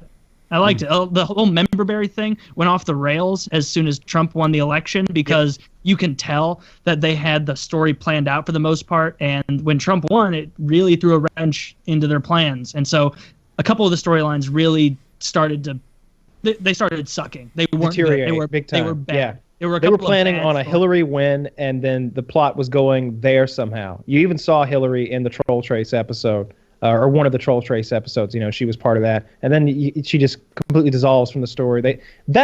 I may blame Trump for making South Park bad this year. That may be what it is. I think that if they had known, of course, that he was going to win, with that, they could have done a lot, because either early this year or last year, they killed Trump in their universe. You know, they had like a guy who looked exactly like Donald Trump and spoke like him, but he was the Canadian prime minister instead of the American prime minister, and Mr. Garrison went and fucked him to death. You know, so it's kind of a weird thing where they didn't expect Trump to win, just like everybody else. Yeah, I've got a whole thing here. So this guy says, what do you think about the future of the autonomous future of cars and Elon Musk plans to colonize Mars? All right, so we have talked about the automation of driving and the huge impact that's going to have on jobs and all that crazy stuff. But then somebody wrote me, and he has his own take on the automation of cars. So I'm going to read about this.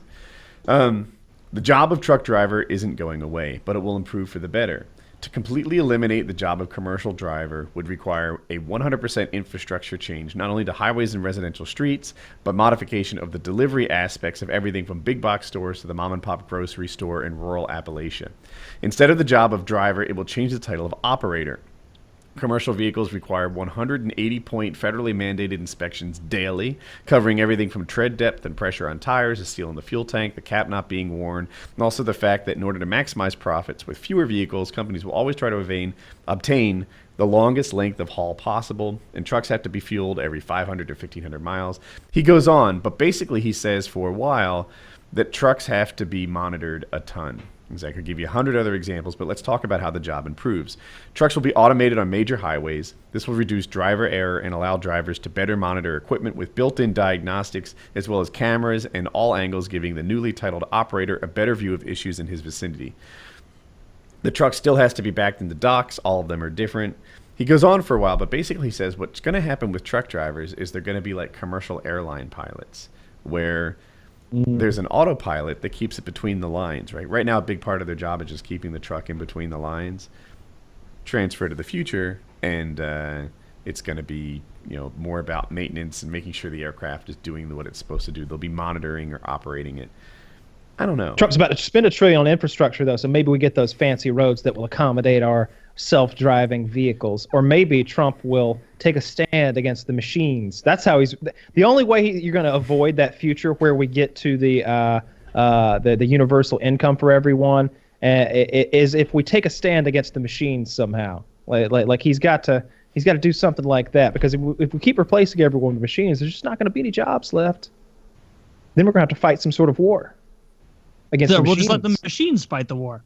That's good. I like that. What are we at this point in reality? What are we doing? We're a virus. Are we just on the internet playing Call of Duty? We're in the machines. YouTubing? We're in the machines. That's what I want. That's the future that I want, and it's where we're headed. Right? We're going to be an intelligent entity inside of a computer, and we'll live forever like that. We're all of our intelligence, all of our soul, whatever we are, that entity that we are that's riding around in this fucking meat suit. Do you think of yourself when you think of yourself? Do you think about that? Your brain matter? Do you ever think about like what am I? Like what of me could you take away and I would still feel like me? If as long as my head's still here, I still feel like me. But do I even need my eyes and my senses? Like if my brain were just here existing, I think I'd still feel like me. So if you can put that inside of a fucking machine, then I could live in a mech suit and do stuff, and then I could be like, you know what, I don't want to be here anymore, and I could just fucking blink my brain eyes and be on the other side of the world and in a server somewhere. I mean, that sounds interesting and horrifying. That's what's coming. We won't see that. No, of course not. What if they could That's capture disappointing. the current state of your brain, upload it to the net, and then you just exist like that forever?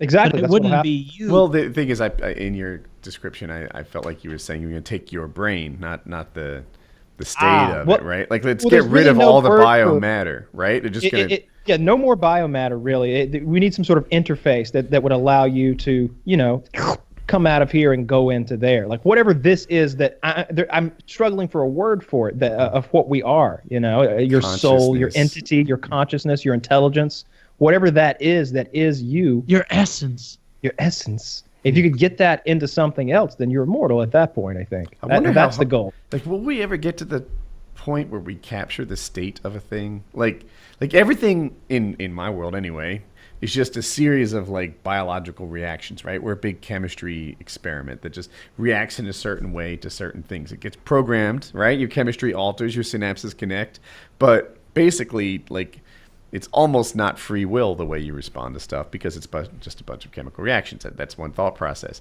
Will we be able to capture that and put it somewhere just like, all right, this is Kyle's current programming. This is who he is.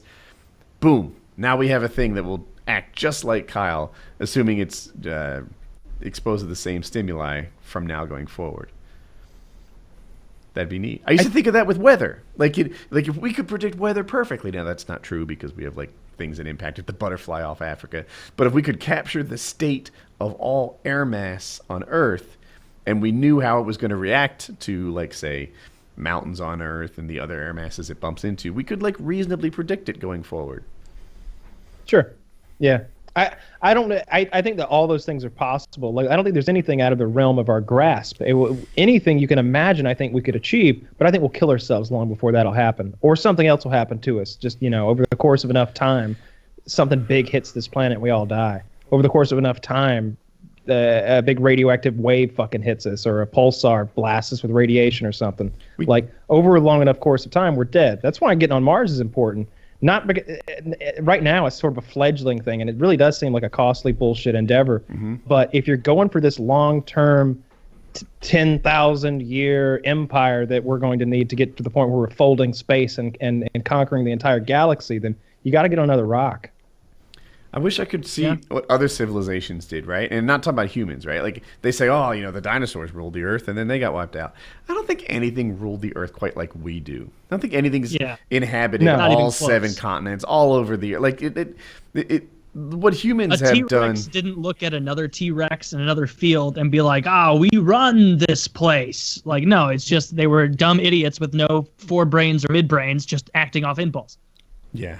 In terms of like mastering their environment, no one's done it like humans have on Earth, I think. Right? There's no evidence that that's happened. Yeah, we had those Hobbit people. We stomped those bitches out, and we had the Neanderthals, raped the fuck out of them. That's what we do. And then it's us left over. If you think about the genetic material that's been compiled and compressed over time to create you and I and Taylor and anyone else who's alive right now, we are the result of the baddest motherfuckers that this planet has ever assembled. We are the baddest people there's ever been. Our ancestors had to be hard and tough and cruel and smart and clever and all of the things above to get us here and to get that genetic material down to us. Only the strong fucking survive. We are the product of a Spartan-like system, and not just among humans or among Europeans or among Americans, but among creatures. Like the mammals rose to the top, the primates rose to the top, and we rose to the top of them. It's really fascinating to think about it that way, of how special each of us are,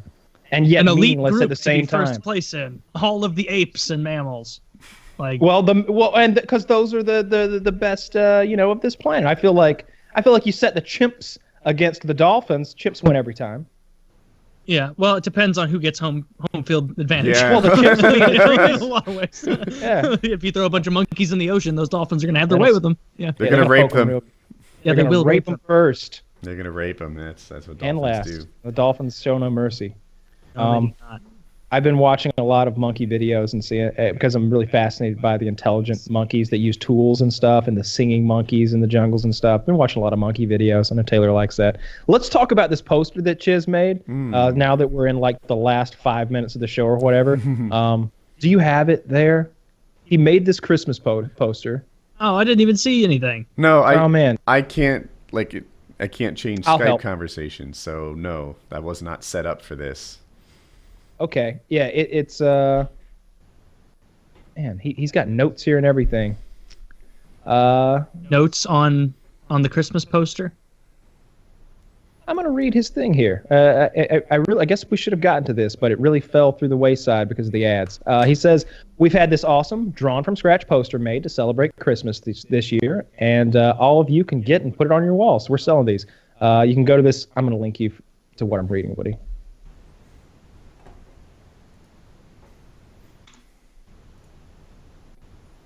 And I suppose I should link you to the actual poster itself as well. Yes, I'd like to know what we're appreciating. Are there a this season. couple of them?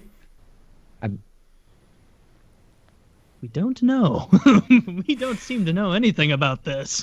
I want my money back on this ad read. Yeah. I really feel like This we need to one- make good. This one's free. This need to is make- our ad. I don't know how to copy paste this. It's I told you he can't copy paste. I told the world Well, no, because he's the bad kind at of copy move it pasting. is. He denies it. He says he's good at it. It's totally not true. here we go. I got to trying- click the share button. All right, hang on. What Share is this button. madness?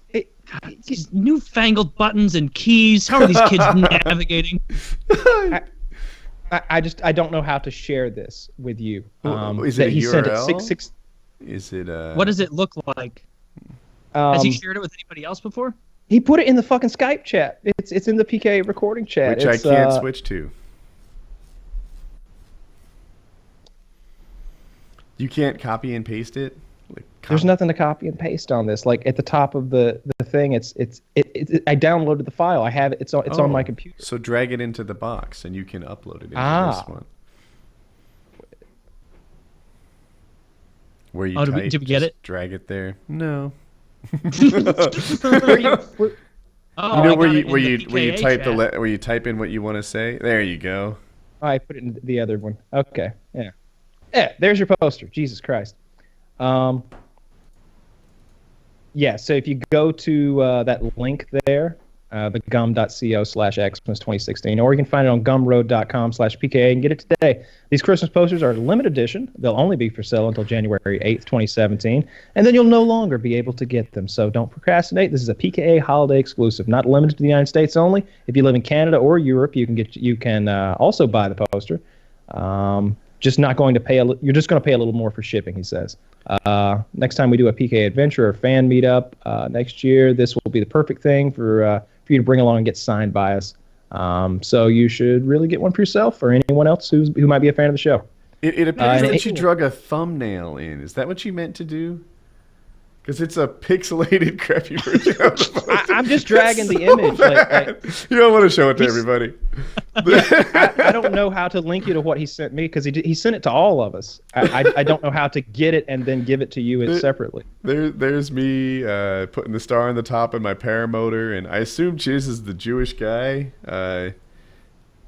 And there's Kyle with the gun. Go to the link. Go to the link that's on the that's listed there in the Google Doc.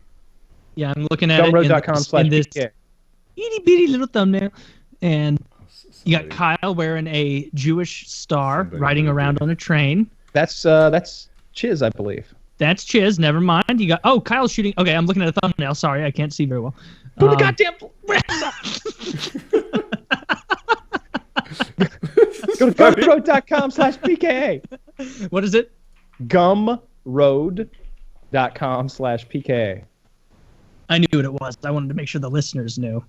It might have been me who drug it. I don't know. I put it back. And now it's all big. Yeah. So if you. So I'm sitting there with an owl sweater on, holding an owl with a beer. No, that's not a beer. That's alcoholic tilk. Ah. Oh man, my eyes are fucked. Oh, there's Henrietta. There's Henrietta above the mantle. Memoriam. And there's the the chopper you used to take her head off. No. Those are some Rape Squad Killers toys. There's a meat cleaver and some duct tape. I see there's a book there. It just occurred to me Chiz is riding a train. Yes. The Henrietta Express, if you look carefully enough. There's a gift down there addressed to Chip. There is an auto blow charging in the background. There's a book on. Yeah, that's right. That's the fucking best part of the whole thing. Oh, that's great. That's great. There's a book, something about clouds suck, back there. Why is the tree on fire? Is that of my doing? I don't know. Running that engine indoors can't be safe. It's hard to say what's actually started the fire. There's a picture on the only picture on the sill over the fireplace ledge is of you, Kyle. That picture that you don't like. I don't mind that one. There's some Robin Williams stuff up on the mantle over there. Not on the mantle, but on the shelf up to the top right corner. There's a Mrs. Doubtfire. It looks like the first one. I'm wearing mandals. You are wearing your mandals. My wallet is on the ground, and a business card for Cliff Hutchinson, attorney at law, has fallen out. Where the hell is that? It's right by the tilk. I have it. The gift is the gift is labeled for Chip. Yeah. And of course, there's a statue of a half fish, half woman, also on the mantle. I don't see any other. There's a lot of good stuff in this. Yeah, it's I like don't see any more nuggets. Yeah. It looks like the bullets in my machine gun are Christmas lights that I'm shooting. So that's probably what started the fire. Oh! I see it now. I'm stringing the lights on the tree with the machine gun. Look closely. Okay, I just realized that the fucking lights are coming out of my machine gun. Okay. One of the gifts appears to be a pink That's why pistol. It's on fire. Underneath. There's definitely a handgun. Handgun, yeah. Yeah, it's a gift. This is really neat. He's got a menorah on his train. Yeah, this is pretty cool. So Chiz got this done the other day. I've got like the because it's like clearly like a Rick and Morty style animation. Yeah. And I've got like the Rick's down his mouth when he was drinking too much. That's funny. This is really funny. Good job, Chiz. You didn't do it, but you commissioned it. I don't know how much he had to do with it, but he was sending me rough drafts and for a couple days, and I think he came up with like all the inside jokes. For sure, yeah. So great job, well done, Chiz. And if you guys would like to buy one of these things, I'm definitely going to get a couple. Go to gumroad.com/PKA, I believe is the correct URL. Yeah, I like this thing. I do too. You did a good job. Yeah. You guys want to call it a wrap? Hit up the other sponsors. I want to go 5 more minutes. Oh God. What? Oh, 5 more minutes. I thought you were gonna say hours. I heard hours. I would be down for that. Would you? I just don't like being the weak link. Like, I want it to never be me who says that like a thing doesn't work or has to stop. And it's not just PKA. Like, I don't know, if we're hiking together. Sex. That's what I was thinking. Yeah. No, I'm not done yet. If we're hiking, I want you to be the guy that asks for the breaks. If we're working, like, I just should never be the weak link in any situation. That's how I like to be. If I mean, shucks, on Woodycraft, there were so many times we were like up late with like an Australian who was not even late for him, and I would never be the guy asking for sleep like that. Just try to avoid that. If you're ever on a hike or any physical activity in a group, and you're tired but don't want to be the guy who feels like they're making everybody stop, stand next to the heaviest, most out of shape person. Make sure that people see you kind of going with them for a while, and then you announce almost too loudly, like, "Hey, is everybody feeling like it's time for a break? Is everybody feeling like a break?" And then they look back at you and they see the mammoth to the east, and they say, "Oh yeah, we probably should take a rest, huh? You know, that's very nice of Taylor to look out for, Lardy Linda over there stumbling up the mountains." He's like, "I was pumping through it, man. I powered through that shit. I got blisties." He made me look like a bitch. It's a thyroid issue. I'm in great shape. Those thyroid issues are running rampant across America these days. They are. They seem to have a really high correlation with eating lots of garbage. Mm. Yes. Is it because of the corn subsidies? Is that it? Do we just put corn syrup in everything and then corn No, chips? it's because people are eating too much. But would we have healthier food? Would cheaper foods be healthier if it wasn't for the corn subsidies? No, dude. You can go like No, it just the corn bad food would be more expensive if not for the corn subsidies. Okay, I think that's how it would work. And like Walmart has produce. Like you can go to Walmart and get produce, and there's a Walmart every 20 minutes across this country. Get yourself a garden. Yeah, you can build a garden. Like the whole, like you can get. I got a garden. I got maters. If a bag of Tostitos was $8, would America be thinner? Because suddenly they grab green apples instead. No, they'd be hungrier. That would be thinner as well. They'd probably spend less on other things. You'd see a wave of obese criminals. A big wave of them just flowing over people. Amorphous blobs. Osmosising their way under cracks in store windows and finding their way in. The blob is great. You know what I have? Maybe that's the solution. Double the price of all the food and hope that America's okay with it. Speaking of the blob, did you see Amy Schumer was going to play Barbie in the Barbie movie? Yeah.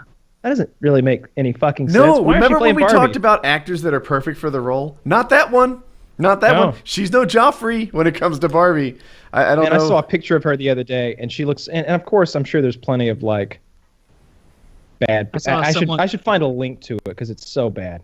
I saw like someone did a whole like Photoshop of her as Barbie, as fat Barbie, and it was called Barbitus. That's funny. Yeah, that is funny. So she is definitely someone that I think her career is already on the downtrend. She hit that peak. She upset a lot of people by being, she upset a lot of people in the stand-up community when they were like, hey, you're stealing fucking Patrice O'Neal's jokes. You know, that guy who died and everybody loves and reveres. And so a really victimless crime. Yeah, victimless in that way, but also very shitty. If I went out there, like if Trump walked out on there and was like, 7 years ago, our fathers handed down, or whatever he said, you'd be like, this is bullshit. You're doing what Melania did. That's not your speech. Dedicated to the proposition that all men are created. I remember we had to do that, and it was so uncomfortable. I still remember this. Holy shit. Do you ever get so uncomfortable for someone else in a situation that you remember it viscerally, almost as though you're uncomfortable? No. When I was in, it must have been some year in middle school, we had to memorize the entire Gettysburg Address. And the way they would have you recite it is the teacher would just be like, all right, come up here and recite the Gettysburg Address. And everybody else would be doing their free time, whatever, studying or cramming to go up and stand in front of the desk and do it for the teacher. But you're doing it in front of everyone. And I went up there, did it.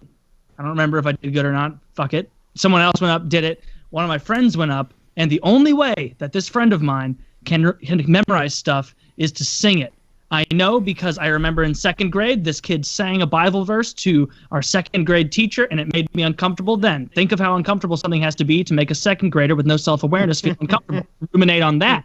And then in eighth grade, when he went up there, he started like in a little, like in like a non-committal kind of song. Like if you were a theater and dance person, like how I imagine Hope to be, she'd go up there and be like building into a song of like 70 and like whatever she's gonna do. This guy went up there and like just did like an uncomfortable like 7 years ago, our fathers handed down the country of that, and it was oh my god, my stomach hurts thinking back to it at how much you look at someone and you just think that's bad. And everybody's listening to you, and just learn to memorize shit without singing it. You can't go into a boardroom when they're like, hey, you have to go to a buyer meeting and convince them to take on more product for fucking Target or whatever, and you go in, they're like, hey, why should we take more of your product? And they go, well, that's not even the picture I saw. Much better than Tyson chicken. It's tastier and healthier. Like you can't do that. I'm just trying to fill up 5 minutes here. I've got something cool coming up. That's not cool at all. I'm getting another colonoscopy. I got one 5 years ago. Made a great YouTube video about it. Lots of pictures. And same thing this time? Gonna go in? Oh, I don't GoPro know. blazing? Dude, I can't. Don't do that. I was joking. Don't do that. I don't want a colonoscopy. I feel like every time you get one of these like preventative tests and it doesn't find anything, you've completely wasted your time. Like just logically you have, right? Like if they don't find cancer, I did all that for nothing. That's the scoop, right? And Nah, it's your peace of mind you're gaining. That's what you're doing. Only if I don't have peace of mind now, which I do. I'm pretty sure I'm cancer free. I think that these screenings are bullshit. I think that if even 5 years apart, that like you're totally more likely to have some other symptom, right? There'll be blood coming out your butt or whatever, and that's how they'll find your colon cancer, not through one of these screenings. It would just be a sheer act of luck if you developed cancer with no symptoms and got a screening before any symptoms developed that you could find. I feel don't take medical advice from me, but I feel like colonoscopies are a total waste of time. I'm only doing it because my wife demands it, and I'm kind of in a risk category. Like, her mom has colon cancer right now, so that's kind of a bummer. And my grandfather died of colon cancer, so maybe there's sort of a heightened awareness of it in my family. It happens. I don't recall the celebrity. I don't recall which celebrity it was, but he was on the Stern Show to talk about getting your colonoscopy, and that's what had happened to him. He had just gotten it, and he just happened to go in and get this check. He's like, yeah, they found it within like a year and a half, but I just got it, and there was no signs, and no one knew anything, and they would never would have known anything until there was like a grapefruit in my colon or something like that. I don't know. Maybe it is a good thing. I did hear him say, because they had a doctor on the show, that the colonoscopy wasn't going to be necessary by next year, that they're going to have a blood test to like fix all that. He's like, oh, we have the test now, but it'll be widespread and everywhere by next year. And I was thinking like, that. If I was about to get a colonoscopy, I might put that off till next year and they fucking take a little blood. I should Google that. Or maybe just ask your doctor, because that's, you know what I mean? But my doctor is trying to sell. He wants to go in. He sells colonoscopies for a while. If he sees a tight ass like mine, he'll be like, "Get on the table, Woody." So, I feel like I should trust my own internet searches on medical advice.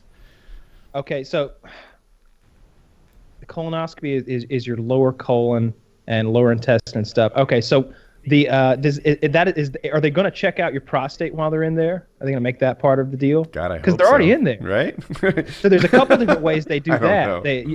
Obviously they go in there with a finger and they do sort of a manual exam of that thing, but they're only getting like 40% of the actual surface area. So they've got this what's the thing they use on women to show the baby? Ultrasound. Ultrasound. They have this ultrasound device that looks just like a high-end dildo that they go in with, and they rub that back and forth on your prostate, and it ultrasounds 100% of the prostate with a three-dimensional image. And if they see anything, then they take a little sample for further testing.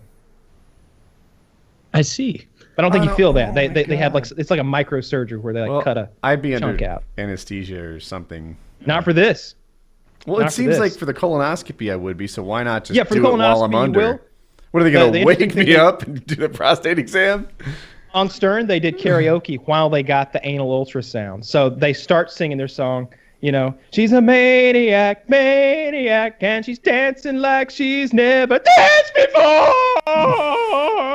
As he like sticks it up their ass and it's like a 5 or 6 second procedure where he's like that's it, twisting it and like moving it around in there. So they're hitting the high notes through all that. That was pretty good stuff. I so don't want this. I don't want this at all. Prostate karaoke. So you're getting it, man. So you have to it. do that thing where you like fast and then drink the stuff that makes you poop everything out. Oh man, fucking film that. Film that. Dude. Film that. I just want your face and that sweaty lip and just the noise of the toilet bowl. Just that. It's terrible. Just For the people noise. that As don't you know, can hear, you're just coating the bowl. like for Matt's like an angry sake, goblin. if you're, let's say you're having it done on the 10th, on the 9th. Shit out of his asshole. Oh my Where you done god! did he must have I think there's a demon in your asshole. I don't want to do this. No choice. You gotta can't be just tell her safe. you did it and then tell her it's okay when you came home. You can't just, instead of going to the doctor, go out for a day of fun and then come home and walk funny. You couldn't do that. There's anesthesia involved, so she would drive me there and back. Which, by the way, post procedure, they fill you up with air, right? If they don't put air all up you, then the camera would be like touching the walls. You can't see anything. Yeah. It's collapsed. open things so they up. inflate you like a balloon through your intestine and take pictures along the way. And then as you come to, they want you to pass that air. And my wife had it done, and they're like, "Yeah, you got to pass that air." While you're back there, we got as much out as we could. I'm like, that sounds sexy, and just pushing down on your stomach like you're one of just an inflatable sex toy. And I just like I don't want to be in the recovery room farting in front of everyone. Of course, they do it every day, and it's no big deal to them. But it's probably one of, like, there's no substance to it. Do you wonder if your farts sound the right way? What if my fart doesn't sound like the other farts he sounds? What if he thinks I've got some sort of feminine fart? What if he thinks I've got a gay fart? Like, I bet he's better be loud, I guess. Yeah. Let's make these some manly farts. You like squeezing your ass cheeks to make them thunderous farts. I did it like... Or Jackie's waiting in the lobby, and she just hears, like... That's right. No, there's very like. So I did this 5 years ago, and I farted on like because you're coming to from anesthesia, and they're like, "Oh yeah, that's good. You got to pass that." And it's like, I don't want to be congratulated on no this. No pep talk. Yeah, I would. You I would tell prefer... them that beforehand. Like, look, in the recovery, when I'm passing the air, no pep talk for me. Okay. Yeah. It's very demeaning to tell a grown man he's farting well. I'm sweating thinking about this. I didn't sweat all show, but I'm like, God, I don't want this to happen. You're gonna stink it up. You're a dick. There's gonna be more methane in that room than there is oxygen by the time it's all done. Smell like That's when you want to bring the match. It doesn't even smell. It's not like you haven't digested anything lately. They literally put air from the outside. It's not like it worked its way through. What if they filled you up with propane or something? What You'd be like an fire farting dragon. That would be hardcore. Like, you think like a little fart going off is impressive. If they filled you up with like propane. They'd send me to the burn ward after that. Well, you're gonna need some sort of an aperture to insert into your butthole, so that we've got a focused, like a blowtorch does. It focuses it down like an elephant's trunk, right? Just a big old thing that goes out with two nostrils flaming. It looked like a dragon. Might be able to do something with that fart silencer I've been working on. That's part butt plug and part suppressor. Okay. How clever! Yeah. I've heard that the fart silencer is the G-string. Yes, I've heard that as well. You don't know this, Kyle? Yeah, apparently. I'm imagining. If you put the G-string across the anus, rather than make the big farty sound, it just goes. Well, there's only one way to work that to find out. Very airy. I'll get right on that. But I just don't know if I believe it. I just don't know if I believe it. Put a thin film of Vicks Jenna Marble Vapor said Rub it. on your asshole. Just a thin film. Thin film. So that when Vicks. you do fart, it doesn't smell bad, and none of the doctors have a clogged nose. I feel like Vicks Vapor Rub on your asshole would really be tingly. Burn like a motherfucker. Yeah, that might be a mistake. Yeah, it's probably not good. So if your procedure's on the 10th, on the 9th, you can only eat clear fluids. So it's like a whole day of fasting. And then on the 8th, like it starts late, like 9 p.m. or something, you have to stop eating. So that sucks, man. Yeah, I beef broth, chicken broth. Hey, I mean, you'll lose a chicken pound. broth, ginger ale. Maybe some I popsicles. think you'll probably lose 5 pounds very temporarily. Yeah, very temporarily. Once all your poop and air is out. Yeah. God. Do you know that average human has 30 pounds of shit in them at any given time? That can't be true. I don't believe you. No, it's not true, but it was some crazy number like that. Like it was at least like it's more like 5 or 7. Yeah. It's I think I would like to get a colonic because the idea of the colonic, the idea that they're getting all of that out is a good feeling. Like, it's the sort of thing that, like, if you're dirty, you want to get clean. If there's a splinter in your hand, you want it out. If there's a mole or something, you want it removed. Like, if there's a part of you that doesn't seem right, or you want it gone. You don't want it to be on you or in you or any of that. So the idea that there's this old poop like lining my intestines the same way that like an old house's plumbing will be lined with goop in the plumbing. The idea of getting that out sounds good. Like how old do you think the oldest poop up there is? They say years. I believe it's not true. Because I've just seen pictures of the inside of a poop chute earlier today for my wife's, and there was no old poop up there. I have never sat down to take... okay, have you guys ever had White Castle? No. Yes. There's a very, very distinctive poop smell after you've eaten White Castle. And the smell is exactly what it smells like when you're standing in a White Castle restaurant. It's exactly the same. Eat a bunch of. Go out there, folks. If you're in the U.S., I guess in the Midwest or South, where it is, get some. Or I guess Crystal's more in the South, but you have White Castle there, right, Kyle? I go to Crystal. Okay, same shit. Small little burgers with a lot of onion flavored cabbage and thin, poor quality meat. But you eat a bunch of those. You take a poop exactly. The next day when you normally poop, you take a shit. And you're like, okay, I had White Castle. It smells like a White Castle restaurant in here. Never 4 days later does a turd sneak out, and once again, I'm taken back to my days at the White Castle restaurant. Never. That's never happened. Like, it doesn't make sense. Yeah. Taylor's evidence That's is not scientific, but it makes sense. I just saw pictures. I know. The Ultimate Fighter, for people that don't, it's a reality TV show put on by the UFC to find new fighters. And one of the fighters does a colonic to help him make weight. He feels like he can clean out his intestines, and it's a nice way to make weight. He didn't make weight, by the way. It didn't work. He did not make weight. He did Put not too make many weight. eggs in the colonic basket. I remember that.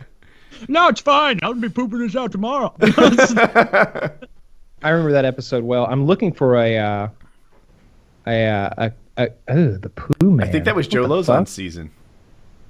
It might have been. I remember I watched it when it was debuting.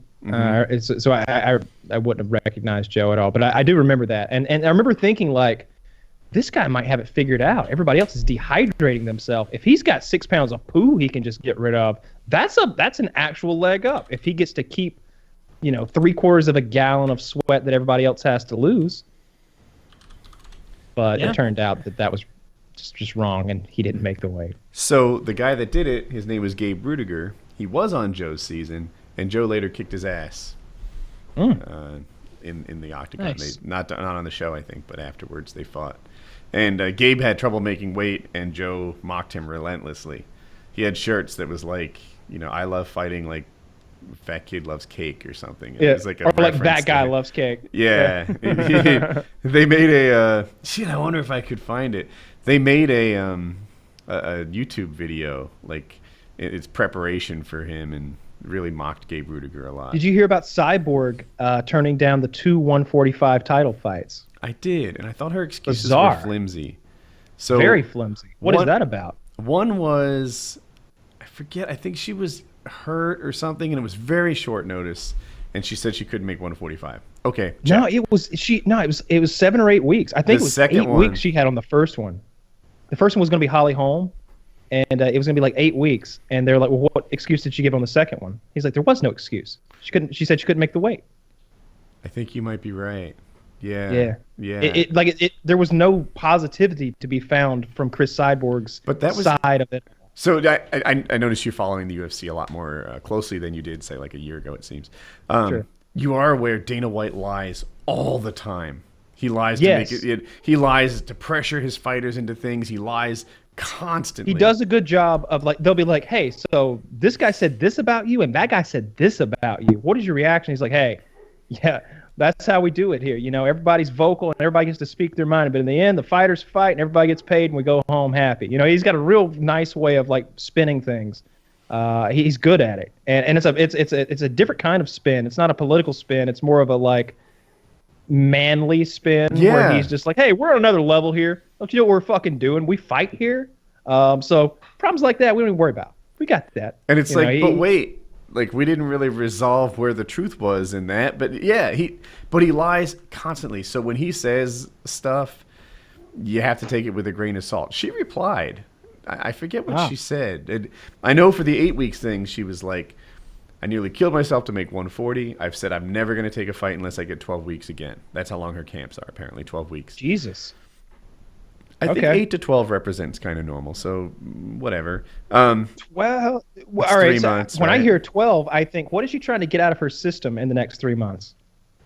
Well, I don't think it's just that. It's also like getting in shape and full fitness and et cetera. It's not, like you said, it's probably not 12 weeks of just weight cutting. It's, let's start the running, let's start this, and, whatever. Some people do 12-week camps. What do I know? I think it's too long. I think you start working at that level for 12 weeks. And I think if you're hungry and you're in the position that she's in, where she's always trying to make her case for why am I not fighting? Look at me. Clearly, I am the baddest female in existence. Why am I not Ronda Rousey getting movie deals? I'm sure that's what's going on in her brain. And meanwhile, it's like, well, first of all, you're cheating. Second of all, you look like Wanderlei Silva in a dress. Second of all, you look like Wanderlei Silva in a dress. And third of all, you look like Wanderlei Silva in a dress. Like, you look so. That woman, I bet her clit is big enough to rape me with. Dude. That woman is on so much juice. And I've heard Ronda talk. They're like asking Ronda, when are you going to fight her? She's like, well, as soon as she makes weight and stops taking fucking steroids. They're like, she takes steroids? Yeah, as soon as she stops taking fucking steroids. Yeah, look at her. She got caught for taking steroids. Yeah, I know that. Yeah. Oh, yeah. So not... It's clear. You look at her. You know, that's an unnatural female physique. I don't know how she passes, because she's well tested in the UFC. She's been tested by USADA a lot. I don't know what's happening here. Because, like testosterone, you said, then? They're putting something in her. I mean, fans talk about how unreliable the eye test is, and I get that. But, dude... Like, she's not coming close on passing the eye test. It's ridiculous. She looks like Hector Lombard or Yoel Romero or something. Like, she looks like a man. I've only ever seen man. like I wish I looked like that.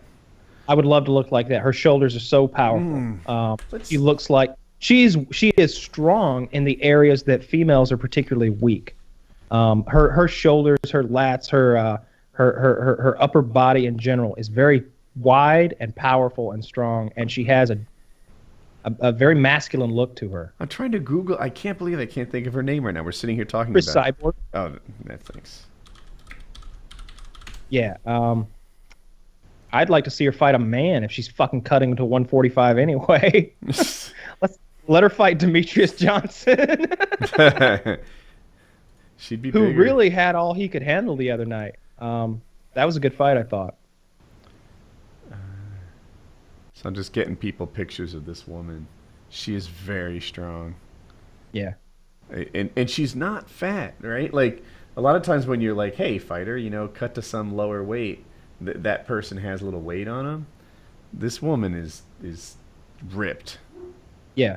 The reason that she isn't anyone is because she's cheated so much as to make herself in the same category as men. She could fight in some. If she can't cut to 145 in 8 weeks, if she's saying I need 12 for physical conditioning, getting my mind right, and brushing up on whatever boxing if it's Holly Holm, or jiu-jitsu if it's Ronda Rousey, or whoever or whatever. The real problem is I think that she's on something, and she needs to get off it before she can fucking be tested. Maybe it's not steroids. Maybe it's not testosterone. But she's on something. That is not natural. Yeah, and the other thing is, like, she says she can't make 135, right? Now, forever, and I guess still now, the highest weight class is 135 for women. That's just the deal, and she wants to make fight. a flyweight class for her, right? Yeah, she must be working very hard to be that big and strong. Like, it's not that hard to drop muscle. Get a Netflix subscription. Sign up for SeeSo and watch all the cartoons. Dropping muscle should be easy, and she's so strong. She can drop muscle and still be the strongest at 135. Like, it just 5'8". She's obviously purposefully staying like that, and she could get smaller if she had to. That's 5'8", 145 is pretty outrageous. See, that's the other thing. Like, if you heard that she was 5'10", you'd be like, all right, that makes sense. But she's 5'8", 145, and she looks like Wanderlei Silva in a dress, which honestly shouldn't impact, her thing as a fighter. But I bet if Conor McGregor weren't a good-looking guy, he wouldn't be making as much money as he's making either. Or clearly, if he couldn't talk that well, right? Definitely, and yeah. Conor's thing is, it's a lot of things that make Conor a superstar. That's how you become a superstar. He's amazing to watch, right? He's crushing people with that left hand, seemingly, guys he shouldn't be able to. And he's also talks a big game, and he looks the part. He's a young, good-looking. The Irish thing is kind of cool to me. I kind of like that. It sets him apart. When you hear him talk in a crowd, it's him. He's a native English speaker. Sure, that's all. Oh, I hate the Brazilians. I got no interest in a Brazilian fighter at all because I can never be on your team. Because as soon as Anderson Silva opens his mouth, you're like, ugh. That's what he sounds like. And his English is a little better than some, right? Some his voice is. The current 135-pound female champ, I think her name's Amanda Nunes. Yeah, Nunez. Nunez, okay. She doesn't speak English, or she barely speaks English. Portuguese, I guess. Brazilian, right? Yeah. So, like, it's not that I can't like a non-American champ. It's just that you gotta be able to speak English for me to take an interest.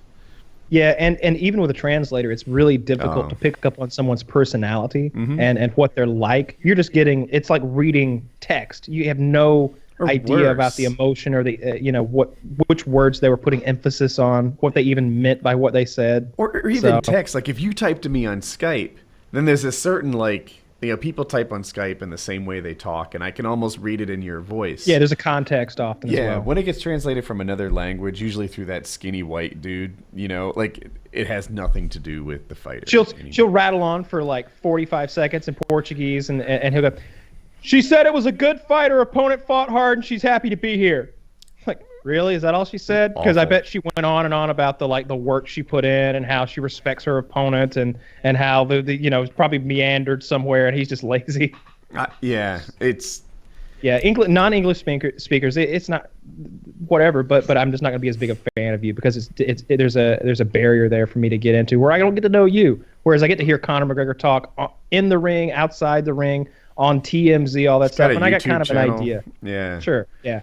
Yeah. In the same way, and if Jon Jones was Italian, even whatever, I wouldn't hate him nearly as much. It's because he speaks English that I got inside of who he is a little bit, and I dislike him so much. Did you see did you see him with Joe Rogan? They did a podcast for like an hour. I want to watch it all. Chiz sent me like one snippet of it, and I can't recall specifically what it was, but I was intrigued and I want to watch it all. But I think maybe it's an hour or so. But I'm interested. I watched it all, and man, the steroids thing. So one problem with the steroid thing is that it's really hard to be an expert in it, right? Like you almost have to be a scientist or a pharmacist to know what's true and what's not. It's a cutting edge science that's worth so much money to the people involved. Yeah, we won't. It's like space technology. There's no reason for us to know. Chael Sonnen says he can look at a guy and almost tell you what he's taking. I'm not that guy. I can't do that. So Jon Jones's story is he wanted something like he worked out with this guy. And this guy was like, "Hey, I can get all these drugs, whatever." And he was talking about Vicodin. This is Jon Jones' story. And John was like, no, I don't do any of that stuff. I'm sober. And he's like, well, I can get Cialis. So he gave him something what Jon Jones thought was Cialis, but it was actually like a no-name, off-brand, like gas station dick pill or something. Yeah. And that had an estrogen inhibitor. And that's how he did it. He was taking a dick pill. And Joe Rogan's like, why were you even taking dick pills? Like, you're a super healthy 28-year-old guy. He's like, Joe, I got a really big cock, which is a great line. Anyway, now there are other people on the internet, must be true, who say that this particular estrogen inhibitor is really, really expensive. It's ridiculous to think that it would be in a Cialis I'd love to know the ripoff. We could Google it. And that like they wouldn't put it in there because it's expensive, and you don't just throw in like really expensive ingredients that aren't necessary or don't even like form the function of a a Cialis. Like that's not what it would do. So why would they just mix in like a little gold with your frosted mini wheats? Like who puts fucking gold in their cereal? Like it's not a thing. I don't know, but I do know that this estrogen inhibitor is used to like kickstart your system as you're cycling off of steroids. And so I just don't know what to believe. Like, he seemed really credible when he was talking on the show, but he might just be a good liar. And I'll tell you, his buddy that told him he could get like free stuff had a real performance enhancing drug on the same like work order that the dick pics came in on. Well, they're talking about Clomid here, which is something I'm familiar with, but they're not specifically saying he was on it. There is some evidence that certain estrogen blockers, such as Clomid, may also increase testosterone production. I'm on the bloody elbow.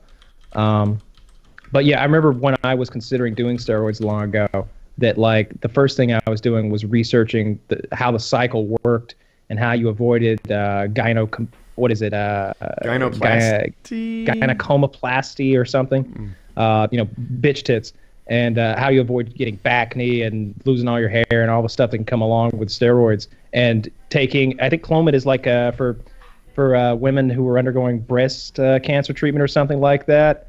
Something about not letting their estrogen blow up, but that was part of it. And I actually ordered the Clomid. I bought it offline. I had it. Yeah, I had the Clomid, and I was going to get the Dianabol, the testosterone to go along with it. I never did. So he tested positive for hydroxychlorophene.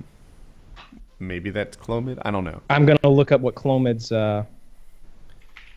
Yeah. Anti-estrogen drugs are typically used in doping to counteract the effects of another illegal substance such as steroids. The Nevada Athletic Commission threw the book at him. They gave him like the maximum sentence. And, Clomiphene. That's what it is. Yeah. Okay. Yeah. That did not come out of a gas station pill.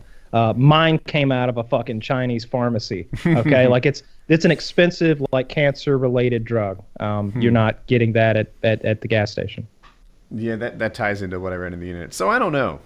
It seems like maybe he got busted for steroids. I saw I went to the PKA subreddit and they were all giving me a hard time about saying that Jones wasn't like the greatest of all time. But there's a lot of evidence to back up what I'm saying. Like some of his title, Machado was at 185, Chael Sonnen was a 185 pounder, Vitor Belfort was a 185 pounder, Quentin Jackson was sort of over the hill, Shogun was kind of over the hill when they were fighting. That DC win is legit. I'm happy to deprive him of any and all like fucking props because he's a cheater, not just chemically, but just I find the way he fights to be dirty, and if not outright cheating, it's that borderline cheating that most refs will like warn you 4 fucking times until you literally affect the outcome of the fight, and then they'll be like, well, I guess that's how it goes. Those warnings don't add up to dollars or fight of the night bonuses or belts or any of that shit. You can warn him all the fuck you want, but if you don't knock some points off, it's bullshit. And in most of those fights, the point doesn't matter because he's going to poke you in the eye for 3 rounds, and then by the 4th round, he's going to knock you the fuck out. People throw stones at Anderson Silva, saying that like, oh, the division was weak at a time that he ruled it. But it wasn't like 170 pounders stepping up. Like they were at least like, the best 185 pounders in the world at the time. Jon Jones has a lot of title defenses against 185 pound guys stepping up 20 pounds. And, I don't know. He's really legit. He knocked a lot of guys out. But I don't care to watch him fight anymore. No matter how good he is, I don't want to watch him fight. If he's on an event, it makes me less likely to want to watch it than more likely. Yeah, I don't care to watch him fight because I don't even like his stance. I don't like watching him fight. I don't like you watch somebody fight enough, you kind of learn what's in their toolbox and what they're likely to throw. They're going to throw the same kicks and similar combinations, and it's kind of going to come in a similar order. I don't like watching him fight. He's going to use his length. He uses his length so much, and in the same way that Anderson Silva could be really annoying to watch because of his evasive nature.